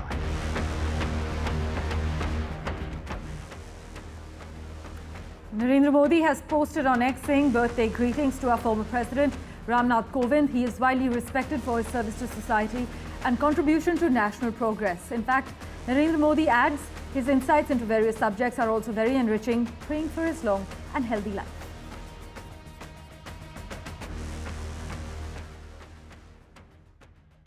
Loan मिलेगा या नहीं, ये आपके credit score पे depend करता है। तो आज ही अपना क्रेडिट स्कोर चेक करें फ्री में पैसाबाजार.com पर।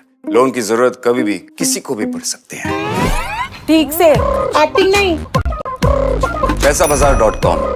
कलर भी मेरा ही फेवरेट मिला। Dulux Velvet Touch with True Color Technology feels like home. Dulux. Election sun rises on the proverbial paradise. Jammu and Kashmir gets set to vote in assembly elections after a gap of 10 years. For the BJP, it's a referendum on Article 370. For the Congress and regional parties, it's a battle for survival. An election that will go down in the history.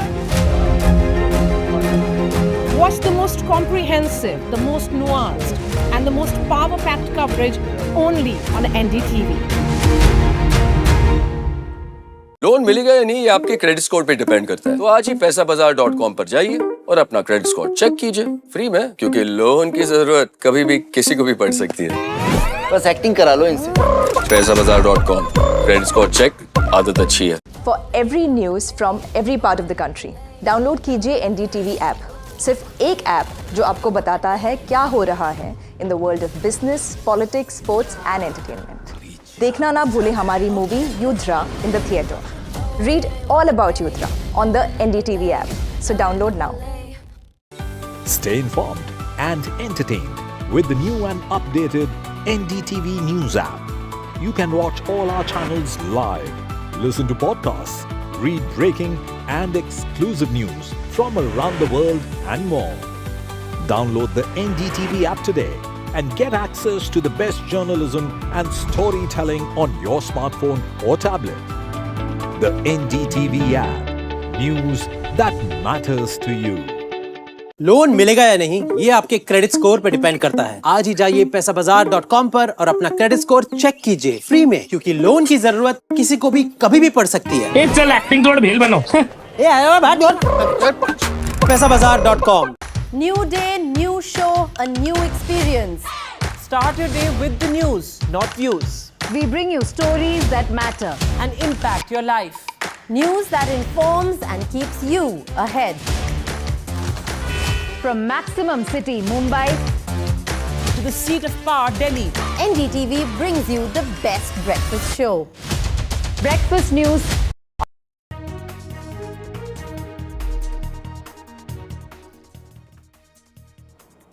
Welcome back. Well, in a significant development, Karnataka Chief Minister Siddaramaya's wife Parvati has written to the Muda Commissioner expressing her willingness to return the 14 sites in the Mysuru upmarket. Well, the letter by Parvati was circulated late last night among the reporters by the CMO on the official WhatsApp group. But significantly, the Enforcement Directorate officials said the agency has booked Siddaramaiah, his wife, and some others in a money laundering case linked to the Muda land allotment case, taking cognizance of a recent state Lokayukta FIR. A special court exclusively to deal with criminal cases related to former and elected MPs, MLAs had directed the Lokayukta police in Mysuru to initiate an investigation into the matter.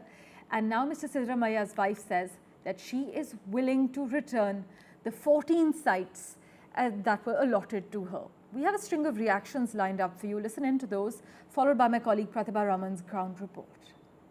See, I don't know.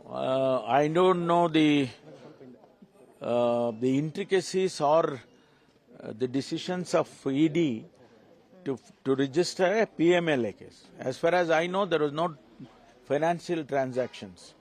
There is no benefit out of those transactions, either by CM or CM's wife.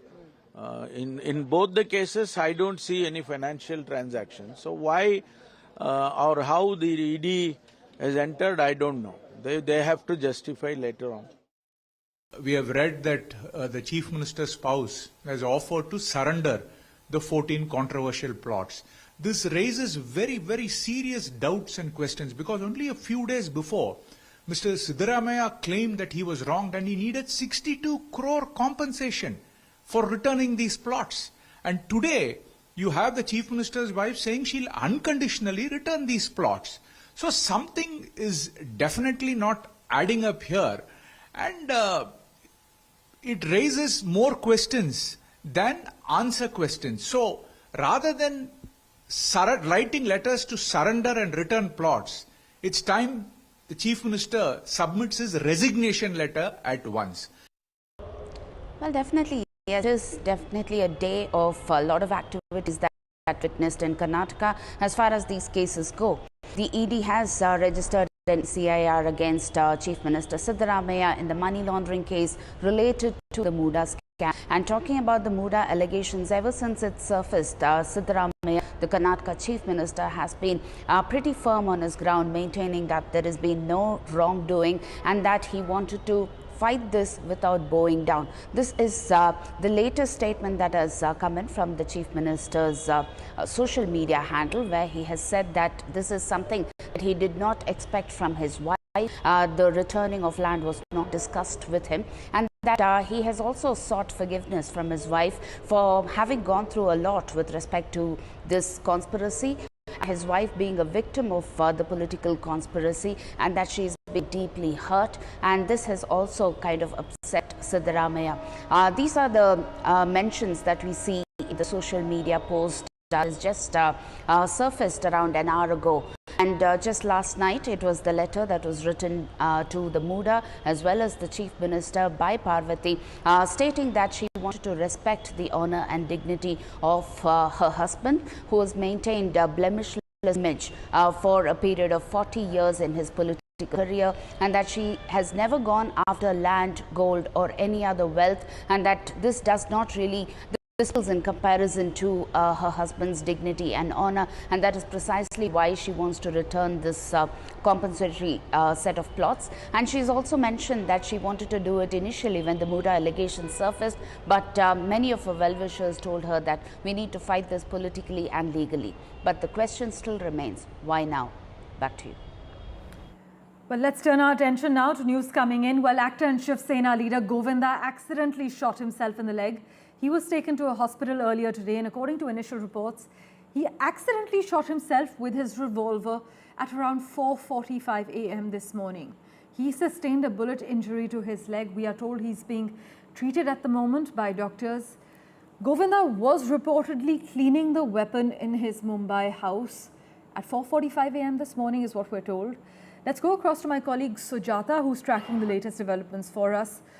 Sujata, as per Govinda's campaign manager, Govinda was actually putting his licensed revolver in its case when it slipped from his hand and he accidentally fired a bullet into his leg, and all this happened at 4:45 a.m. today.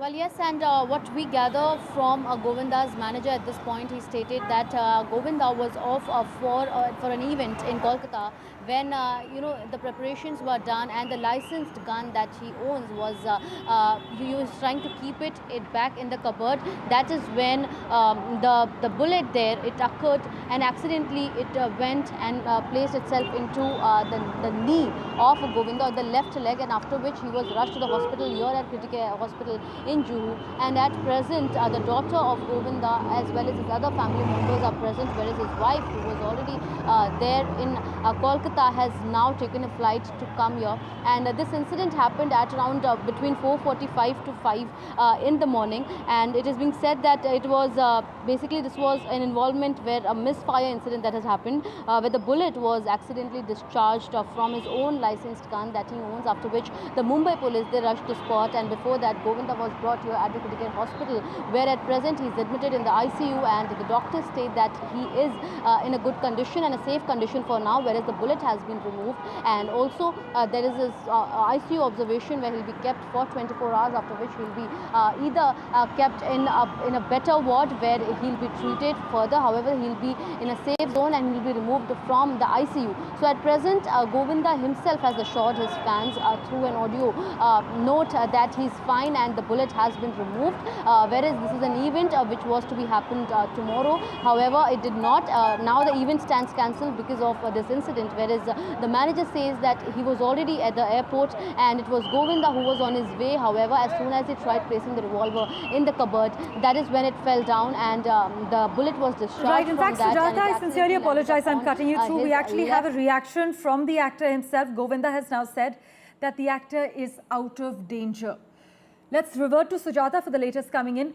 Sujata, many are questioning that there's nothing known as an accidental shot because you have to load the gun, release the lock, etc. But Govinda's manager has said that they had a 6 a.m. flight to catch for a show in Kolkata. As Sujata is reporting, that stands cancelled. But Sujata, the actor, saying he is now out of danger? Well, yes, and Govinda himself has reacted to this incident where he's assured his fans that everything is stable and the bullet has been removed with the blessings of his family, his friends and well-wishers. And he also assured nobody to, actually worry of this incident, because in the morning, as soon as the news broke down that Govinda was hit and injured by a bullet, it actually led, shockwaves amongst his fans on social media who were worried about his condition. But at present, Govinda himself as well as his manager has, they have been continuously in touch with the media and they have been assuring them that everything is stable and the bullet has been removed. Right, Sujata, I sincerely apologize for cutting you through. We have a reaction coming in. Let's just listen in to what's happening. नमस्कार, प्रणाम। मैं हूं गोविंदा। आप सब लोगों के आशीर्वाद और माँ बाप का आशीर्वाद और गुरु की कृपा की वजह से गोली लगी थी, पर वो निकाल दी गई है।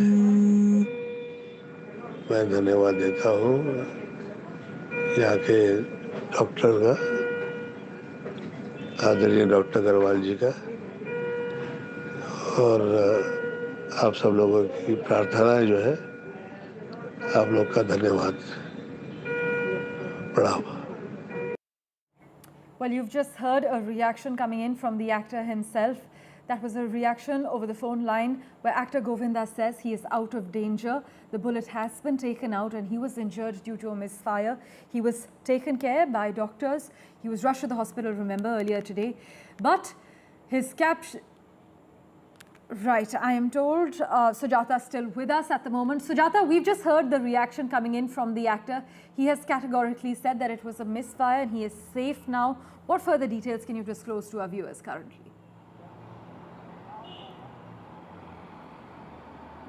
Well, yes, and we just heard the audio note by the actor to his fans as well as the media, where he's clearly, seen talking about how he's currently safe, and because he's assuring his fans himself. So somewhere it is a relief for the fans as well that he is in a stable condition and he's speaking, and in a better condition than what he was brought here in the hospital in the morning. And also, you're at Critical Hospital. If I try to show you in the visuals, the family is currently inside the hospital. The Mumbai police teams have been deployed here to understand and also take care of the crowd if and whenever they gather here. And also at present it is being told that the Mumbai crime branch themselves will be coming here and inquiring and questioning the actor about what exactly happened that this incident occurred. And at present, if we see, Govinda's manager has been clearly saying that this was a misfiring incident that happened where accidentally the bullet was discharged from his licensed gun into his knee.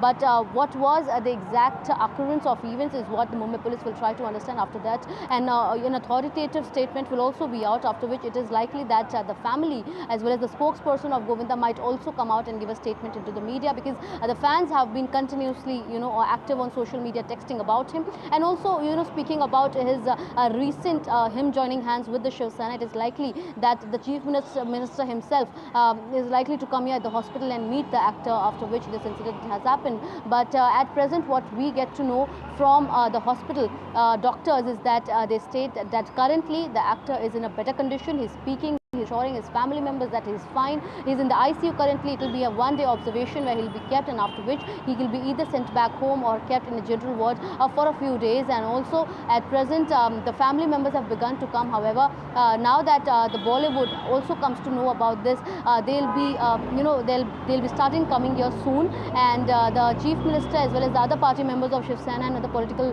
leaders will also be arriving here either through telephonic conversations or speaking to his team. They'll be taking speaking about him to them. And at present, Govinda himself assured his fans that he is in a better state. And also what remains here to be seen is that what does the Mumbai police find in this entire case, because though at present and from now until when the incident happened, it is Govinda and his team stating that it was a misfiring incident, but the Mumbai police will definitely try to inquire to his other staff members as well as his bodyguards and bouncers that what happened and why exactly was the licensed gun unlocked, where he was moving to an event in Kolkata and he was about to leave his home for the airport. But the entire incident remains to be questioned by the Mumbai police, after which the matter will be probed further. Over to you.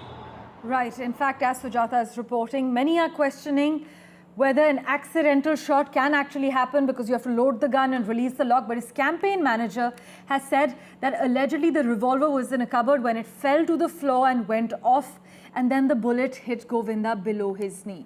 We just played out that reaction for you of Govinda's from the ICU, where he's informed everyone that he is now out of danger. Let's just listen into that again. नमस्कार, प्रणाम। मैं हूं Govinda.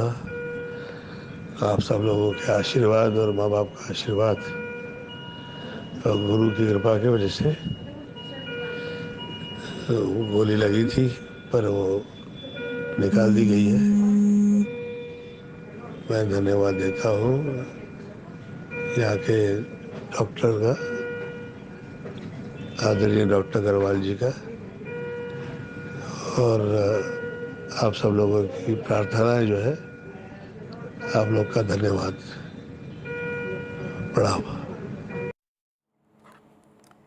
Well, Govinda was meant to be in Kolkata today to attend an event that has obviously been cancelled. He is currently in the ICU, kept under observation, where his daughter is with him. His wife, we are told, is flying back to Mumbai. She was actually in Kolkata, and she was the first person that he contacted about this misfire. We'll keep getting you the latest updates as soon as we have further details from officials in Mumbai.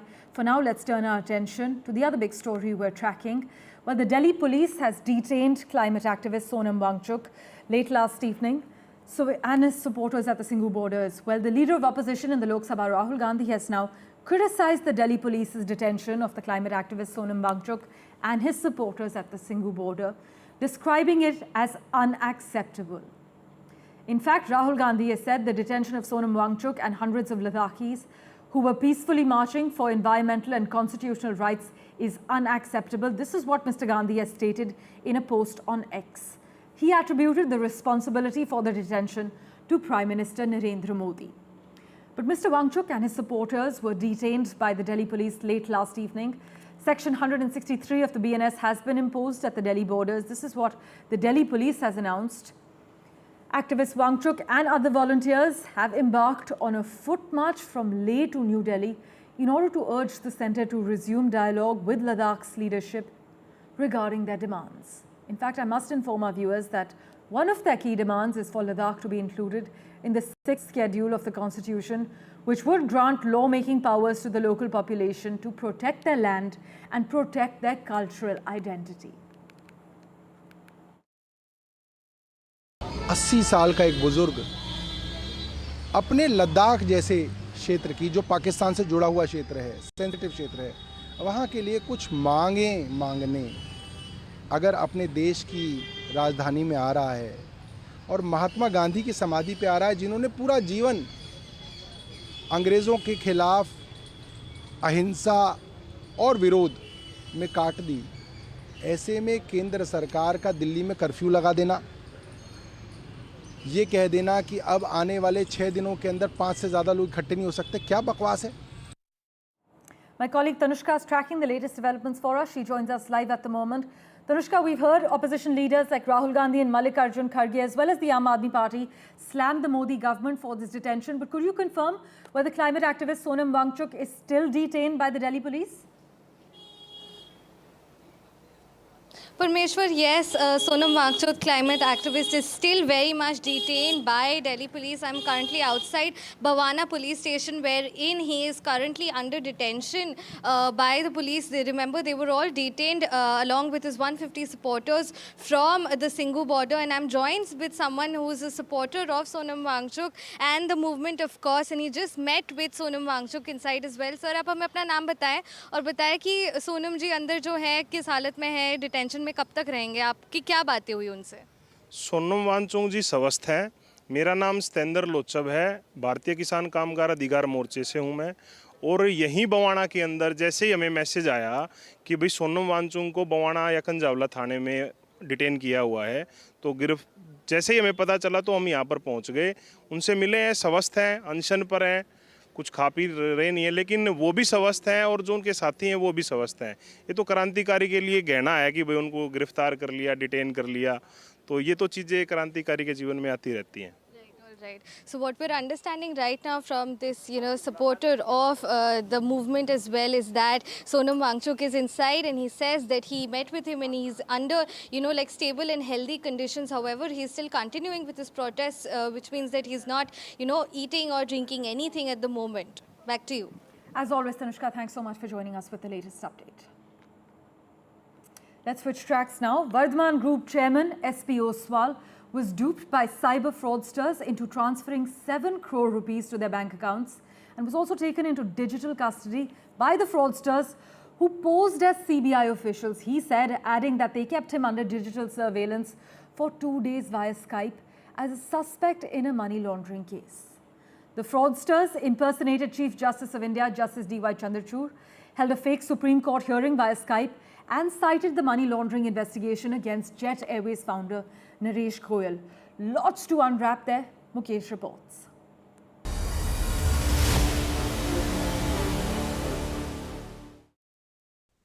Varthaman के CMD SP Oswal के साथ करीब 7 करोड़ की cheating हुई है। उनको 2 दिन तक डिजिटल अरेस्ट रखा गया। हमारे साथ बात करने के लिए खुद ओसवाल सर हैं, उनसे बात करते हैं। सर, कब आपको कॉल आया था और फिर कैसे क्या हुआ? ट्राई से कॉल आया तो उन्होंने कहा कि आपके फ़ोन डिस्कनेक्ट कर दिए जाएंगे 2 घंटे में, until you speak to press button 9। तो मैंने 9 बटन प्रेस कर दिया तो वहाँ से बोल रहे थे, वो कह रहे थे कि मैं सीबीआई कोलंबो ऑफिस से बोल और आप के पास एक मोबाइल फ़ोन नंबर है, तो नाउ वी आर इन्वेस्टिगेटिंग कि ये आपका हम डिस्कनेक्ट कर रहे हैं अभी ये नंबर, अगर आपका नहीं है तो किसी ने आपके नाम से ले लिया होगा बाय मिस रिप्रेजेंटिंग। तो खैर उसके बाद उन्होंने कहा कि आप एक अकाउंट चला रहे हैं कनारा बैंक में, आपके नाम पे अकाउंट चल रहा है। अब जो है नहीं अकाउंट, मैं मैंने मेरा कोई अकाउंट नहीं है, मेरे सारे अकाउंट लुधियाना में है। और उन्होंने कहा कि नहीं हो ये अकाउंट आपके नाम पे, तो उसमें कुछ फाइनेंशियल इरेगुलरिटीज हुई हैं, तो नरेश गोयल के साथ केस के साथ संबंधित हैं। तो anyhow now you are, this account आपके नाम है तो आप सस्पेक्ट हैं। तो मैंने कहा कि मैं तो मेरा अकाउंट नहीं है, मैंने कुछ किया नहीं है और मैं नरेश गोयल जी को जानता नहीं हूँ। तो उन्होंने कहा कि आप, उन्होंने आधार कार्ड से आपका नाम अकाउंट खुला हुआ है, तो आधार कार्ड उनके पास कैसे आ गया? तो मैंने कहा मैं जेट एयरवेज में ट्रैवल करता हुआ था, बहुत बार ट्रैवल किया हुआ है, तो हो सकता है कभी आधार कार्ड मैंने दिया होगा और आइडेंटिफिकेशन, तो उनके कंपनी में होगा। तो कहते हाँ हम समझ सकते हैं कि उन्होंने शायद इसको मिसयूज किया या फिर किसी ने किया है, तो लेकिन फिर भी अभी हमें क्लियर तो आपको करना पड़ेगा। तो उसके लिए मैं investigation, till that time you are a suspect and तो आप हमारी डिजिटल कस्टडी में हैं और हम आपको प्रोटेक्ट करने की कोशिश करेंगे कि इन्वेस्टिगेशन करके, meanwhile you have to send full cooperation.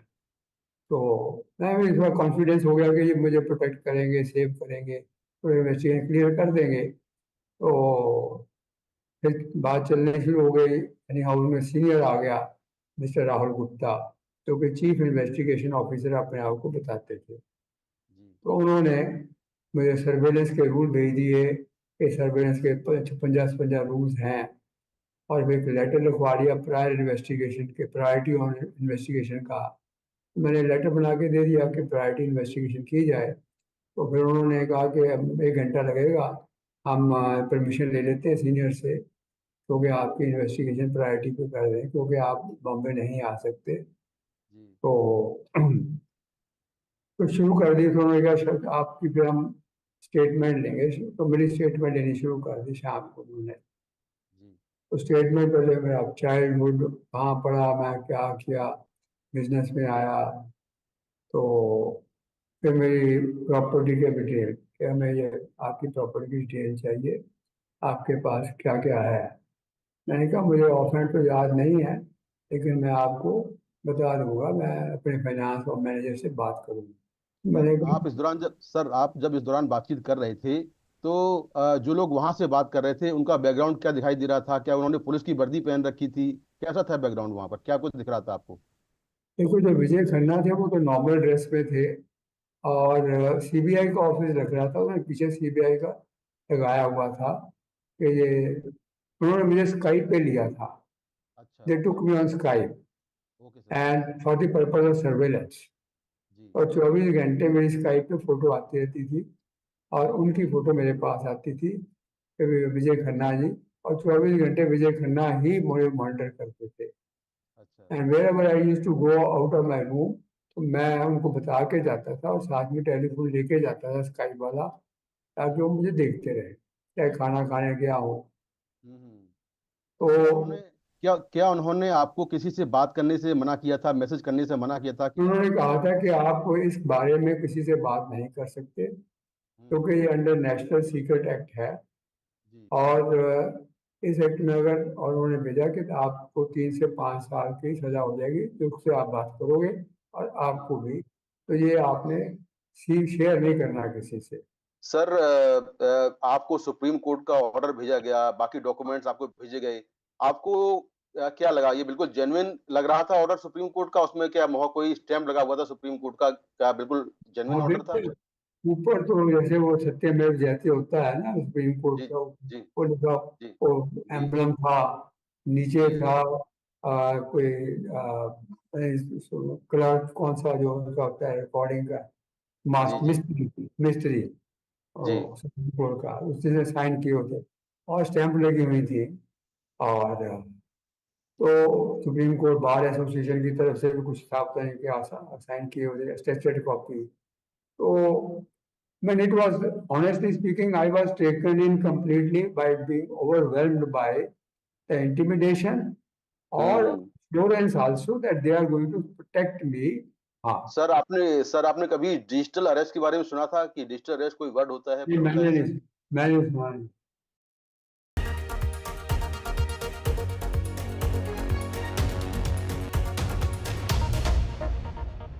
Well, a big focus, it was another sleepless night for Beirut. The Israeli military has just announced that its troops have begun crossing into southern Lebanon, saying that they would destroy Hezbollah military infrastructure in villages that are close to the Israel-Lebanon border.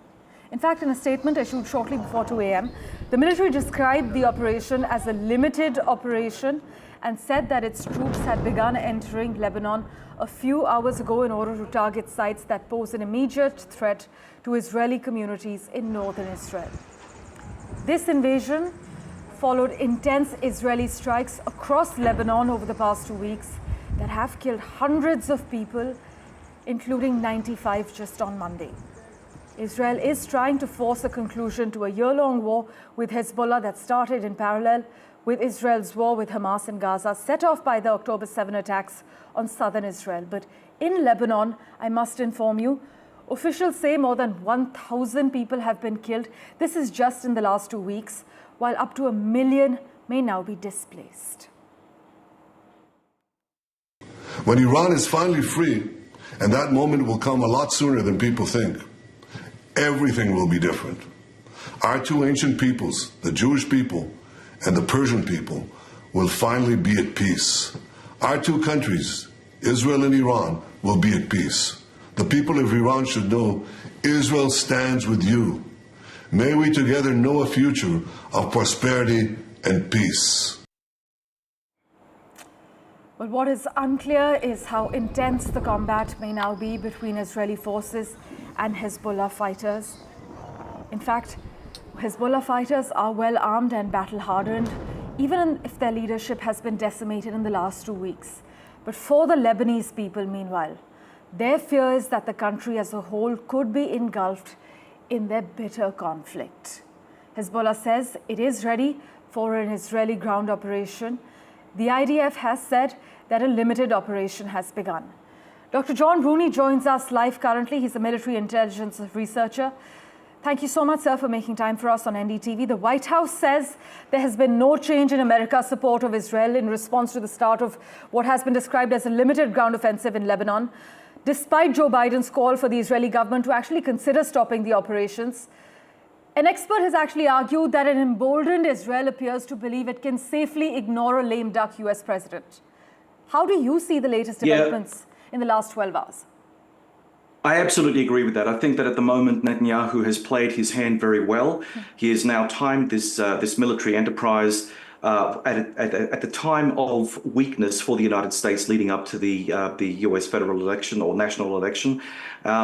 And, you know, really, we've got about 5 months to play out because, quite frankly, whoever ends up in the White House will take some time to bed down. So whether it's Harris on the one side or Trump on the other, there won't be immediate capacities for any new US president to actually do anything about what's going on in the Middle East right now.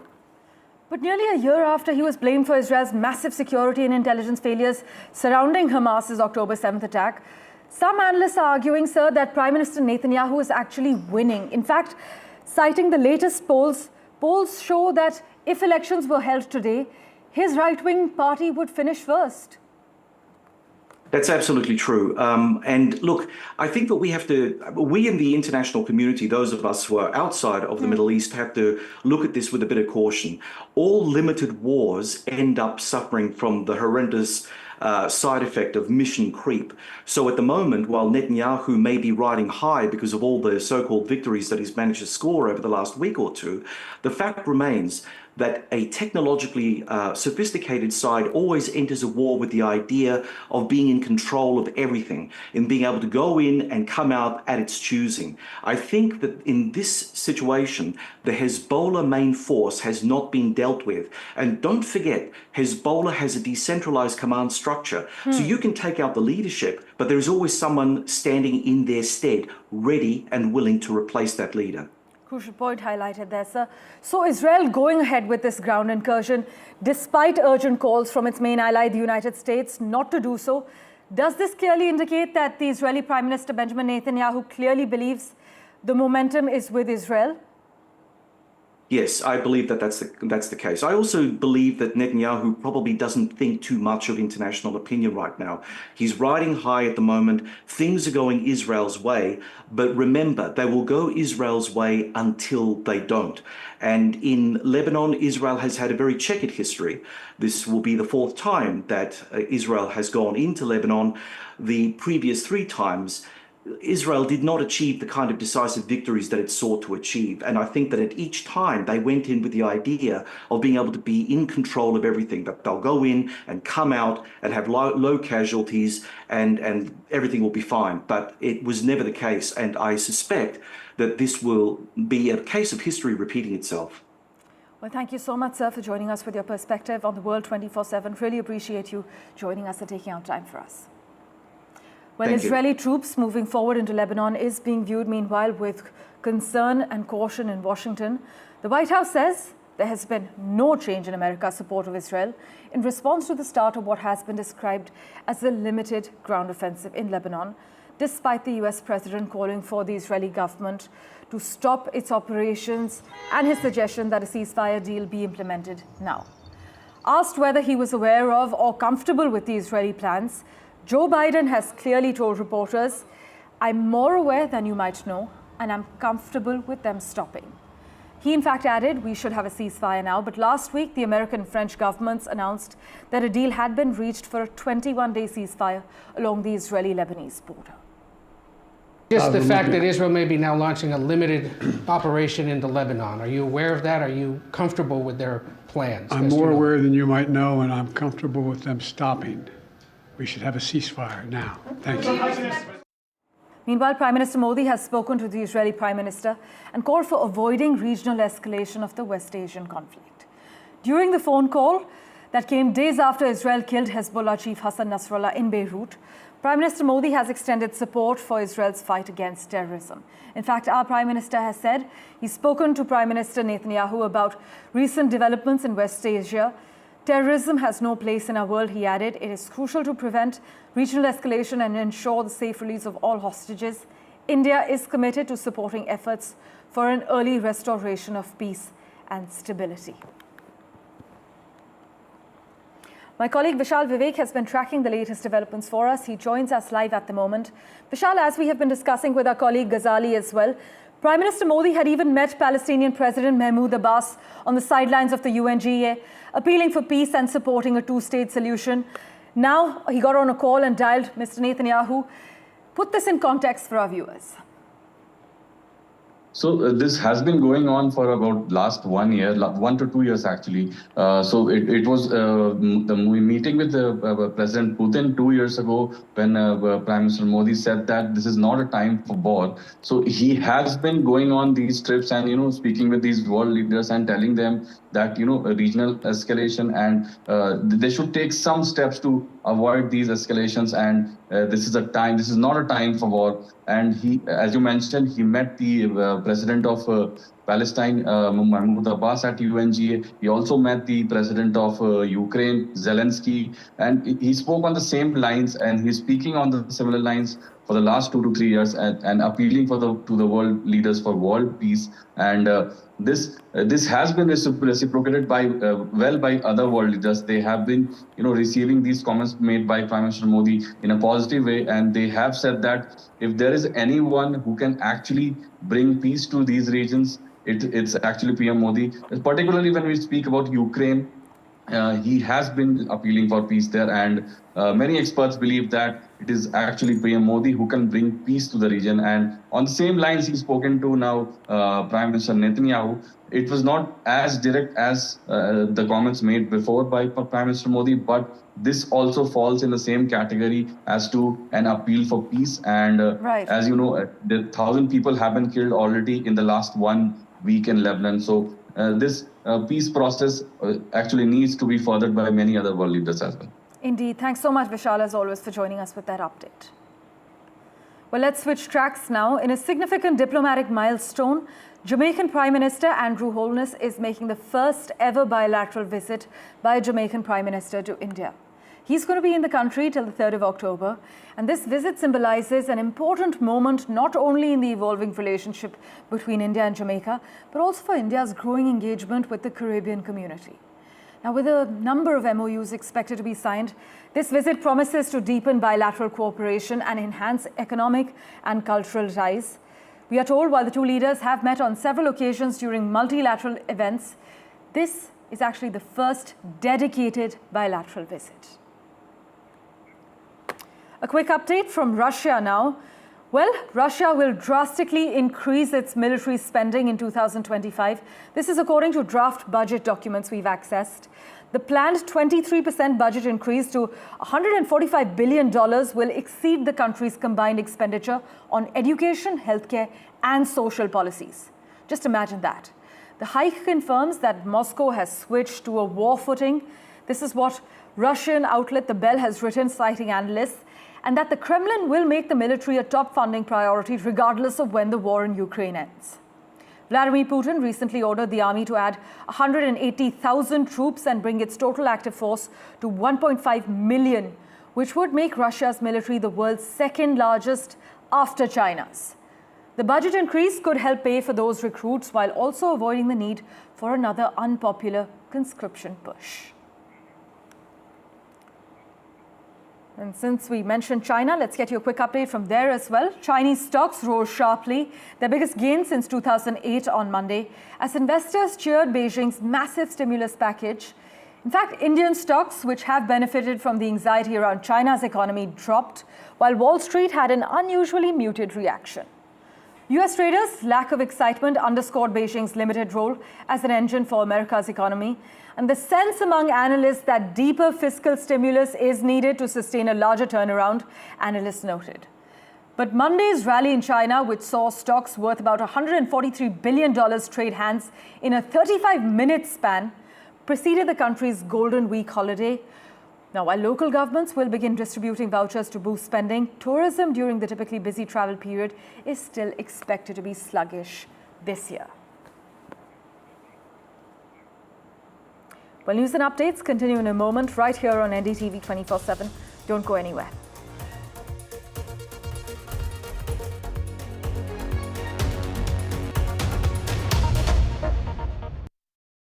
Hello, Moto.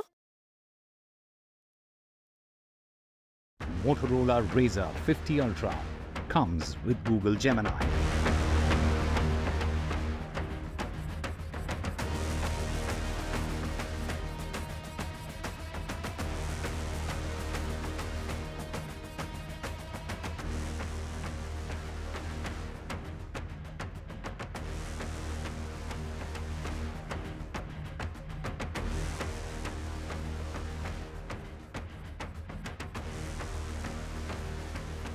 Loan मिलेगा या नहीं ये आपके credit score पे depend करता है। तो आज ही अपना क्रेडिट स्कोर चेक करें फ्री में पैसाबाजार.com पर। लोन की जरूरत कभी भी किसी को भी पड़ सकती है। ठीक से एक्टिंग नहीं। पैसाबाजार.com feels like home. Dulux Velvet Touch with True Color Technology feels like home. For every news from every part of the country, download कीजिए NDTV ऐप। सिर्फ एक ऐप जो आपको बताता है क्या हो रहा है in the world of business, politics, sports and entertainment. देखना ना भूलें हमारी movie Yudhra in the theatre. Read all about Yudhra on the NDTV app. So download now. Loan मिलेगा या नहीं ये आपके क्रेडिट स्कोर पे डिपेंड करता है। तो आज ही पैसाबाजार.com पर जाइए और अपना क्रेडिट स्कोर चेक कीजिए फ्री में, क्योंकि लोन की जरूरत कभी भी किसी को भी पड़ सकती है। बस एक्टिंग करा लो इनसे। पैसाबाजार.com क्रेडिट स्कोर चेक, आदत अच्छी है। Stay informed and entertained with the new and updated NDTV News app. You can watch all our channels live, listen to podcasts, read breaking and exclusive news from around the world and more. Download the NDTV app today and get access to the best journalism and storytelling on your smartphone or tablet. The NDTV app. News that matters to you. New day, new show, a new experience. Start your day with the news, not views. We bring you stories that matter and impact your life. News that informs and keeps you ahead. From Maximum City, Mumbai, To the seat of power, Delhi. NDTV brings you the best breakfast show. breakfast news on NDTV, 8 a.m. every day. Loan मिलेगा या नहीं ये आपके credit score पे depend करता है। आज ही जाइए पैसाबाजार.com पर और अपना क्रेडिट स्कोर चेक कीजिए फ्री में, क्योंकि लोन की जरूरत किसी को भी कभी भी पड़ सकती है। चल एक्टिंग थोड़ा भेल बनो। ये आया बात पैसाबाजार.com। Election sunrise is on the proverbial paradise. Jammu and Kashmir gets set to vote in assembly elections after a gap of 10 years. For the BJP, it's a referendum on Article 370. For the Congress and regional parties, it's a battle for survival. An election that will go down in the history. What's the most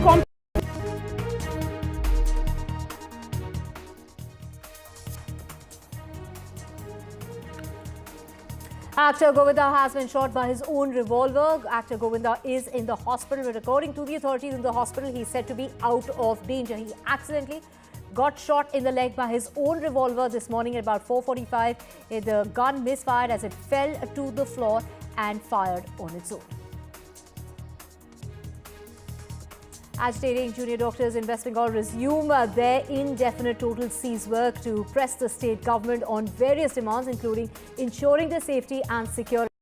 This comes just a day after West Bengal government sought more time from the Supreme Court to improve the security mechanism at medical colleges in the state. And the Muda scam is the Chief Minister's wife who has offered to return plots, and the BJP questioning the timing of this decision. The Karnataka Chief Minister's wife offers to return 14 plots linked to the Muda scam allegations, and the BJP they're questioning the timing. Voting is underway in Jammu and Kashmir for the third and last phase of assemblies to pick representatives for 40 seats of its 90 constituencies. 24 come under the Jammu division of the 40 constituencies, and the rest are in Kashmir, the 4 being on North Kashmir.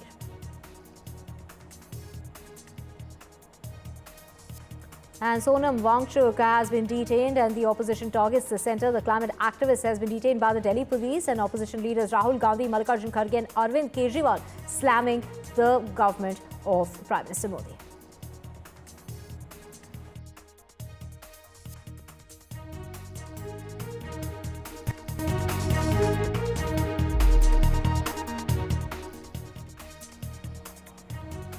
Very good morning. You're watching NDTV 24/7. I'm Divya Varta. Let's get you our top story, where junior doctors in West Bengal are demanding better security at state hospitals after the rape and murder of the colleague at the medical college in Kolkata. They've resumed their total cease work from 10 o'clock this morning. Let's listen in to their demands. Bed না পাওয়ার ফলেই junior ডাক্তারদের মরণপণ চেষ্টার পরেও একজন মুমূর্ষু রোগীকে বাঁচানো যায়নি। তারপরেই হাসপাতালে পর্যাপ্ত সুরক্ষা ও নিরাপত্তা ব্যবস্থা না থাকার ফলে রোগীর পরিজনেরা ডাক্তারদের উপরেই চড়াও হয়। মহিলা ইন্টার্ন ও নার্সদের নিগৃহীত হতে হয় তাদের হাতে। আমরা আমাদের আন্দোলনের প্রথম দিন থেকে বলে এসেছি, সরকারি হাসপাতালগুলিতে রোগী পরিষেবা সুনিশ্চিত না করা গেলে, চালু হাসপাতাল পরিকাঠামোর জনমুখী রদবদল না ঘটিয়ে ডাক্তার ও স্বাস্থ্যকর্মীদের নিরাপত্তা সুনিশ্চিত করা সম্ভব না। সাগর দত্তের ঘটনা এরই এক জ্বলন্ত উদাহরণ। আমাদের দাবি মেনে তৎপরতার সঙ্গে রাজ্যের প্রত্যেকটি হাসপাতালে যদি বেড ভ্যাকেন্সি মনিটর চালু করা যেত, যদি সেন্ট্রাল রেফারাল সিস্টেম গড়ে তোলা যেত, তাহলে হয়তো এই মৃত্যু এড়ানো যেত। এমন বহু রোগীর মৃত্যু হয়তো এড়ানো যাবে ভবিষ্যতে। প্রত্যেক রোগীর পরিবার জানতে পারবেন কোন হাসপাতালে কোন বিভাগে কয়টি বেড খালি আছে। প্রত্যেকটি হাসপাতালের ডাক্তাররাও বুঝতে পারবেন কোথায় রেফার করলে রোগীর যথাযথ চিকিৎসা সুনিশ্চিত করা যাবে। যদি প্রত্যেকটি হাসপাতালে সরকারি গড়িমসি না করে যথাযথ সুরক্ষার ব্যবস্থা করত রাজ্য সরকার, তাহলে এড়ানো যেত। So the Kolkata doctors were announcing that they are resuming their strike, saying that they are disappointed with the efforts being made by the Bengal government, and that the more efforts should have been made to ensure more security for doctors and hospitals. IQ city medical college ইত্যাদি জায়গাতেও আমরা বারংবার উল্লেখ করেছি, যে অভয়ার ঘটনার বীজ লুকিয়ে আছে বর্তমান স্বাস্থ্য ব্যবস্থার গভীরে। আমাদের আরেকখানি মূল দাবি ছিল বর্তমানে স্বাস্থ্য ব্যবস্থায় জারি অগণতান্ত্রিক ভয়ের পরিবেশকে নির্মূল করার, সমাজ থেকে এই ভয়ের রাজনীতি এবং কলেজগুলিতে হুমকির সংস্কৃতি অপসারণ করার। আমরা দেখেছি সুপ্রিম কোর্টেও আজ প্রতিষ্ঠিত হয়েছে যে আরজি করের ঘটনা কোনো বিচ্ছিন্ন ঘটনা নয়। আরজি করের মতো একটি ঘটনা ঘটেছে, তার কারণ সেখানে একটি অগণতান্ত্রিক ভয়ের রাজনীতির পরিবেশ তৈরি হয়েছিল। So the doctors are essentially saying that there should be an end to this atmosphere of fear, and the Bengal government has failed in ending this as well. একইভাবে তিনি ক্যাম্পাসে একদল গুন্ডাকে আশ্রয় দিয়েছিলেন যারা এই অপশক্তির বলে বলিয়ান হয়ে এতদিন এই দুর্নীতিকে কার্যকর করেছিল। আমরা স্পষ্টভাবে আমাদের বৈঠকে মুখ্যমন্ত্রী এবং মুখ্য সচিবকে সরাসরি জানিয়েছি এবং ইমেলেও বলেছি এই ভয়ের পরিবেশে আমরা সুরক্ষিত বোধ করছি না। So Kolkata doctors are essentially saying that they still feel unsafe in hospitals and that the same problems that they had highlighted earlier still remain in hospital premises. এই স্বঘোষিত নেতা নেত্রীদের জুলুমবাজি চলতেই থাকবে। একে প্রতিরোধ করবার জন্য সকল স্তরে গণতান্ত্রিক নির্বাচনের মাধ্যমে ছাত্রছাত্রী ও জুনিয়র ডাক্তারদের প্রতিনিধি সুনিশ্চিত করতে হবে। কলেজের সমস্ত সিদ্ধান্ত গ্রহণকারী প্রতিষ্ঠান, college council, anti ragging committee, internal complaints কমিটিতে নির্বাচিত প্রতিনিধি রাখার দাবি আমরা জানিয়েছি বারংবার, যা এই প্রতিষ্ঠানগুলির সঠিক কার্যক্রম সুনিশ্চিত করবে এবং যৌন হয়রানির বিপক্ষে একটি প্রতিরক্ষামূলক পরিবেশ তৈরি করবে। তার সাথে there had in fact not been any major progress from the government side in terms of fulfilling these মৌখিকভাবে ভেঙে দিলেও তার কোনো লিখিত নোটিশ আমরা পাইনি, এবং যদি ভেঙেও দেওয়া হয় তার পরিবর্তে গঠিত প্রতিষ্ঠানে নির্বাচিত ছাত্রছাত্রী ও জুনিয়র ডাক্তারদের প্রতিনিধিত্ব সম্পর্কে সুস্পষ্ট কোনো সিদ্ধান্তও আমরা দেখতে পাইনি। মুখ্য সচিব তার 19 তারিখের সরকারি নির্দেশনার ইমেলটিতে স্বাস্থ্য সচিবকে দায়িত্ব দিয়েছিলেন আমাদের সুরক্ষা ও রোগী পরিষেবা নিয়ে পরিকাঠামোগত রদবদলের যাবতীয় সিদ্ধান্তগুলিকে কার্যকর করার, কিন্তু তার 12 দিন পেরিয়ে গেলেও দৃশ্যমান কোনো পরিবর্তন আমরা দেখতে পাইনি। এমনকি সাগর দত্তের ঘটনা সম্পর্কে তিনি সুপ্রিম কোর্টে দাঁড়িয়েও মিথ্যাচার করে গেছেন। সমস্ত ঘটনা আমরা স্বাস্থ্যক্ষেত্রে পাহাড় প্রমাণ দুর্নীতি ও ভয়ের রাজনীতির দায় নিয়ে নারায়ণ সড়ক নিগমের অপসারণের দাবি তুলেছিলাম। আমরা এও মনে করি স্বাস্থ্য দপ্তরের অপদার্থতা বা সক্রিয় মদত ছাড়া এই প্রবল দুর্নীতি অসম্ভব।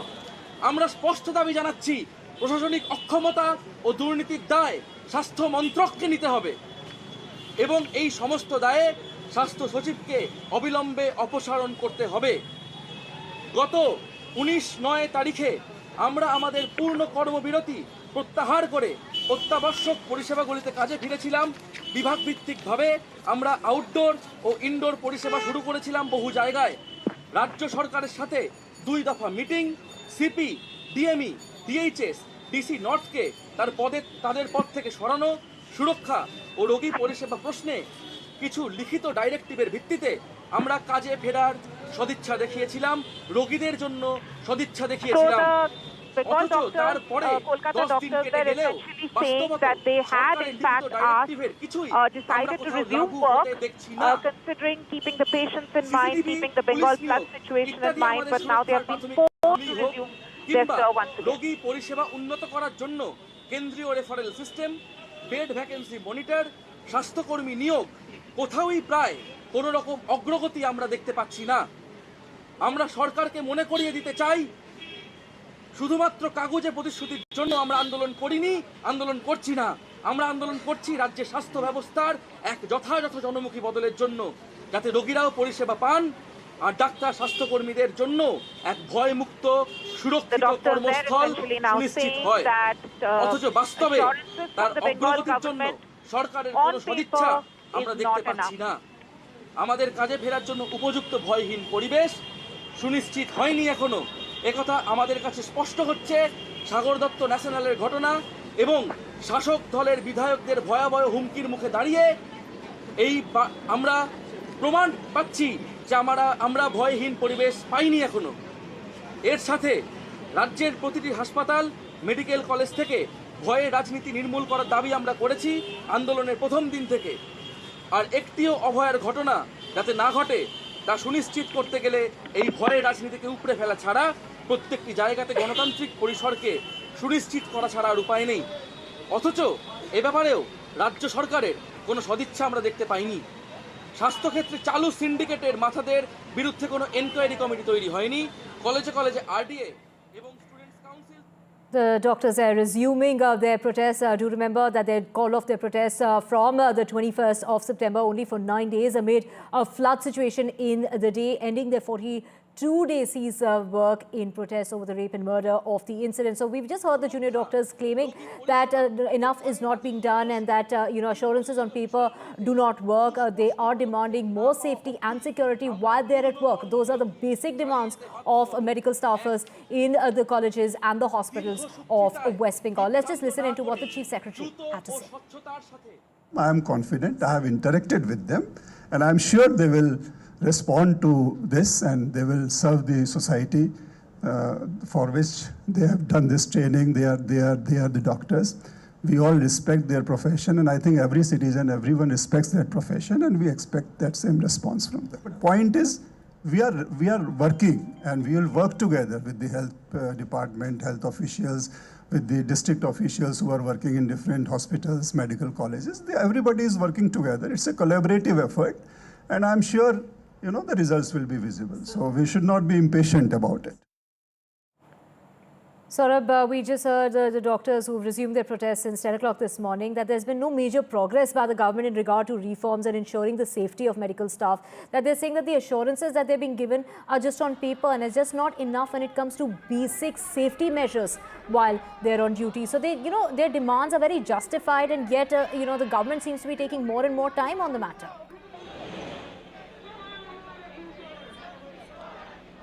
Well, the government's position is clear, the doctors' positions are clear, and there is, of course, some gap between these two positions. One is that, of course, the doctors are saying that these measures need to be put in place immediately, and that is why, but now they've, of course, made several other demands, which is this bed, monitor, etc., and then elections to student bodies. All of those demands have just come in that 10-point demand that they made, which is just now.